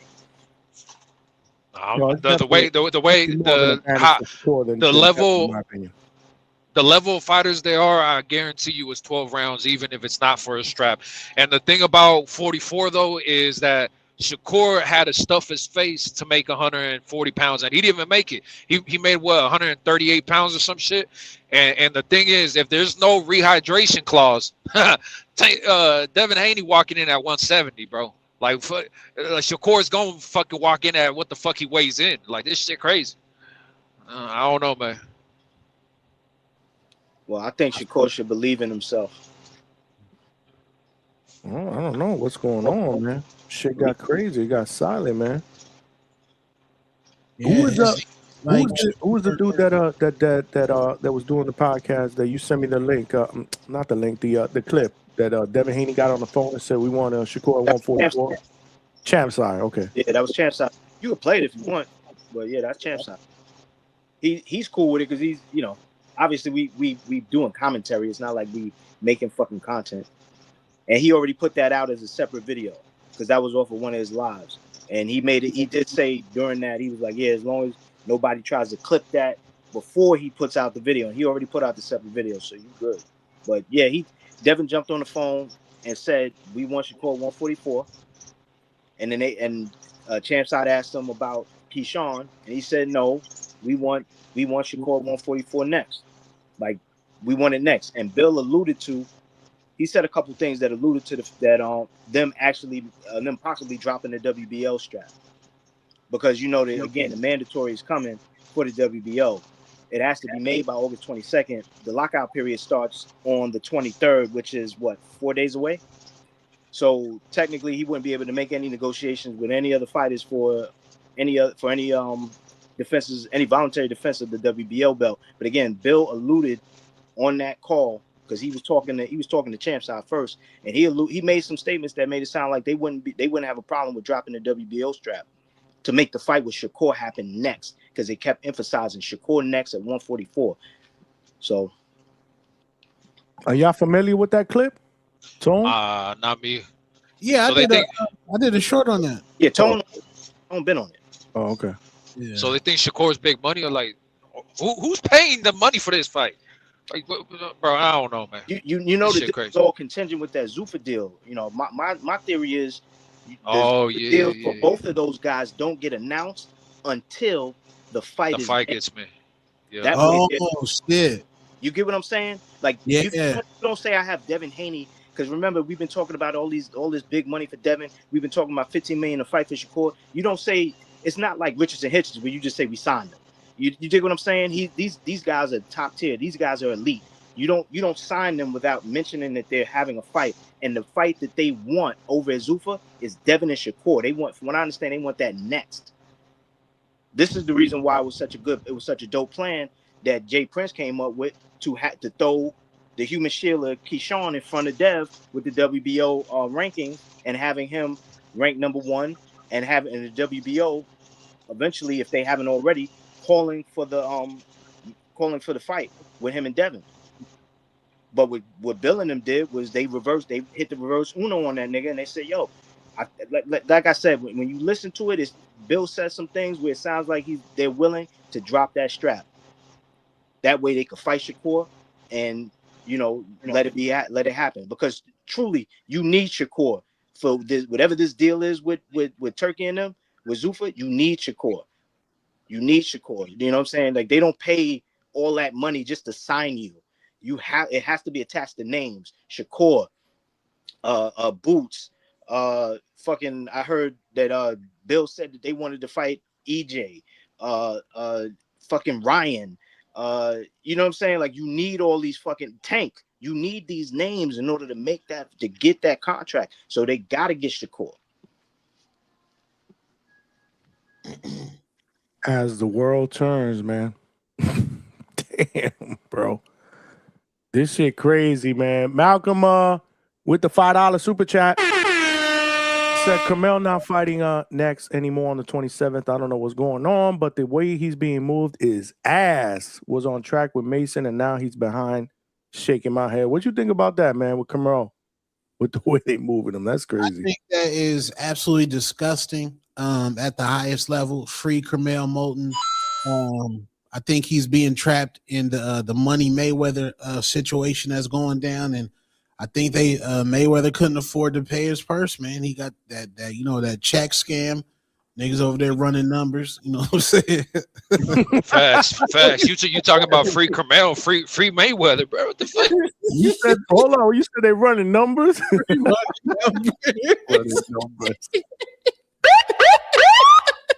Listen, the police siren, that shit is diabolical. But yo, Johnny, I don't know what's going on with Carmel in his career, but I know that he's having a black over at the babysitter's house, aka Michaela Mayer. Yo, they made a part 2 and a part 3 to that Scarface movie that they made for him. It's dope. They got that shit on his Instagram. They making fucking movies and shit. He's having a ball over there at the babysitter's house. You know what I'm saying? He really is. Have y'all seen the movies on his IG? Go to his IG. He has where he playing Scarface and shit. They just did like part 3 the other day. So he's having fun at the babysitters. I know. That's all I know. That's lit. That shit's crazy, bro. That soundbite is fucking hilarious, bro. That shit is dope because it's clear as fuck. It's clear as fuck. It reminds me of when I used to fucking live in New York. That's what you heard out there. Some of these dudes be on the panel, Big Money, Stock, Trini, and you hear that shit in the background. I'm like, oh, the sweet sounds of New York City. Yeah, I told you can always tell when somebody is from New York on the panel because there's always a cop, always an ambulance. Bro, I don't know. Some shit's always going down in New York. Too many people. Speaking of the devil, look, from straight from the Bronx, right there, man. Salute. Watch, you gonna hear an ambulance. Nah, for sure, you gonna hear it. Siren. Yeah. At least G-Von said it nice in the panel. In the comments, he'd be like, somebody's always dying in New York. No, that's facts. Nah, salute. Yo, Paney did pop on Rapstar early yesterday morning. Who, Bill Haney? Yeah. And he pushed. He might even stop by here. He doing his rounds. He said DHS is next. He making his fucking rounds, bro. Yeah, man. But he said Hatrix? He ducking the Hatrix? What's going on? Tone took him off the bandits. He good over there. He good over there. Yeah, but he said that if the call don't go through, he said he don't care if the Keyshawn fight go to purse bids. That's what he want. If it go to purse bid, that's gonna be crazy. Yo, shout out to Chevy Red. I almost forgot for shouting out H-Town on his comment grifting yesterday. That was cool shit because we already laughed when she said it. Then he want to say it on the panel. I wonder if he grifted that Wembane nickname he gave to Wemby. Chevy was throwing shots at everybody, even Coach, man. That's a tough nickname for Wembane. She came up here and started giving me some praise. So shout out to Chevy, man. I don't know what to tell y'all. Y'all got the insults. Yo, Chevy got that deal, gang. Didn't she just got a podcast deal? Did she? She ain't tell us. If you check her story, Chevy got a deal. It got it was a lot of AI graphics on there. Oh shit. Yeah, that's what's up. She put the work in. She grinding, man. It's that hard work pays off, man. Get that grinding. It pays to cut Coach Hector Bermudez's hairline because she be coming on here getting on his hairline all the time. Shout out Chevy. You saw when she told Norbs he was glazing that Tone? Yo, we need the answers. You got to get Norbs on, Johnny. You got to get him on. You didn't see that clip, Tone? Nah. She was on with Norbs. You know Norbs, right? Mm-hmm.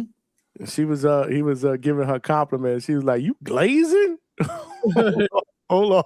I'm just being real. Look, you glazing right now, Norbs? You glazing? Huh? You glazing? He said she was drop dead gorgeous. We need answers. We need to get Norbs on here, bro. What was going on, man? He was just glazing Chevy. Chevy was like, "Norbs, you really glazing me? You glazing?" Shout out to 10-8 podcast. Yeah, man. Norbs my dude, man. Hell yeah. Oh shit. No, you see Trini called him out. Look, now you called him out. Hey, Trini. I ain't one for these false accusations. I just want to know the dope name, bro. It was Wembane. You came up with that? Yeah, dog. I come, bro. Too bad. Our Essentials, the Benedivas, the Haniacs. That's H-Town, baby. That's what's up. That's when you got to start. When he's not sleeping. Yeah, you got to start copywriting them shits. But too bad Wembane ain't had that ostarine in that shit that he be putting in his vein. I even gave Devin the nickname Huggy Bear, dog. Come on. Yo, you need to start putting them shits on shirts. Make some bread off them shits. Man, I got a shirt for Devin already. I just have I haven't printed it out. I need to get one of them the Lenovo Yogas with the art studio in it already. Yo, but I wanted to ask Money in the panel without the clauses, nothing. Who we got with Dev straight up against Shakur at 147 though? Who we picking there? Shakur, dog. You already know. I mean, I'm leaning core, but I would want to watch that one because that's just too, like that's I can't pick against them, man. That's one. I just want to sit back. Yeah, that's the fight we need, bro. There's no clauses, two greats. There's no losers in that fight. That's what they don't understand. There's no losers there. The problem the thing about this, there's always going to be talk, right? If Shakur beats him, well, he drained him. So at 147, there's really no talk. Well, I guess they'll say, well, he made Shakur move up. That's not his normal weight class. I mean, I guess they'll say there's always going to be talk. So you know what? I take that back. You know what's interesting about that fight is that we know that Dev has been working with James Toney on his inside game, and we know that Shakur's power is decent, but maybe not respectable enough for a guy like Devin, especially to Javon's point, if he coming in there at 175. So it might be a whole different fight if you got a Devin that's pressuring you, trying to fight on the inside with you, not respecting your power, and has the stamina that he'd already been displaying with Brian Norman Jr. and with homeboy that he fought at 44. Because remember, he had amazing stamina. Like his gas tank was crazy. Talking about Ramirez? Yeah, Ramirez. So I'm in my mind, if I got a picture Devin with that kind of gas tank fighting on the inside and not respecting the power coming back at him from Shakur, that's a whole different fight. That's Money. what I'm saying. Like, Devin don't fight on the inside. That's the problem. I was just about to say. That's what I was just about to say. It sound. That's why I'm a fan of him. Here, hold up. He's excelling his game. He knows the Huggy Bear tactic is not going to work at 147, especially not at 154. He has to get that James Toney in. He's going to be an entertaining fighter at 147, 154. Man, I've been saying it. He's going to gain some fans. He can't do that clinch and whole shit. He got to let them hands go. It is one thing I've always said about Devin. If he implemented some dirty boxing in his clinch game, then it'd be effective. But he don't do nothing in that clinch. He holds you and tries to wear you down. And when have you seen Devin fight a mobile fighter that can fight off the back foot with a jab and has a bag? Bro, Shakur's got a bag. He ain't into just one-dimensional. People are tripping, bro, because they're like, he ran from that power punch and this and that. Hey, dude had one hurt hand and he still whooped that dude. I gave Tank all sorts of credit for beating Isai Cruz with one broke hand. He was the god of boxing that day. But when Shakur does it, he's scared, this and that. Nobody was saying Tank was running from Isai, and he was moving a shitload in that fight. No, but Tank wasn't running, though. I mean, bro, look, I get what you're saying, but at the same time, let's be real, though. Shakur turned his back.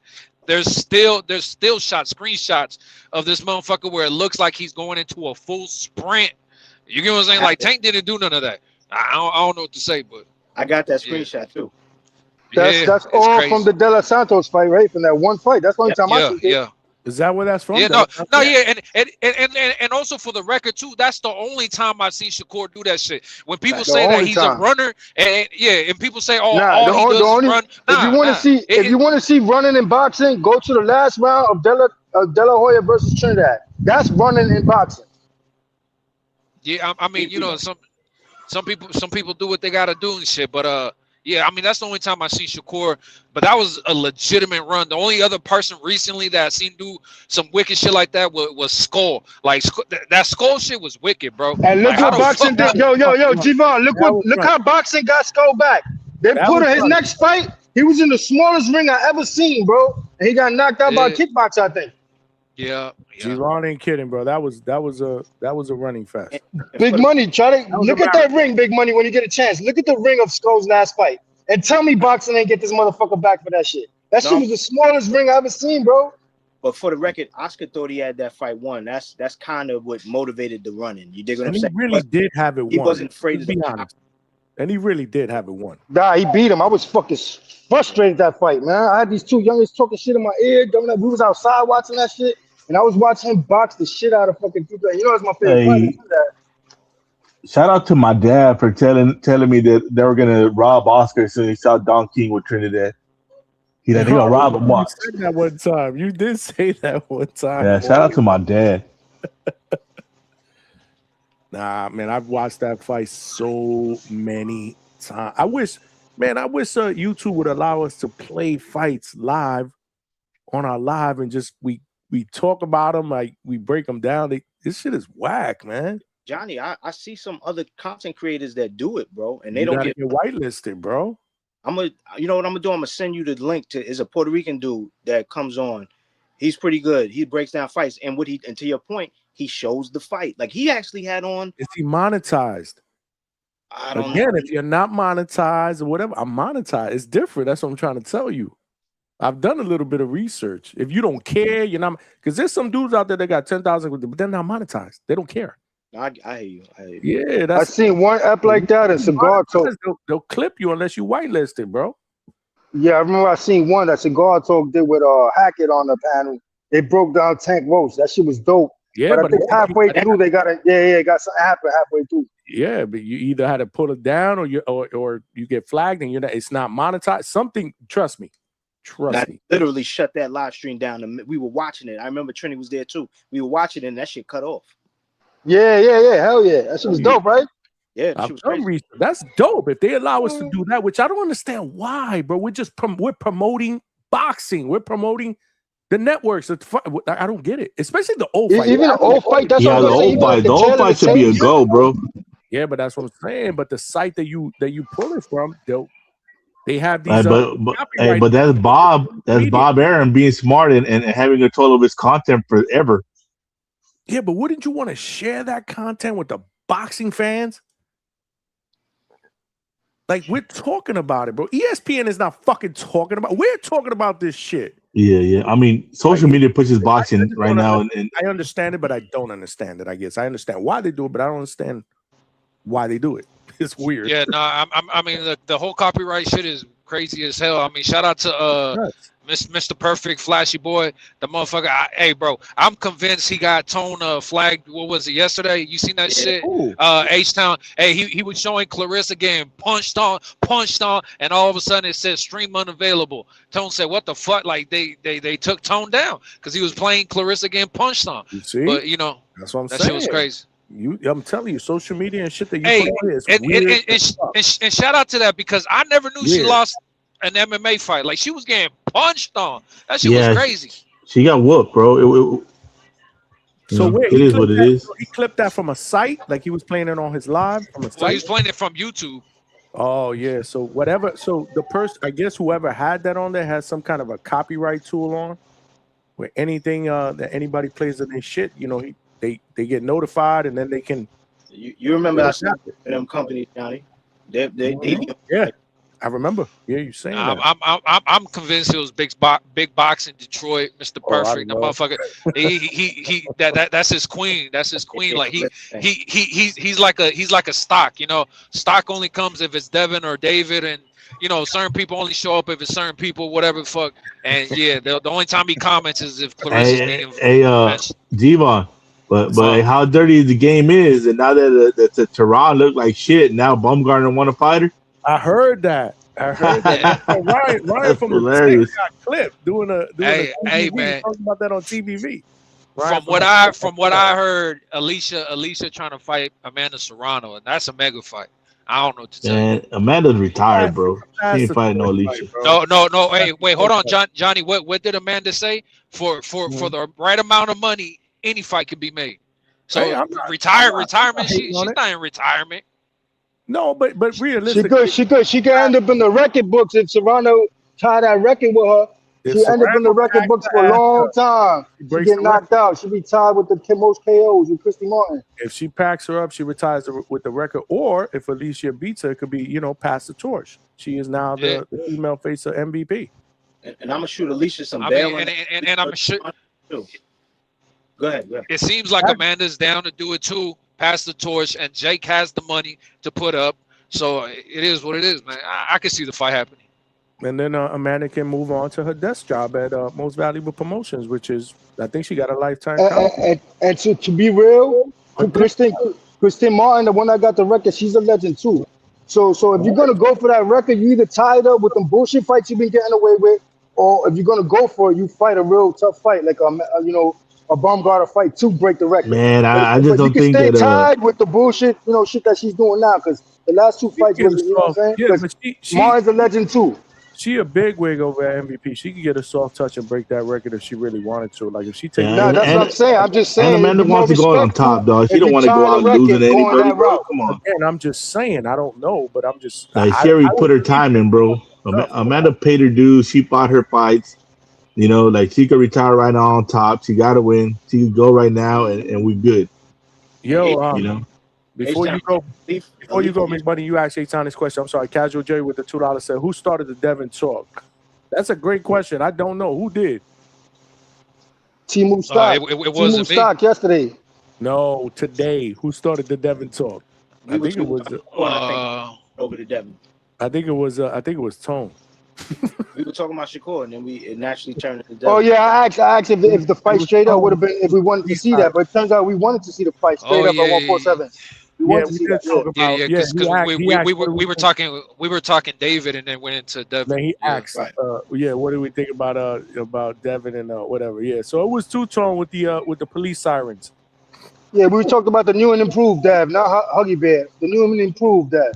The sit down. I mean, new and improved. There's a lot of smoke at 47. He's looking at 35 pounders. Big Money wants to ask a question. Go ahead, Big Money. I interrupted you. Go ahead. I wasn't gonna ask you nothing. I was just gonna say H-Town. As it stands, Alif Notaran always looked like that, bro. She always looked like that. So it's not. I don't think it's that she looked bad last time. She always looked like that. She always fight like that. Even the last fight before this one, we talked about that. Yo, that's how she fights, bro. That's just the way she fights. She a bully.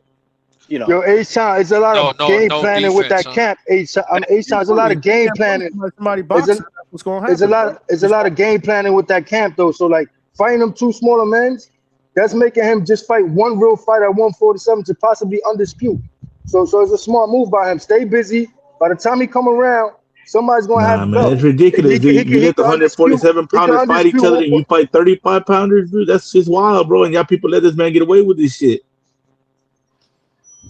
You got Tiger Johnson, you got Polanco, you got I got tired of calling for the Tiger Johnson. You got Ryan. That was there. They don't want to be in the all same these room fights at 47, bro. But this man worried about a 30-pounder and a 35-pounder. Why we forget that he wasn't already like in negotiations with Rolly? Like what happened? That was crazy. Exactly.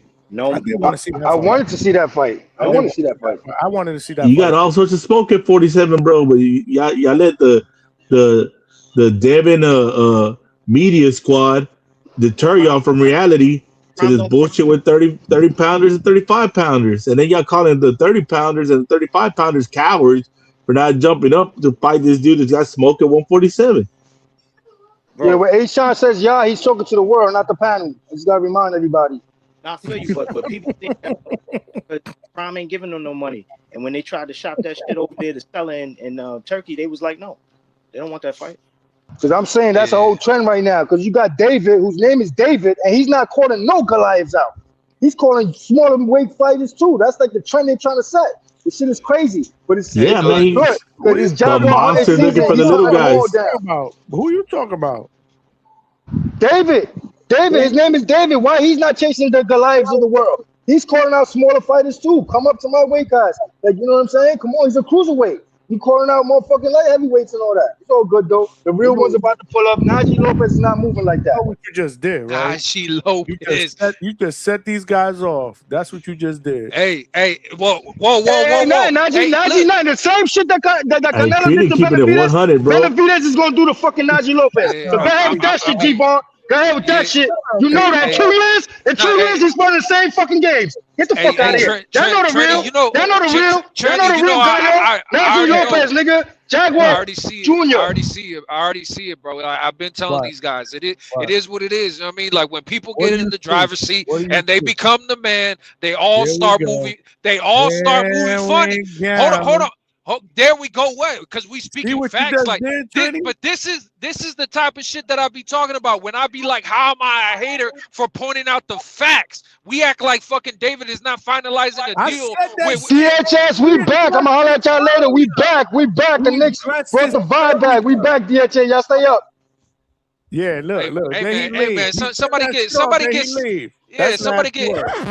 gets stuck out of fucking jail, bro. That's nasty. Somebody gets stuck out of jail. We need fucking stock on the panel. Stock chasers, bro. Somebody pay the bill. You know he got arrested for celebrating, bro.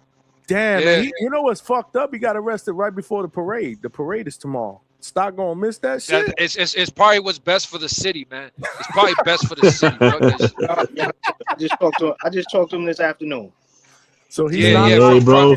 from his iPad in the county jail. I know they got iPads now. You know Hey, how y'all that watch go. out for that Hubcast at that parade, bro. He gonna be going crazy with everybody distracted with the parade. He gets locked up today. At least he'll be out by tomorrow. It ain't Friday. Where he gotta what is it? You get locked up on Friday, you ain't seeing the judge till what, Monday? Yeah, till I mean, Monday. Central booking. It's a little different. They move you along faster. The digital. Shit, not in fucking Houston. In Houston, you might see that motherfucker for a week. And I've been out of New York for a long time. I remember growing up though, we like, yo, don't get locked up on Friday. Nah, but I'm You saying, out till Monday. Johnny, remember we used to use that as excuses when we didn't want to see our side piece. We'd be like, "Yo, I got locked up." You crazy? Yo, that's what G-Von, that's what we would do. Like, you'd be like, "Yo, oh shit, this." You like, damn, y'all gangster. I tell her you got locked up on Friday. That way you ain't got to worry about her for the weekend. Polo Buster, where's parade? The Pride Parade? No, yeah, the Nick Parade, man. The Nick Parade is I mean, same tonight. thing. Today. Hey, tonight. Yeah, exactly. I agree with G-Von. The Pride. And it is the same. Damn Pride, 100%, bro. Holy shit, bro. G-Von, we didn't address this earlier. You get all passionate about shit that we addressed like an hour and a half ago. Wait, what? The whole shit with David and the way he moving. Wait. I mean, yeah, I hear you, but you let Trini do the mafia thing. Just when I wanted out, they pull me back in. That's what you just let him do to you. It is what it is though, because you said we up here to talk about whatever's on the mind, and that shit's still on my mind, Johnny. I respect that. And it's entertainment. I mean, yeah, man. Like I said, you got the guys trying to fight the little guys, and they're justifying the bullshit. You got the fan bases justifying the bullshit. Meanwhile, there's smoke at cruiserweight. There's smoke at 147, and these guys just holding up the divisions. All that's going to be addressed in due time. In due time, it'll be addressed. It'll all be addressed. We'll be talking about this probably, you know what? Early 2027, we'll be talking about this again. 2028, we'll be talking about this. No, 2027. That fight is going down in this is me. I think the what do they call it? The early part, the first quarter of 2027. Somewhere along the lines between January and April. Yeah, I mean, look, my only thing though is like I don't think people fully understand the fact that David he's now become the Canelo, right? And Opataya is David, and the David fans were mad, crashing out, crying, complaining about what Canelo is doing to David. But now David is doing it to Opataya to the point that, hey, like you said, Johnny, we might get it, but at the same time, if it takes too long, Opataya is gonna have to do the exact same thing that David did, and he's gonna have to go to another weight class. He's gonna have to go to heavyweight because David don't want to fight him. David's too much of a star. David's calling shots. He's making money. He's picking fights. But like I said, though, it's just crazy that it's okay when it's your guy doing it, but when somebody's doing it to your favorite fighter, it's the end of the fucking world. It's crazy. Like I don't know. I don't think people fully understand what the fuck I'm getting at, but they don't care because their fighter's the man now. It is what it is. And by the time he moves up to heavyweight, he's not going to be fighting the Thomas. Now he's going to be looking for old ass AJ, old ass Wilder, old ass Fury.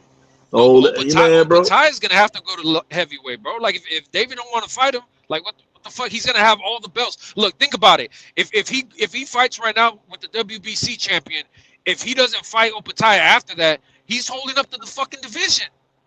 Like, what the fuck is he doing? If you keep talking, bro.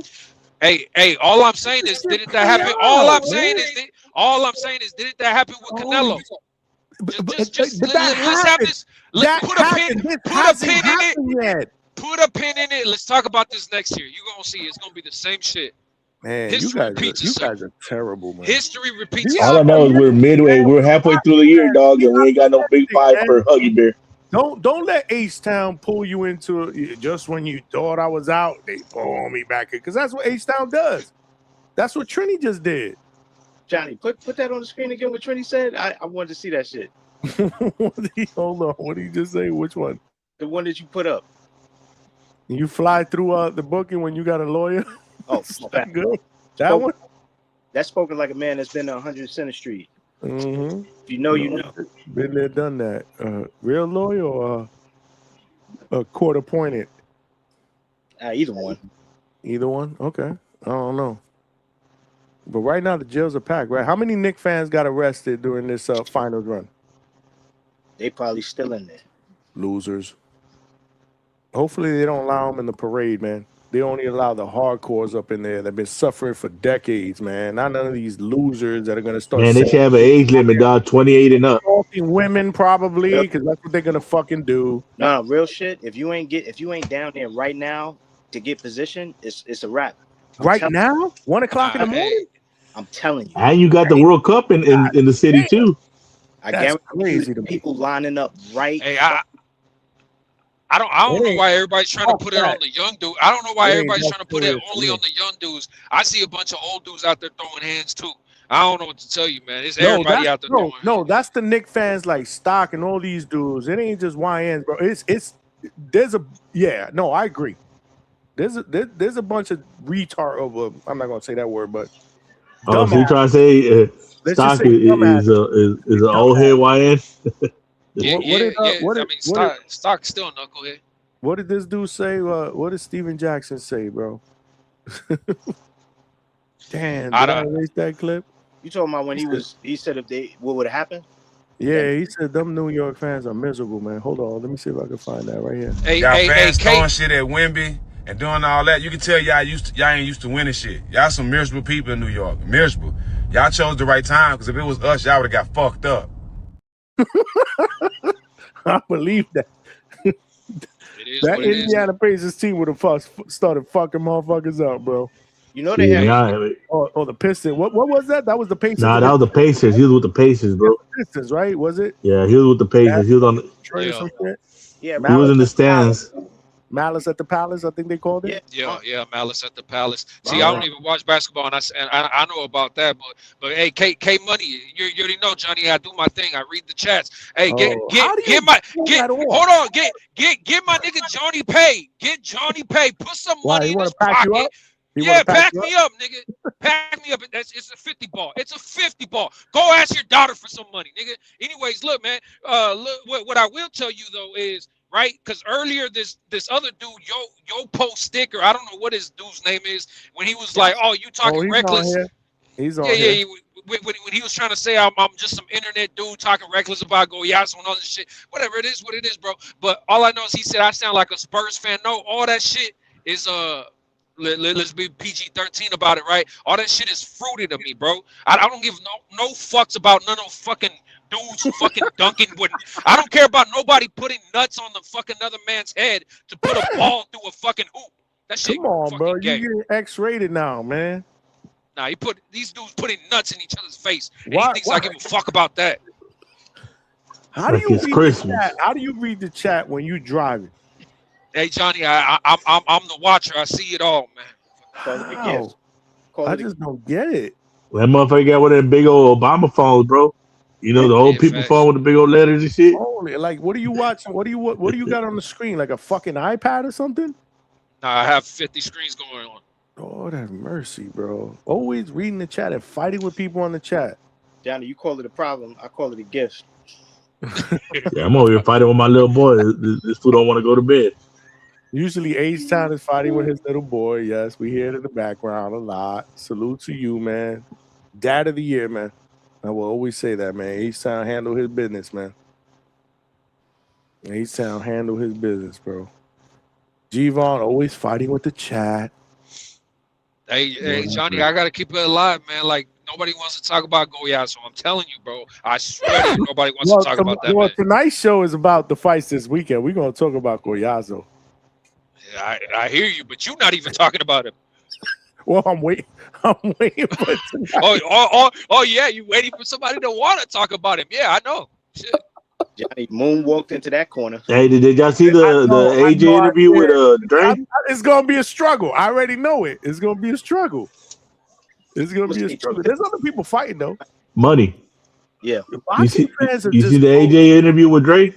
They're just so fickle, man. The EJ? The Earl? You didn't see Still the ain't Earl? watch it. It's like 3 hours Oh. long. I thought you said AJ. Yeah. Nah, Look at McDoonan, who's in the U.S. He in the U.S., man, with the $10 euro to Scotland Run USA. He's been showing a lot of clips, man. They definitely took over Boston, or shall I say Boston? Boston. That's how they say it out there. And I think they're gonna try to take over Miami. I don't know how that's gonna work out though. Miami ain't Boston. too many Cubans, bro. Don't do it. Miami ain't Asians and Cubans. Y'all gotta be careful. Yeah, I gotta be careful out there. Hey, Mick, you already know, man. They got them machetes out there. Number one. And he helped us Objective with number the goal. one, we trying to find Bud. We trying to find Bud. I don't know where he at, but he need to pay his sanctioning fees. Get I to ain't the gonna chopper. lie. You know. I ain't gonna lie. Well, let's link him up, man. Let's see what's going on because he's in the United States, man. He's been out here for a week. Hold on, let's get his take on what's been going down. Let me show him the link. Shit, Hold Mick on. with some fucking soccer shit and beer. He don't give a fuck about none of that. A lot of beer.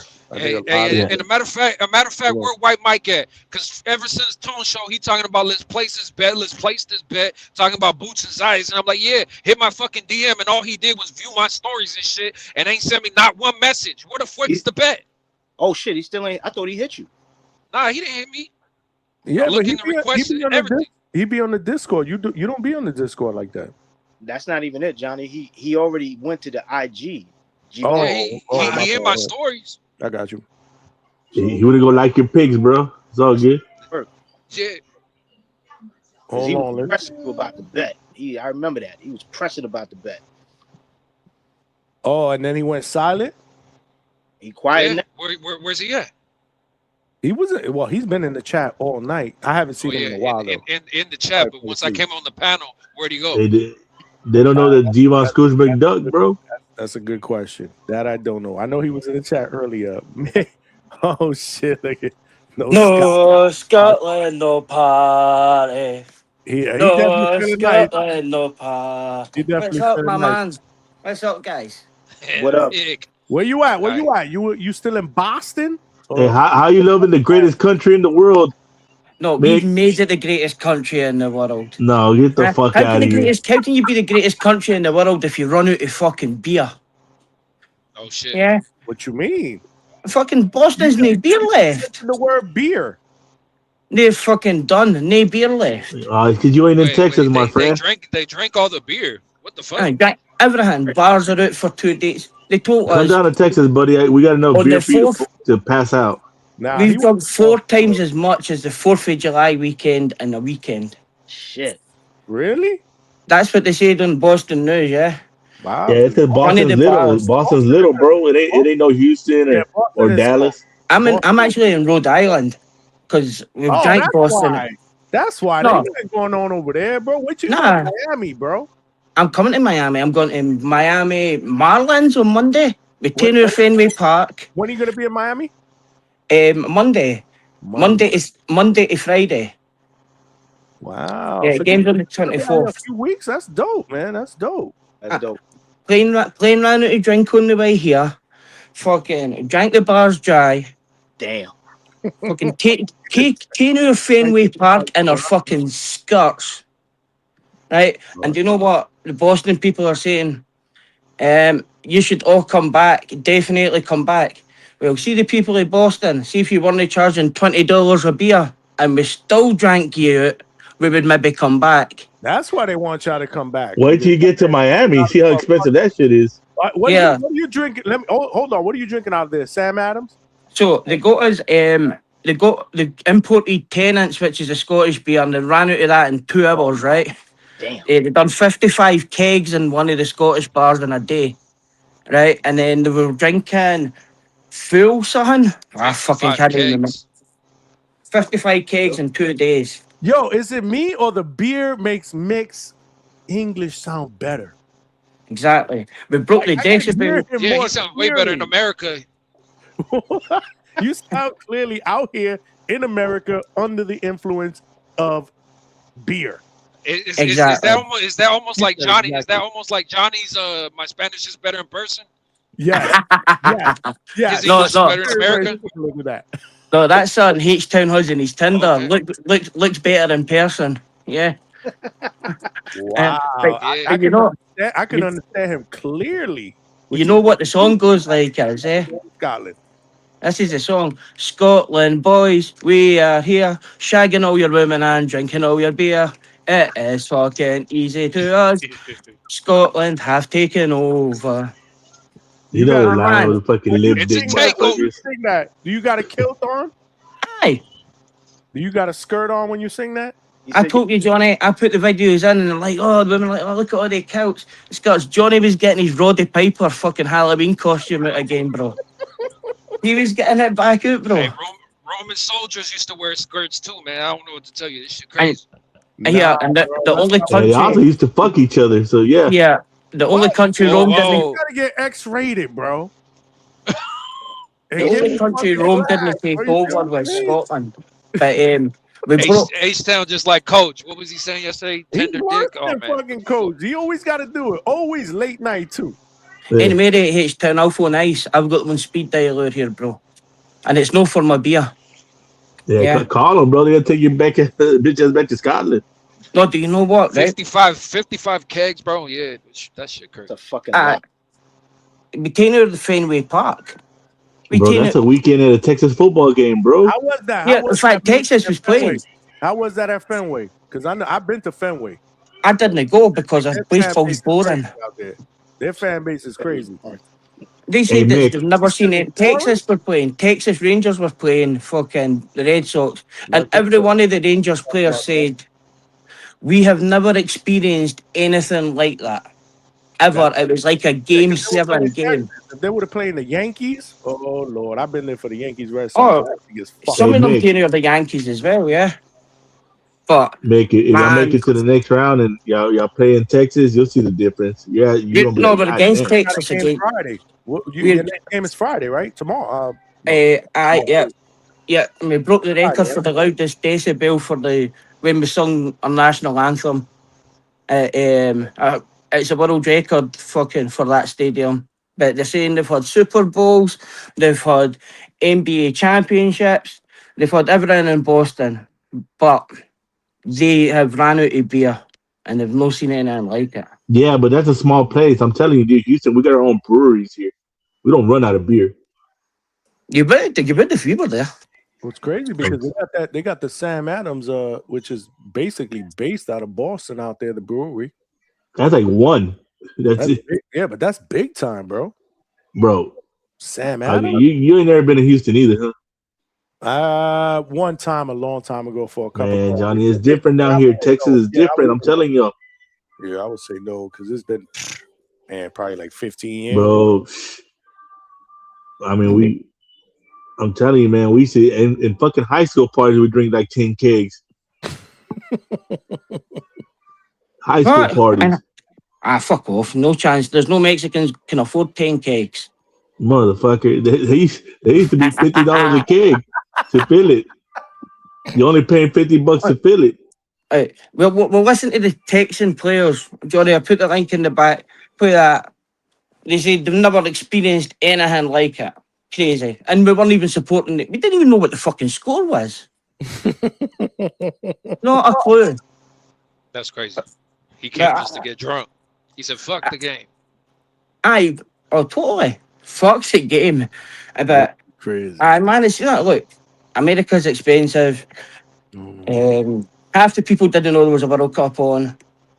There's probably about 3% of Scotland's population there. And we're all over the timeline, taking her. But no Scotland, no fucking party. Hey, have you seen the fucking Koreans in Mexico? Yeah, did you see the Japanese guy in Mexico? He went, hey, what was that? No, cabrone. What's that fucking Canelo said? Yeah, cabrón. Mexico, cabrones. The Japanese guy shouts, hey, Mexico, cabrone. Hang on. Yeah, they're partying down there. They're gonna be half Korean, half Mexican babies all over the place in the next year. Honestly, Johnny, if you look at that link I put in the back, the Texans are like, man, we've never seen anything like that.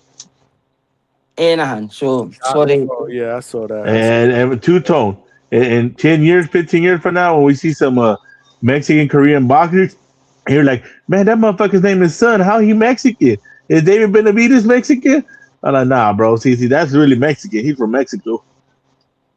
So what did we see on Bam Rodriguez? I seen a wee bit of that after we pumped Haiti, beat Haiti. So we've just to let the boxing world know that Scotland got the get back for Richardson Hitchens pulling out all his fights, yeah. We've got the get back for that Haitian prick. Oh, you think you're beating Hitchens? No, we beat Haiti, so we taken the get back for Hitchens pulling out. See, we're doing more for fucking Mexican boxing, fucking H-Town than you. He pulled out against your man, fucking, what's his name? Durate? Duarte, yeah. Yeah, and we've taken over. So we've got the get back on Hitchens, who was on the Haitian team, so fuck him. But nah, it's great. It's great. My fucking baldy head is fucking sunburnt. There's not enough alcohol to keep me going, but we're gone. No Scotland, no party. You didn't bring any sunblock with you? You didn't get some. Well, usually you didn't get sunburned in a pub, yeah. But no, when he comes to Miami, he gonna get fried.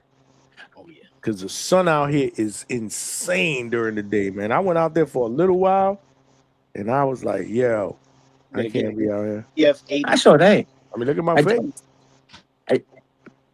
I mean, it doesn't hurt when you're drunk, though, yeah.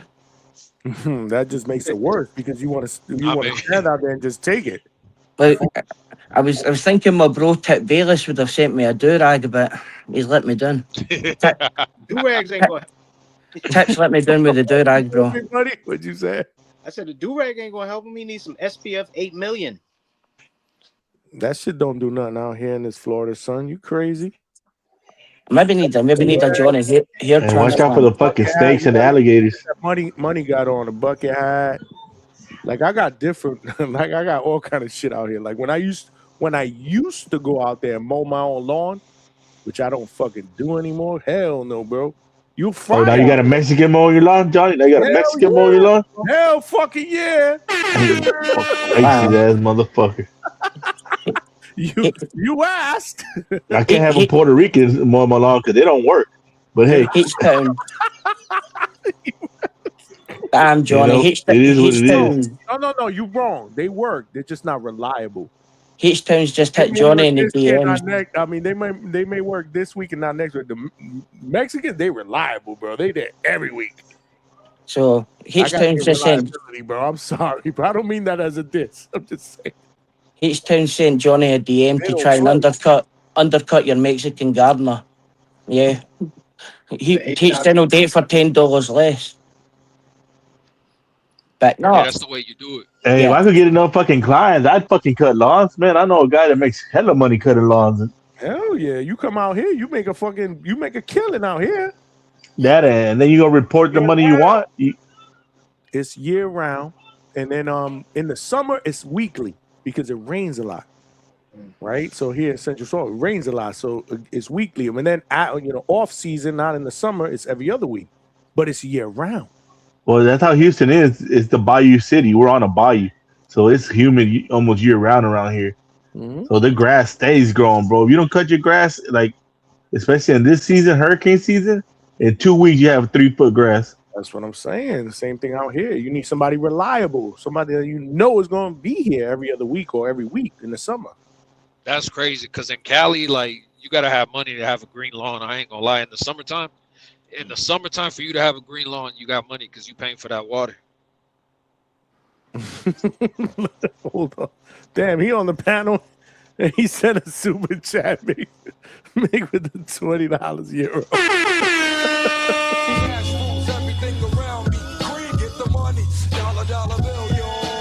Cut H-Town for no grass cutting deals. H-Town, you cut grass for a living? That's what you do? Shit, I wish I did.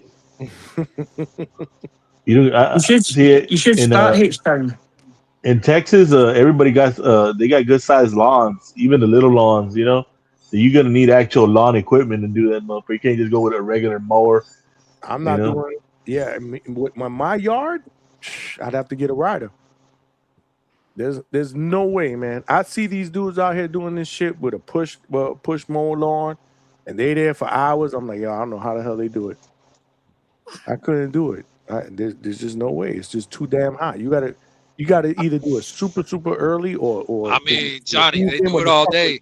They do it all day. That bugs will kill you out here. That's another thing. That proves H-Town's point. You just can't imagine it because you're Puerto Rican. You're like, hi, what the fuck? Working that long? No. What the fuck? You know what? Yeah, y'all work all day?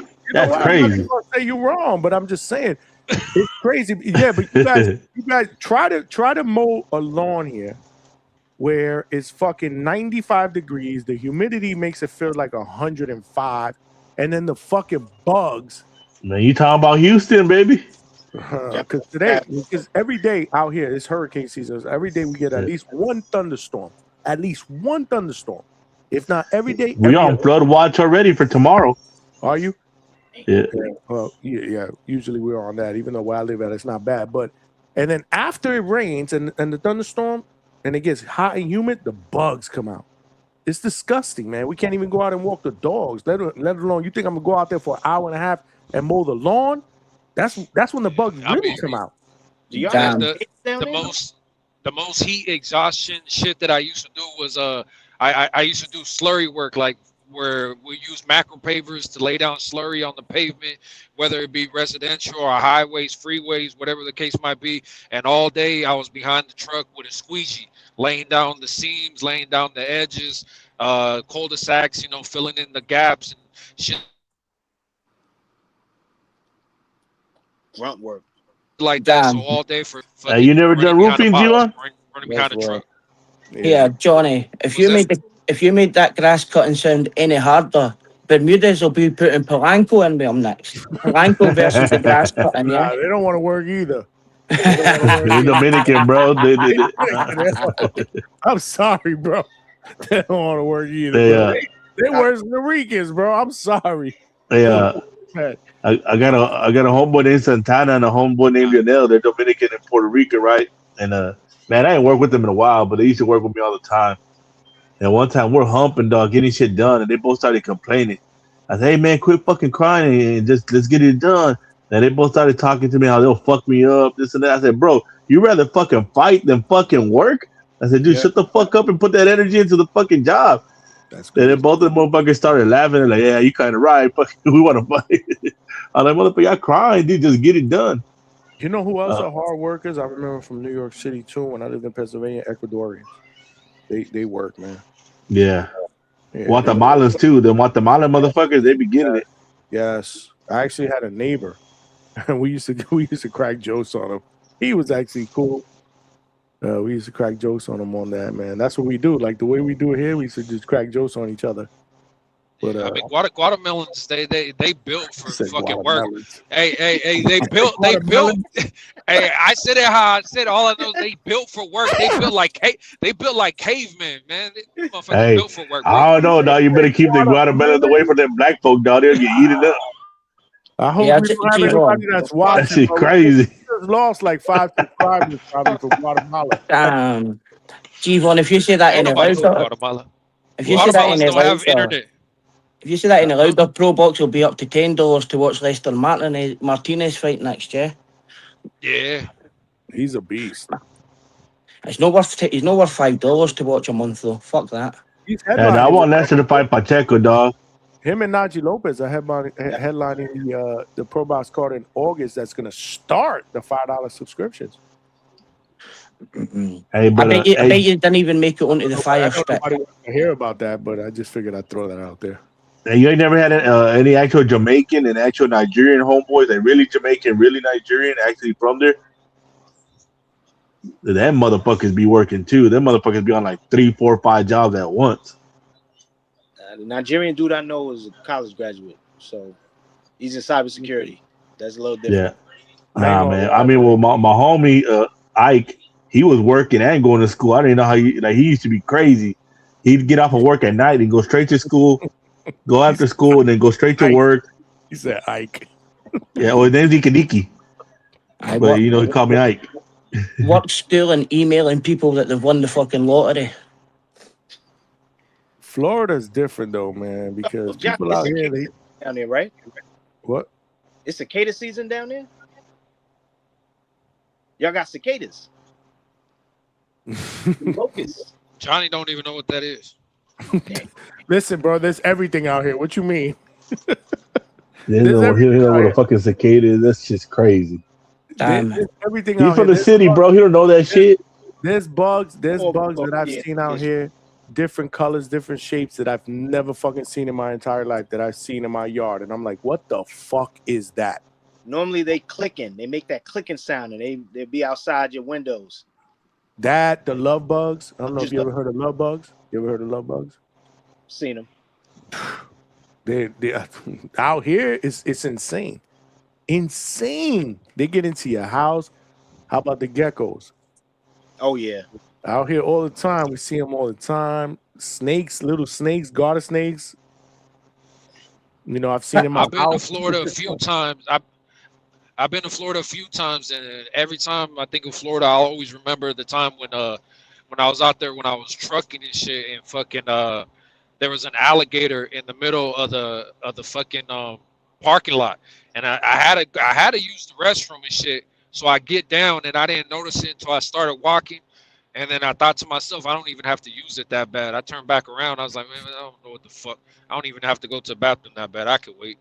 Shit was crazy. So I would say about 2 years ago, maybe less than that. I don't know, something like that. I probably told you guys this already. There was a small gator about maybe a block and a half away from us in this community because there's a giant lake behind my house. And yeah, so that we've seen gators here. I mean, anywhere you see any type of body of water, a lake or whatever here in the central, especially here. Gators.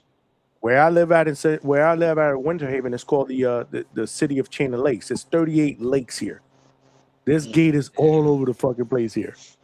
And they got some shit called Alligator Alley, right? Alligator Alley.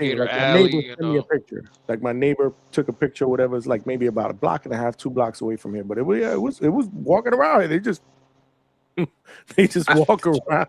They go to the also the front.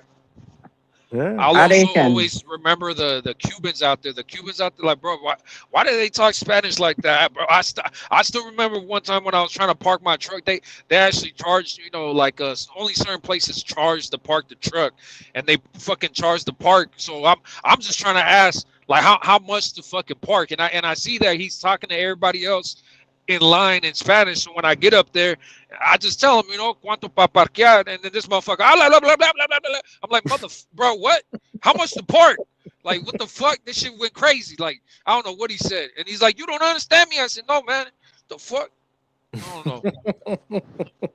I reckon next week on X or Facebook or YouTube, you're going to see a guy with a kilt wrestling an alligator or a crocodile at one point. And who's that? Is that going to be you? No, well, probably no. Good chance no, but there'll be some idiot that tries it. But you've got all the lakes, Johnny. Good luck with that. You've got all the lakes, bro. We've got fucking Americans. That's what we get. They come all the way out here to look for fucking the Loch Ness Monster. And there isn't fucking one. Absolute fucking zero. But every time you go up there, how you doing, mate? How you doing? Wait, have you seen the Loch Ness? Fuck off. And they're fucking, get up, come on.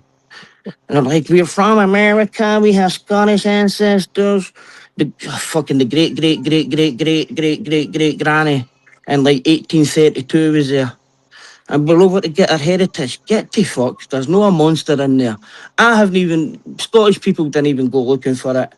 And we've got daft Americans. I mean, you're lucky you're in the States during the internet era, Mick, because back in the day when I'd be traveling from state to state, I go into Walmart or anything, and the fucking greeter first time was telling me, "Hola, ¿cómo estás?" And I'll be like, "What? What the fuck?" But I speak English, man. Oh, I'm sorry. I'll be like, "Motherfucker." I see, they just assume if you're brown, you don't speak English. But that's before the internet. Well, hey, we used to get hella girls up north, because they'll be like, "Hey, y'all really ride horses in Texas and wear boots?" And we're like, yeah. We lying to people, you got ranches and all that shit. Them bitches like, "You gonna take me to the ranch?" Like, yeah. I've got ranch bits in a bottle. Yeah. I'm like, bitch, I live in the city. Fuck that. It's crazy. I went into a Walmart earlier, and we have the equivalent here. But I was thinking, oh, you fucker, this is quite big. And then I seen the guns on display. Like, we go there for our weekly shopping, food. We go into Walmart in America, and they've got an AR fucking 17 available. I was like, what the fuck? That's crazy. Like, we're buying fucking alcohol, and they're fucking trying to sell us guns. Man, I'm mad. Yeah. America's it's good. It's good. But I'll tell you what, I would never go to Puerto Rico. Hey, man. Polo Bug. Hey, how old are you, Polo? Because if you young, dog, you know, ask your mama where you at. They know me.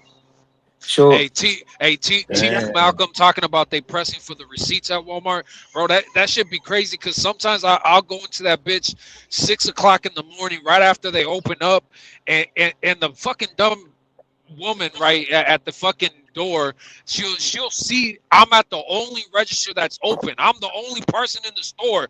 I'm paying for my shit. She's the whole time she's watching me pay for my shit. And then when I get to the door, like I'm just trying to walk by because I'm like, you just saw me pay for that shit, right? Well, and I'm trying to walk by, and she's like, oh, you had the receipt? I said, are you fucking serious right now? You see my hands are full, first of all. Second of all, like, I'm the only person in here. You just seen I paid for my shit. Like, get the fuck out of here. I want to see my receipt. Shit crazy.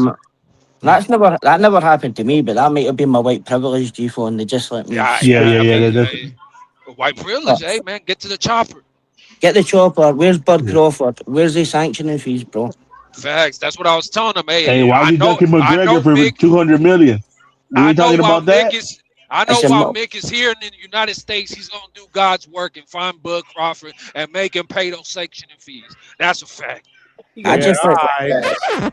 See, Johnny, what are you talking about? Bud ducking $200 million? Alright. Fucking Bud stole the sandwiches at the fucking shop when he stayed in Scotland. Didn't he pay for them at the fucking hotel? But I'm telling you, man, I'm just sad my favourite Florida Gators are no longer here. Big shout out to Aaron Hernandez. He was not guilty. Really? Yeah, man. That loser? What? Nah, come on, bro. What are you talking about? They were champions over there for Florida. Yeah. Man, it's crazy that he shared the room with Tim Tebow. Neither wonder he's a Bible basher now, yeah? What you talking about, bro? Man Hernandez, cool guy. Just CTE, bro. Oh, I forgot you're an Ohio fan. It's Vega that's a Gator fan. But, I'm a Buckeye fan, bro. Fuck the Gators. Oh, what was I going to ask you, Johnny? Well, man, Oscar Collazo, he'll be... Who the fuck's he fighting now? Even I got a fucking visa to get into America. Don't get started on that. Don't give it to you. We're actually gonna do an amazing Thursday night show. Oh yeah, Johnny. I've got a question for you, Johnny. You ain't shit, G-Von. I swear to God, bro. Man, we be talking about Devin and Ryan in like 15 minutes into the show, dog. The show going. You ain't shit. You doing that shit again, man. Johnny, how could you say boxing, bro? How can you say fucking Zurdo is fucking more accomplished than Ricky Burns? That's disgusting behavior. JoJo's fighting on Friday against Ace 2-0. You got Tito Mercado, baby. It's fighting Friday. Tito the Duck. Man. And his younger brother is making his pro debut. Good old can't get right Tito. That should be his nickname. Can't get right. He can't get no fight. He can't get nothing. Can't get right Tito. Damn, you found somebody else to hate on, bro. Nah, Tito, do you know what happened? Bro, every time he gets to fight, he gets hurt. No, do you know what happened? Sick. Just when I thought that you could only hate a certain amount of fighters, you bring another one into your stable. Yeah, H-Town. Did you know see what happened with Tito Mercado? We got to talk. One day we got to do a show on H-Town's stable of fighters he hates. Now that's a show, Johnny. That shit is deep, bro. Yeah, hey, dog, you talking about super chats? You don't be getting like crazy. We got to do that as a show topic, man. Yeah, your stable at H-Town Hate Promotions is deep, bro. Hey, I come from Hater University. We, HU, we hate you. Is our motto, you know. Man, Tito would love to see who was on the panel then in case he phoned in. Man, they gave him offers for fights with Matchroom. Didn't want them. Didn't want them. Came back with a list of names, and Eddie Hearns just says, "Nah, we're better just to release you." He Like, he got hurt a couple of times. I ain't gonna lie. and he comes back with, "Oh, I want to fight them." And a promoter says, "Look, it's better if we just release you, bro." You know, I'm almost this close to hating Abdullah Mason just because I don't like that one guy that screamed his name on TV. Oh yeah, the Abdullah. Who's that? Yeah. Oh man, I get his name. don't even know. Was I he? don't know. I call him the petite glazer because he's like 135 pounds. I don't know. There was somebody that was in the chat that was going by a it sounded like a government name. Nah, And somebody was like Dula. I was like, is that him? He be in the TBV back home, so y'all might run into him. 3 weeks' time, he'll get packed up anyway. Joe Cardina beats the shit out of him. It was last week. He was in the chat. I don't know if that was him, but I thought somebody in the chat referred. No, he's a young kid. He's like 22 or something. That's his name, Boom Boom. No, that wasn't him. Boom Boom. It wasn't. Boom Boom. Man, Man, I was listening to TV even one time and I heard that. I was like, what the hell is that? Like, why is he screaming that?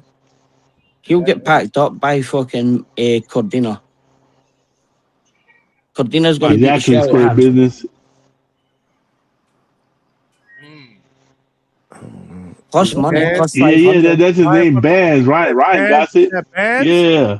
Bands? Oh yeah. Yeah, the petite glazer, dog. He said he is 130 pounds.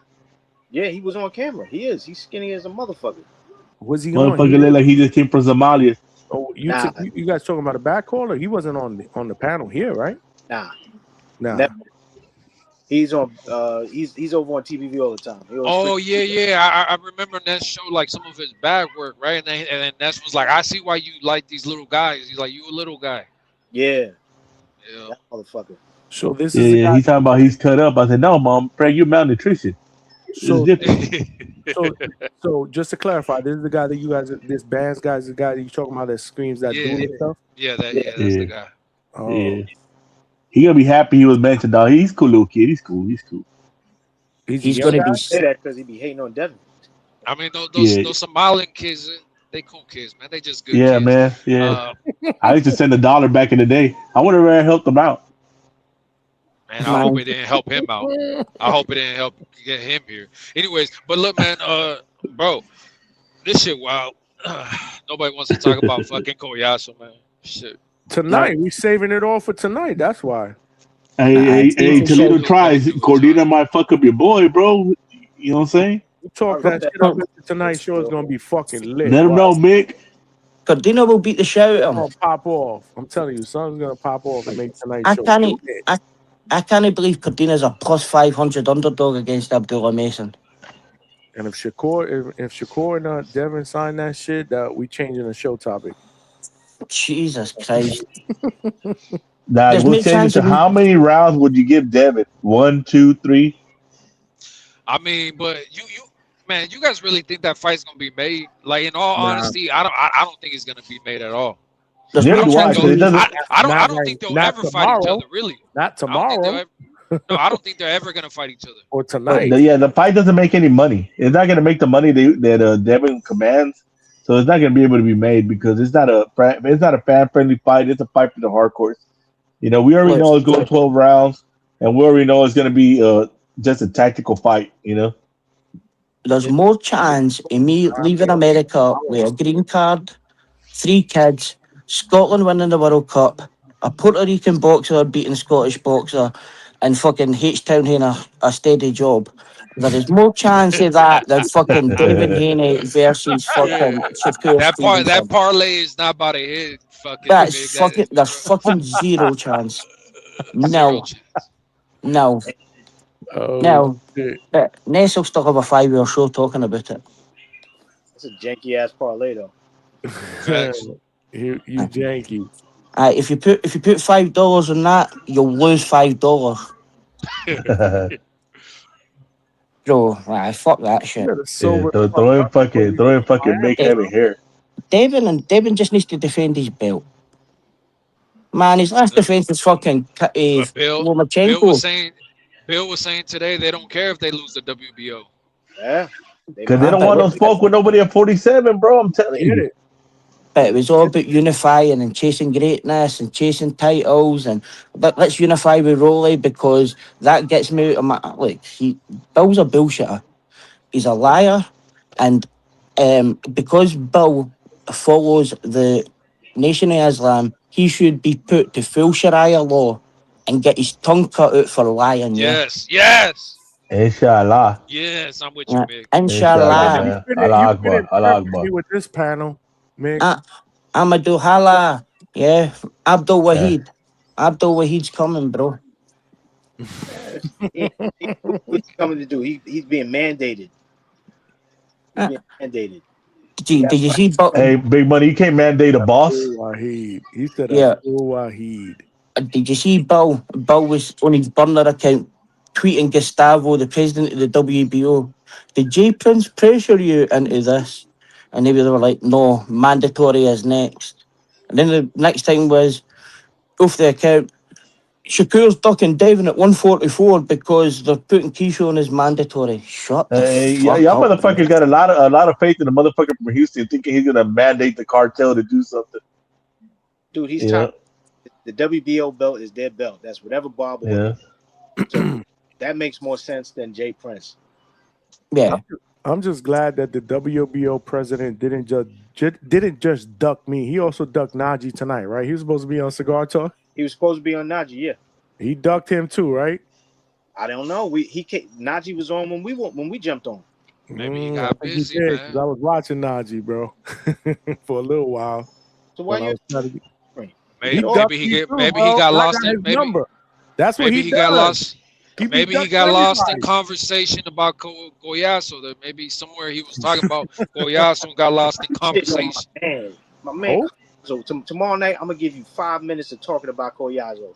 I know. Hey, Brian Norman Jr., pack your man up in a rematch, dog. You want the ring belt? Sign the goddamn contract, Trice. Topic, one of the two. Yeah, do you know what's crazy? Like, Devin's no fought this year. Keyshawn's fought twice. Even Boo Boo's got a fight fucking arranged in a few weeks' time. Fucking Kell Brooks fighting. Fucking Albert Bell's got a fight booked. And fucking Devin still can't get a fight booked, even though calling out Bill's shopping list. You lucky I don't have HR's number. Who? Chuck the Buckles that hating shit, bro. I didn't listen to him. He knows shit about boxing. Not true. Hey, the rematch, man. Y'all want the ring belt, Trice? Tomorrow he was supposed to have him on today, though. I do believe that Brian Norman could possibly win a rematch because look, people get they get drunk off of certain moments, right? They got drunk off the moment where Devin Haney was able to drop Brian Norman, and shout out to the fact he was able to do that. But other than that, there was nothing amazing Devin did in that fight.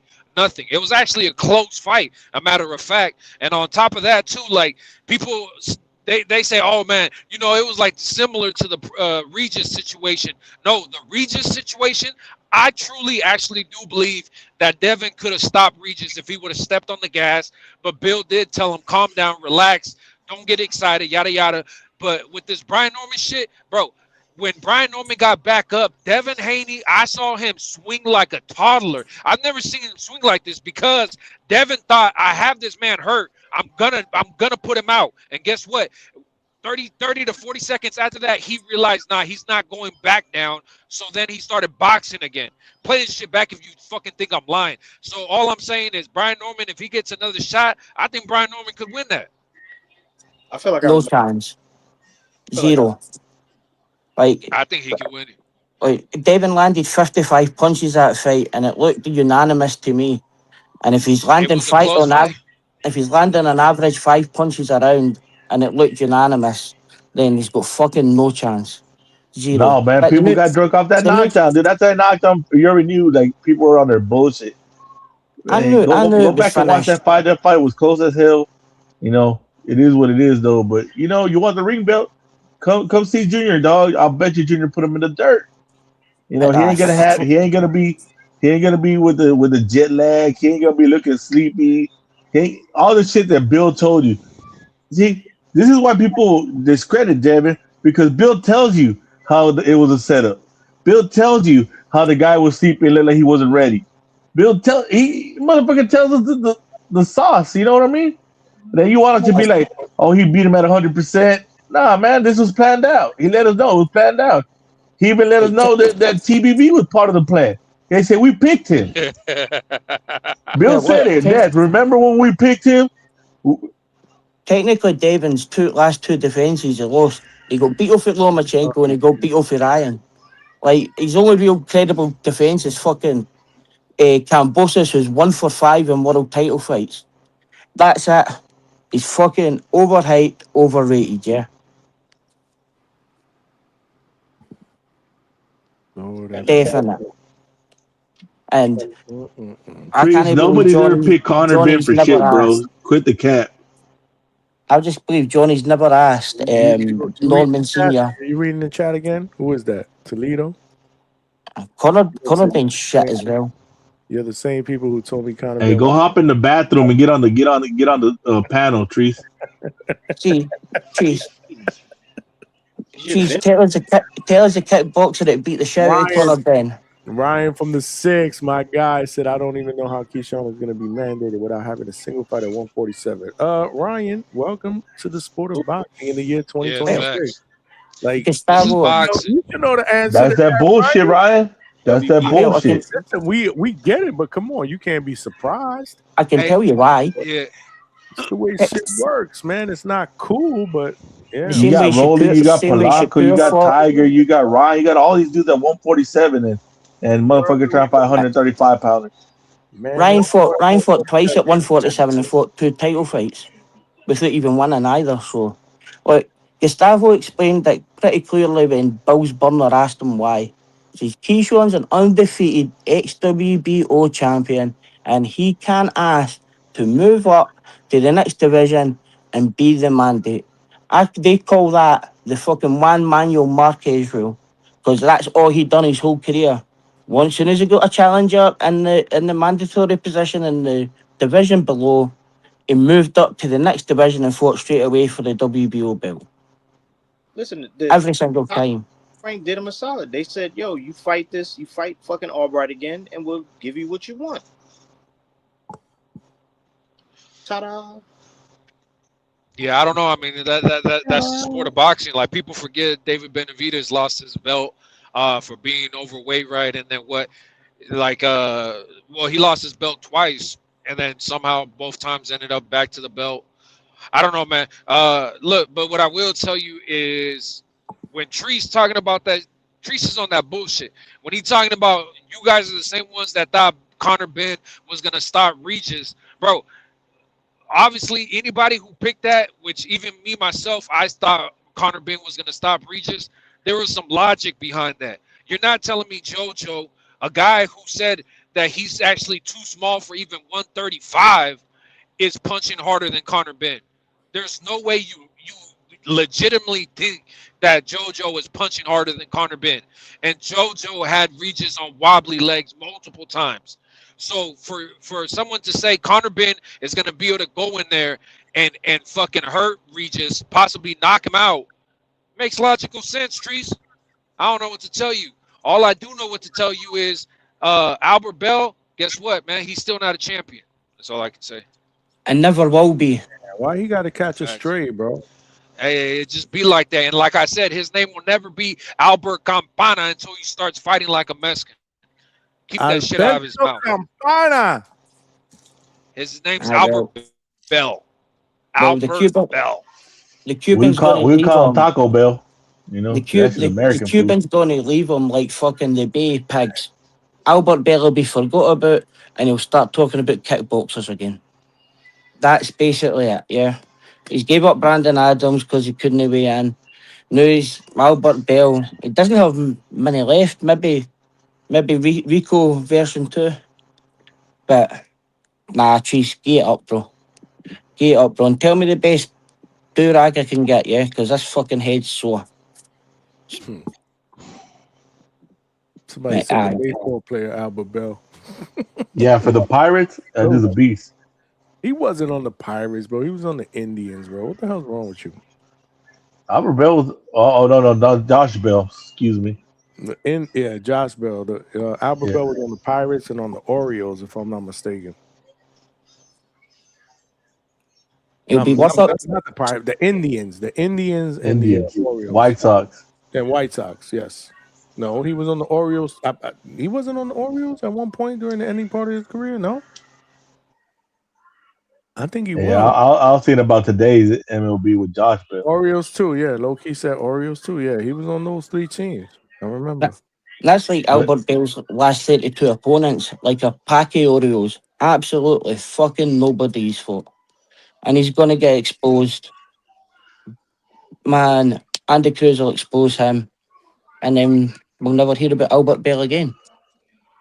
He's fighting on for an eliminator in July. The sad thing is we got 147, pretty much the glamour division of boxing at a standstill. No champions fighting each other. It's a whole bunch of bullshit. No number one contenders. It hasn't been the glamour division in a few years.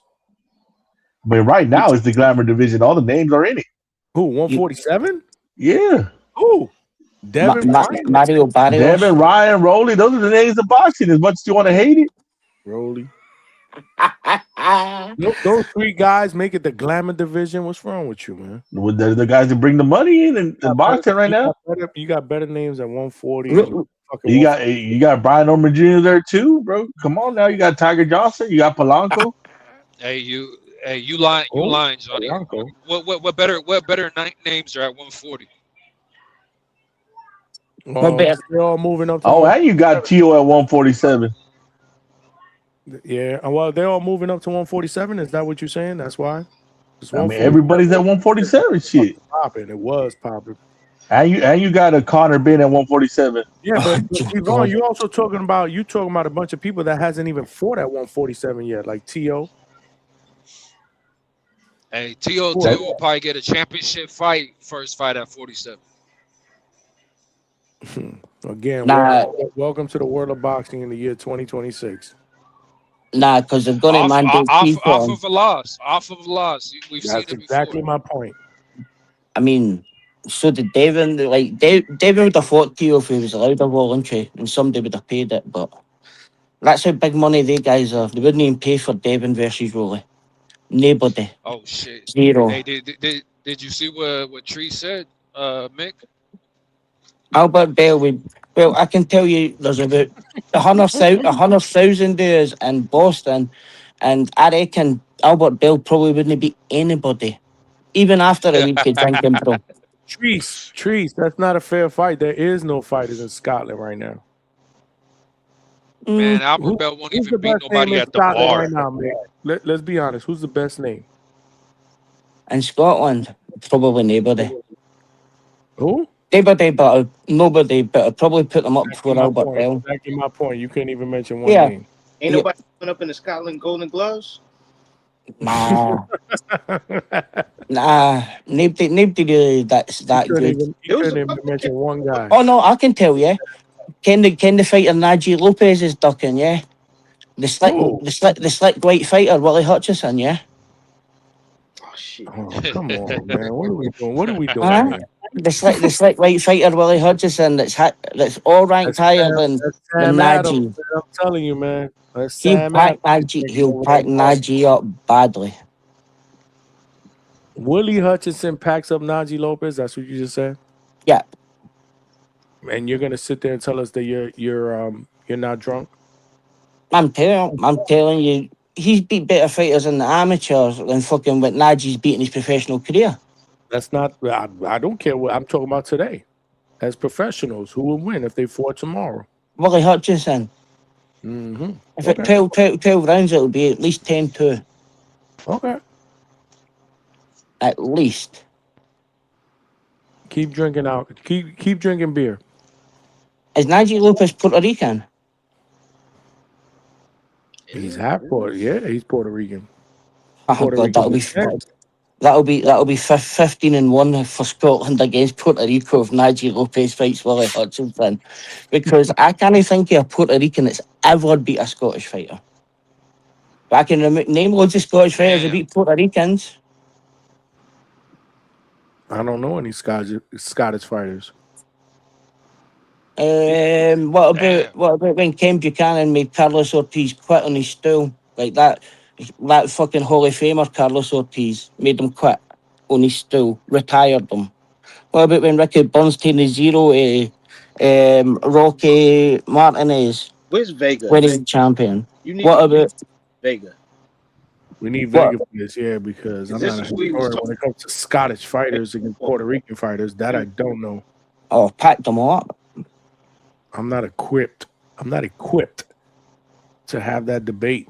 The guy Gonzalez, Ricky Burns made him quit on his stool as well. Scottish, oh, that's just it, man. That's just true, man. Is Josh Taylor Scottish? He is, yep. An undisputed champion. How many? He got beat by 2 Puerto Rican fighters, bro. Who? Jack Catterall and Oh no, he's the white. Teofimo's Honduran, man. He's the white. Jack Catterall and Tio Lopez. He's the white son of Bose. Tio's Honduran. He from the other side of the world. I don't know what y'all. Nah, he Puerto Rican, bro. Puerto Rican where? Jack Catterall. You don't know Jack Catterall? Oh, Catterall. Yeah. Man, packed all the fucking Puerto Ricans up. We need to pack your ass up, man. Get your ass to Miami, bro. I'm coming to Miami. So what we should do in a poll tomorrow is you put a lucky poll Miami's up like 4 hours from you. I would have met with you on the somewhere. 27th. Had a beer with me. That would have been dope. If Scotland go out the World Cup, I'll still be in Miami. I'll come to wherever you are, and we can do the live fight chat for Xander Zayas and Boots Ennis in the Hangout spot carriage. You'd be too far. I'm at least. No, it's too far. I'm at least 4 hours from where I you're at. I flew 6 hours to get to Boston. No, nowhere's too far, bro. Oh well, that's only if Johnny's wife lets him on YouTube or shit like that, yeah. And know what she'll tell me that night, Johnny? Shut the fuck up, Mick. That's what she'll be like. Money. Shut the fuck up. Hey, money. How you gonna let them do that right here, right in front of you? Do what? You let him call Tio Puerto Rican when you know he's a proud black man from New York. According to who? No. I was thinking he might be Puerto Rican because Slickback boxer to Gordo. What does he call him? Yeah, slickback boxer Gordo. Well, that's his name. His nickname is Gordo. The white Sonny, his nickname, correct. The white Sonny Bose. That's what he calls Jack Catterall. Hey, man, Jack Catterall is definitely Puerto Rican, bro. We talking about how Floyd Mayweather. We went from the pretty boy era to the money era to the no money era. That's just crazy. Hey man, that shit crazy. Knowing that you ain't got the 200,000 in that account and like here's a check. Hey, that's just fucking wild. Hey, but that's Bud Crawford. That's Bud Crawford type of shit. Nobody wants to talk about No, you know what's more wild? Nobody wants to talk about Goyas. Is the fact that EJ told everybody that he's a fucking nerd that needs to drink alcohol so he can socialize and talk to people. Bro, man, shout out to EJ, man. That shit's crazy. I told you he was drinking, bro. I fucking told you before that fucking fight. I told you, motherfucker's been in 2 accidents. He drinks every fucking day. How's he gonna be Bud?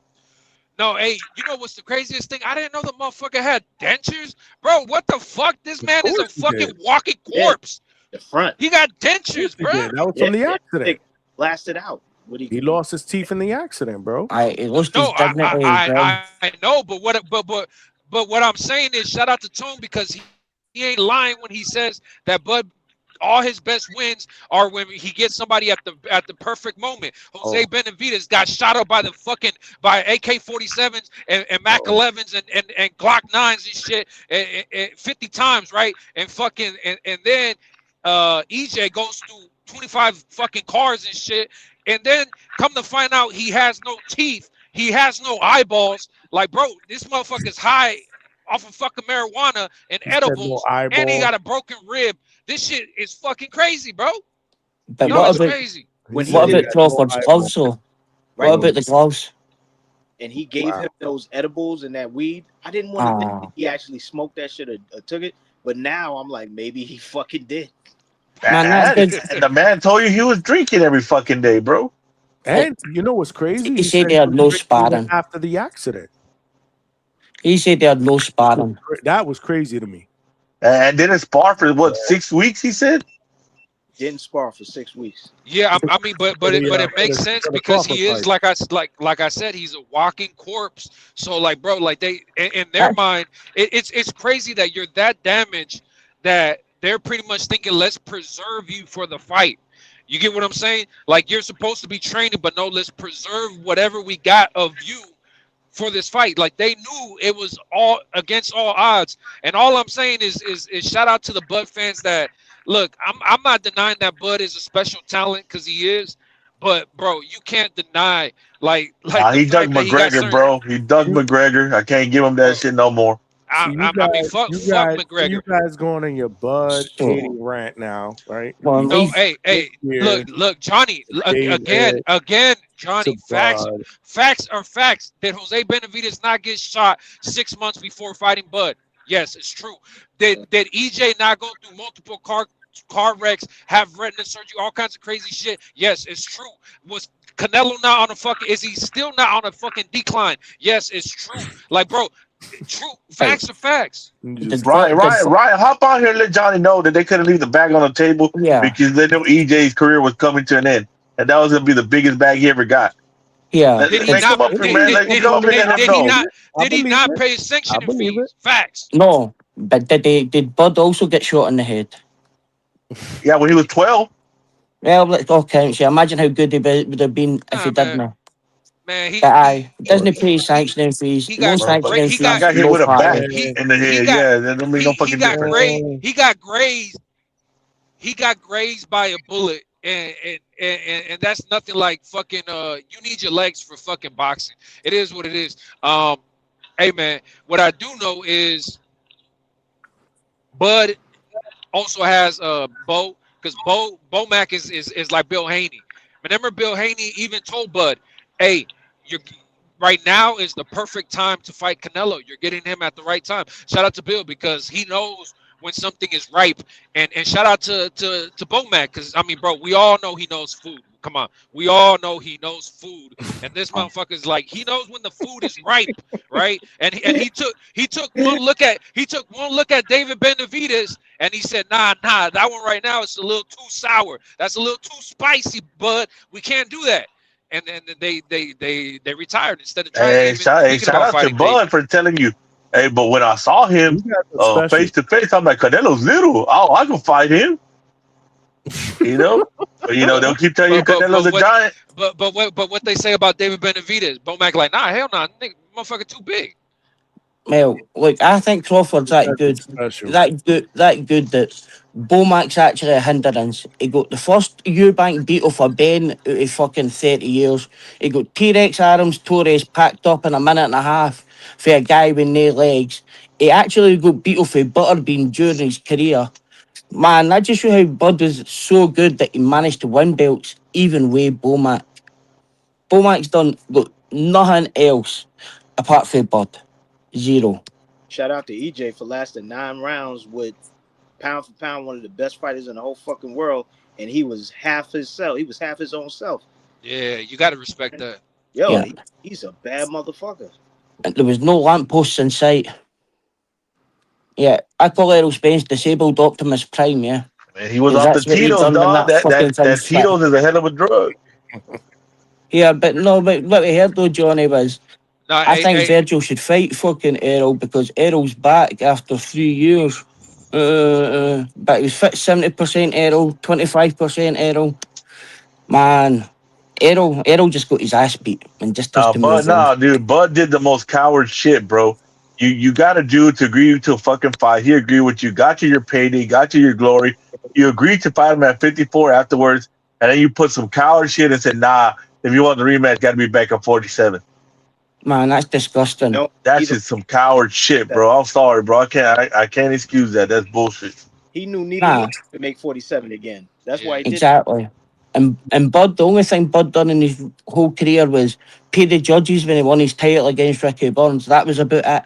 Like he paid them off, didn't pay sanctioning fees, stole the sandwiches at the hotel, and fucking disgusting behaviour. What kind of sandwiches? Yeah, hey, Ryan. I've been telling people I got Tim Tszyu knocking out Spence, but I mean, I don't want to see it happen. I don't want to see it happen, but it's gonna happen, Johnny. And people are gonna fucking learn that the dude is damaged goods, and it is what it is. I've given my takes before on TBV, right? Oh, G-Von just a hater, but it is what it is. It's sad to see wasted potential. You get what I'm saying? And it's all because of alcohol, and it's all because of alcohol and all these fuck whatever, these fucking activities that you shouldn't have been partaking in. And it is what it is. I tell people this that aren't even fighters. I tell people that are not even fighters, don't waste your time on alcohol, drugs, and all that fucking bullshit, because all that shit is negativity for your fucking life. You get what I'm saying? And Spence allowed that shit to fucking dictate his fucking life, and it ruined him.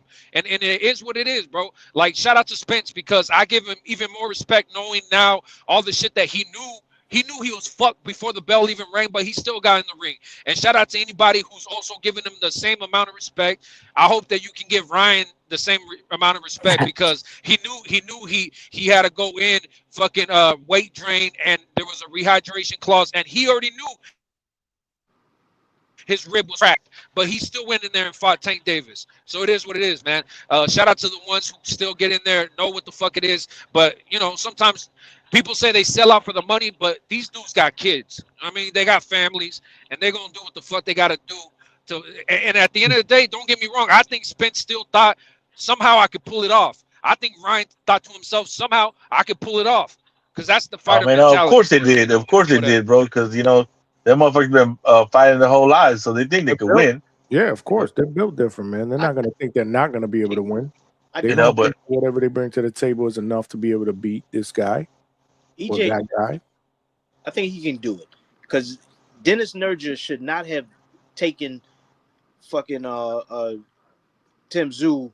They shouldn't have won the distance, and Tim Tszyu's face shouldn't have looked the way it did at the end of that fight, because Dennis Nerger is a local guy from Albania, or you know, and he's not well known, and he's not that good.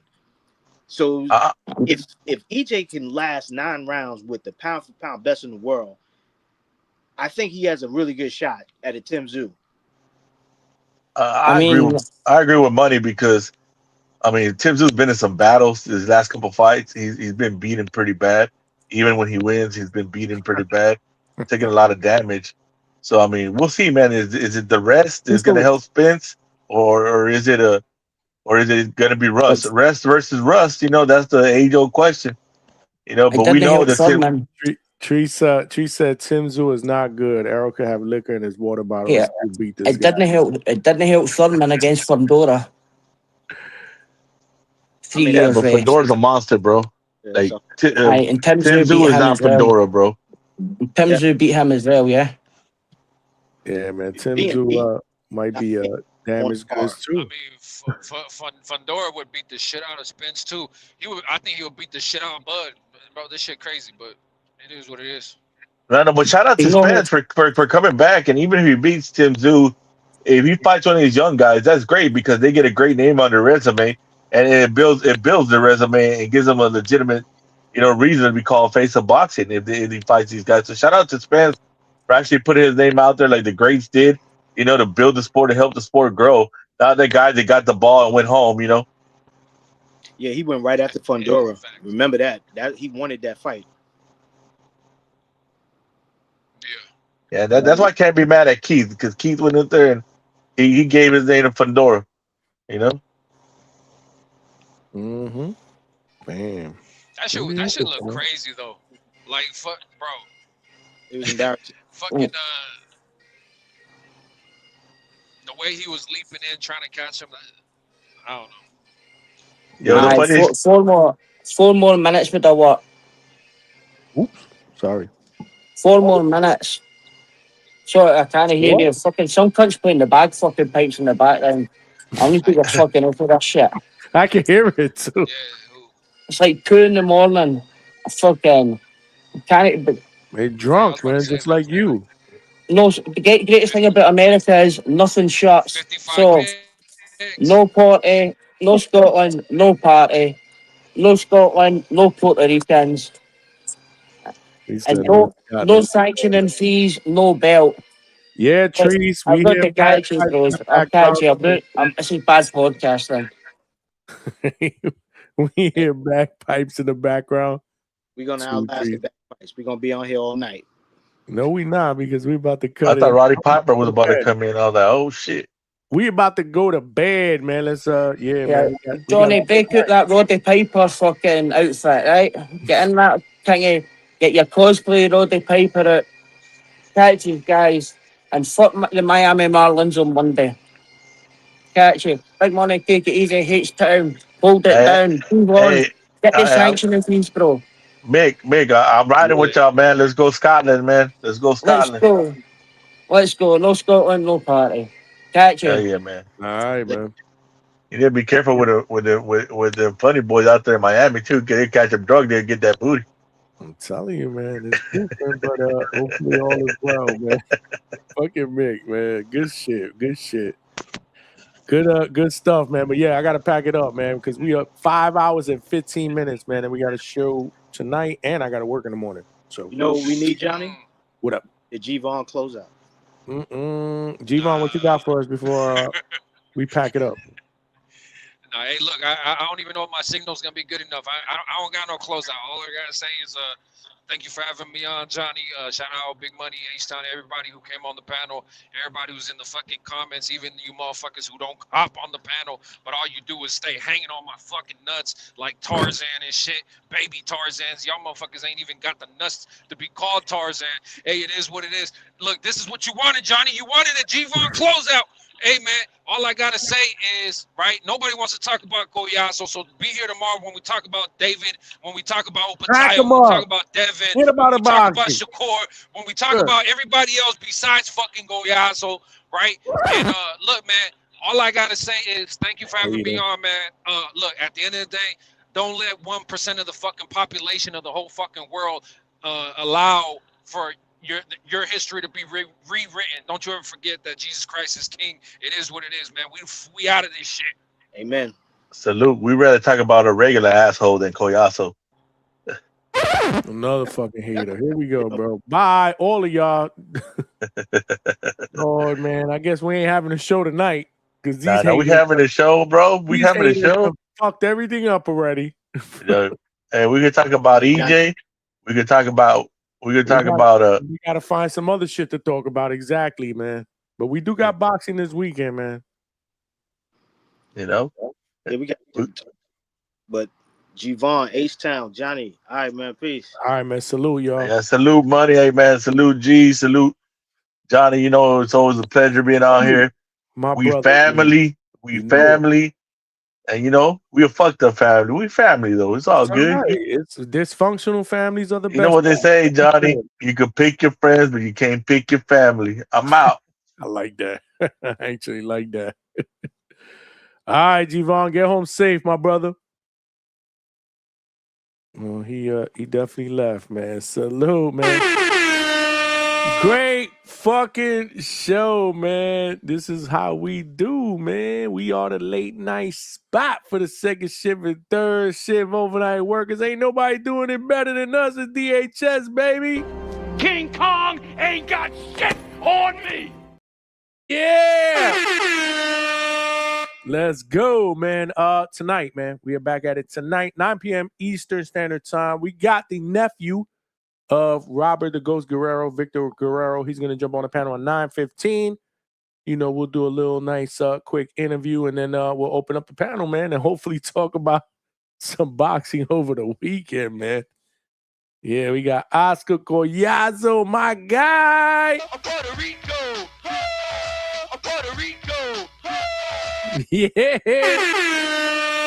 Yeah, man, we got Ace 2-0, man. Aston Sill against JoJo. We got Tito Mercado, who's a friend of the show. His younger brother is making his pro debut as well.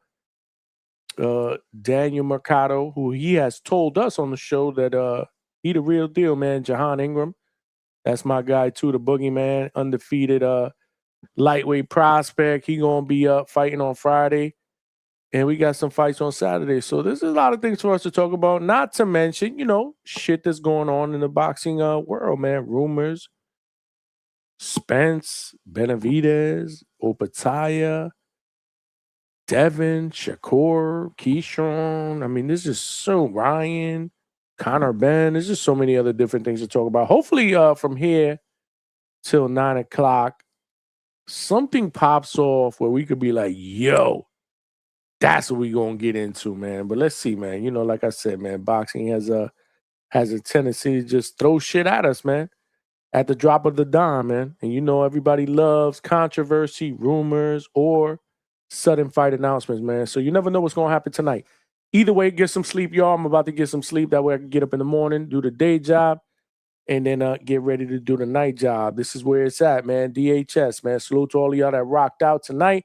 Great interview. If you guys missed the show, make sure you check out the interview with my man Yoell Boy Boy Cooper, who is an undefeated prospect who's 2-0 with 2 wins via knockout from Newark, New Jersey. Great interview, great energy, great confidence, man. Check it out. You'll enjoy it, man. He dropped some gems, man. You won't be disappointed, man. Yeah, big money. You ain't kidding. I got his number too. And I've reached out to him a couple of times. We just haven't been able to connect. But I got to get Koyasu on the show. That would be dope. That would be dope. Yeah, that would be dope. We got to work on that, man.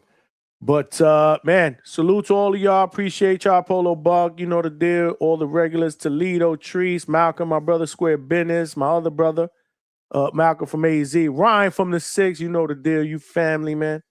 Appreciate you, man. Heavy Chevy guy, you know the deal. Low key, I see you in the chat. Alberto, doing your thing, man. Providing that content, man, and everybody else that rocked out. If I missed you, it ain't because I don't love you. I love all y'all. Y'all family, man. Until tonight, man. Salute.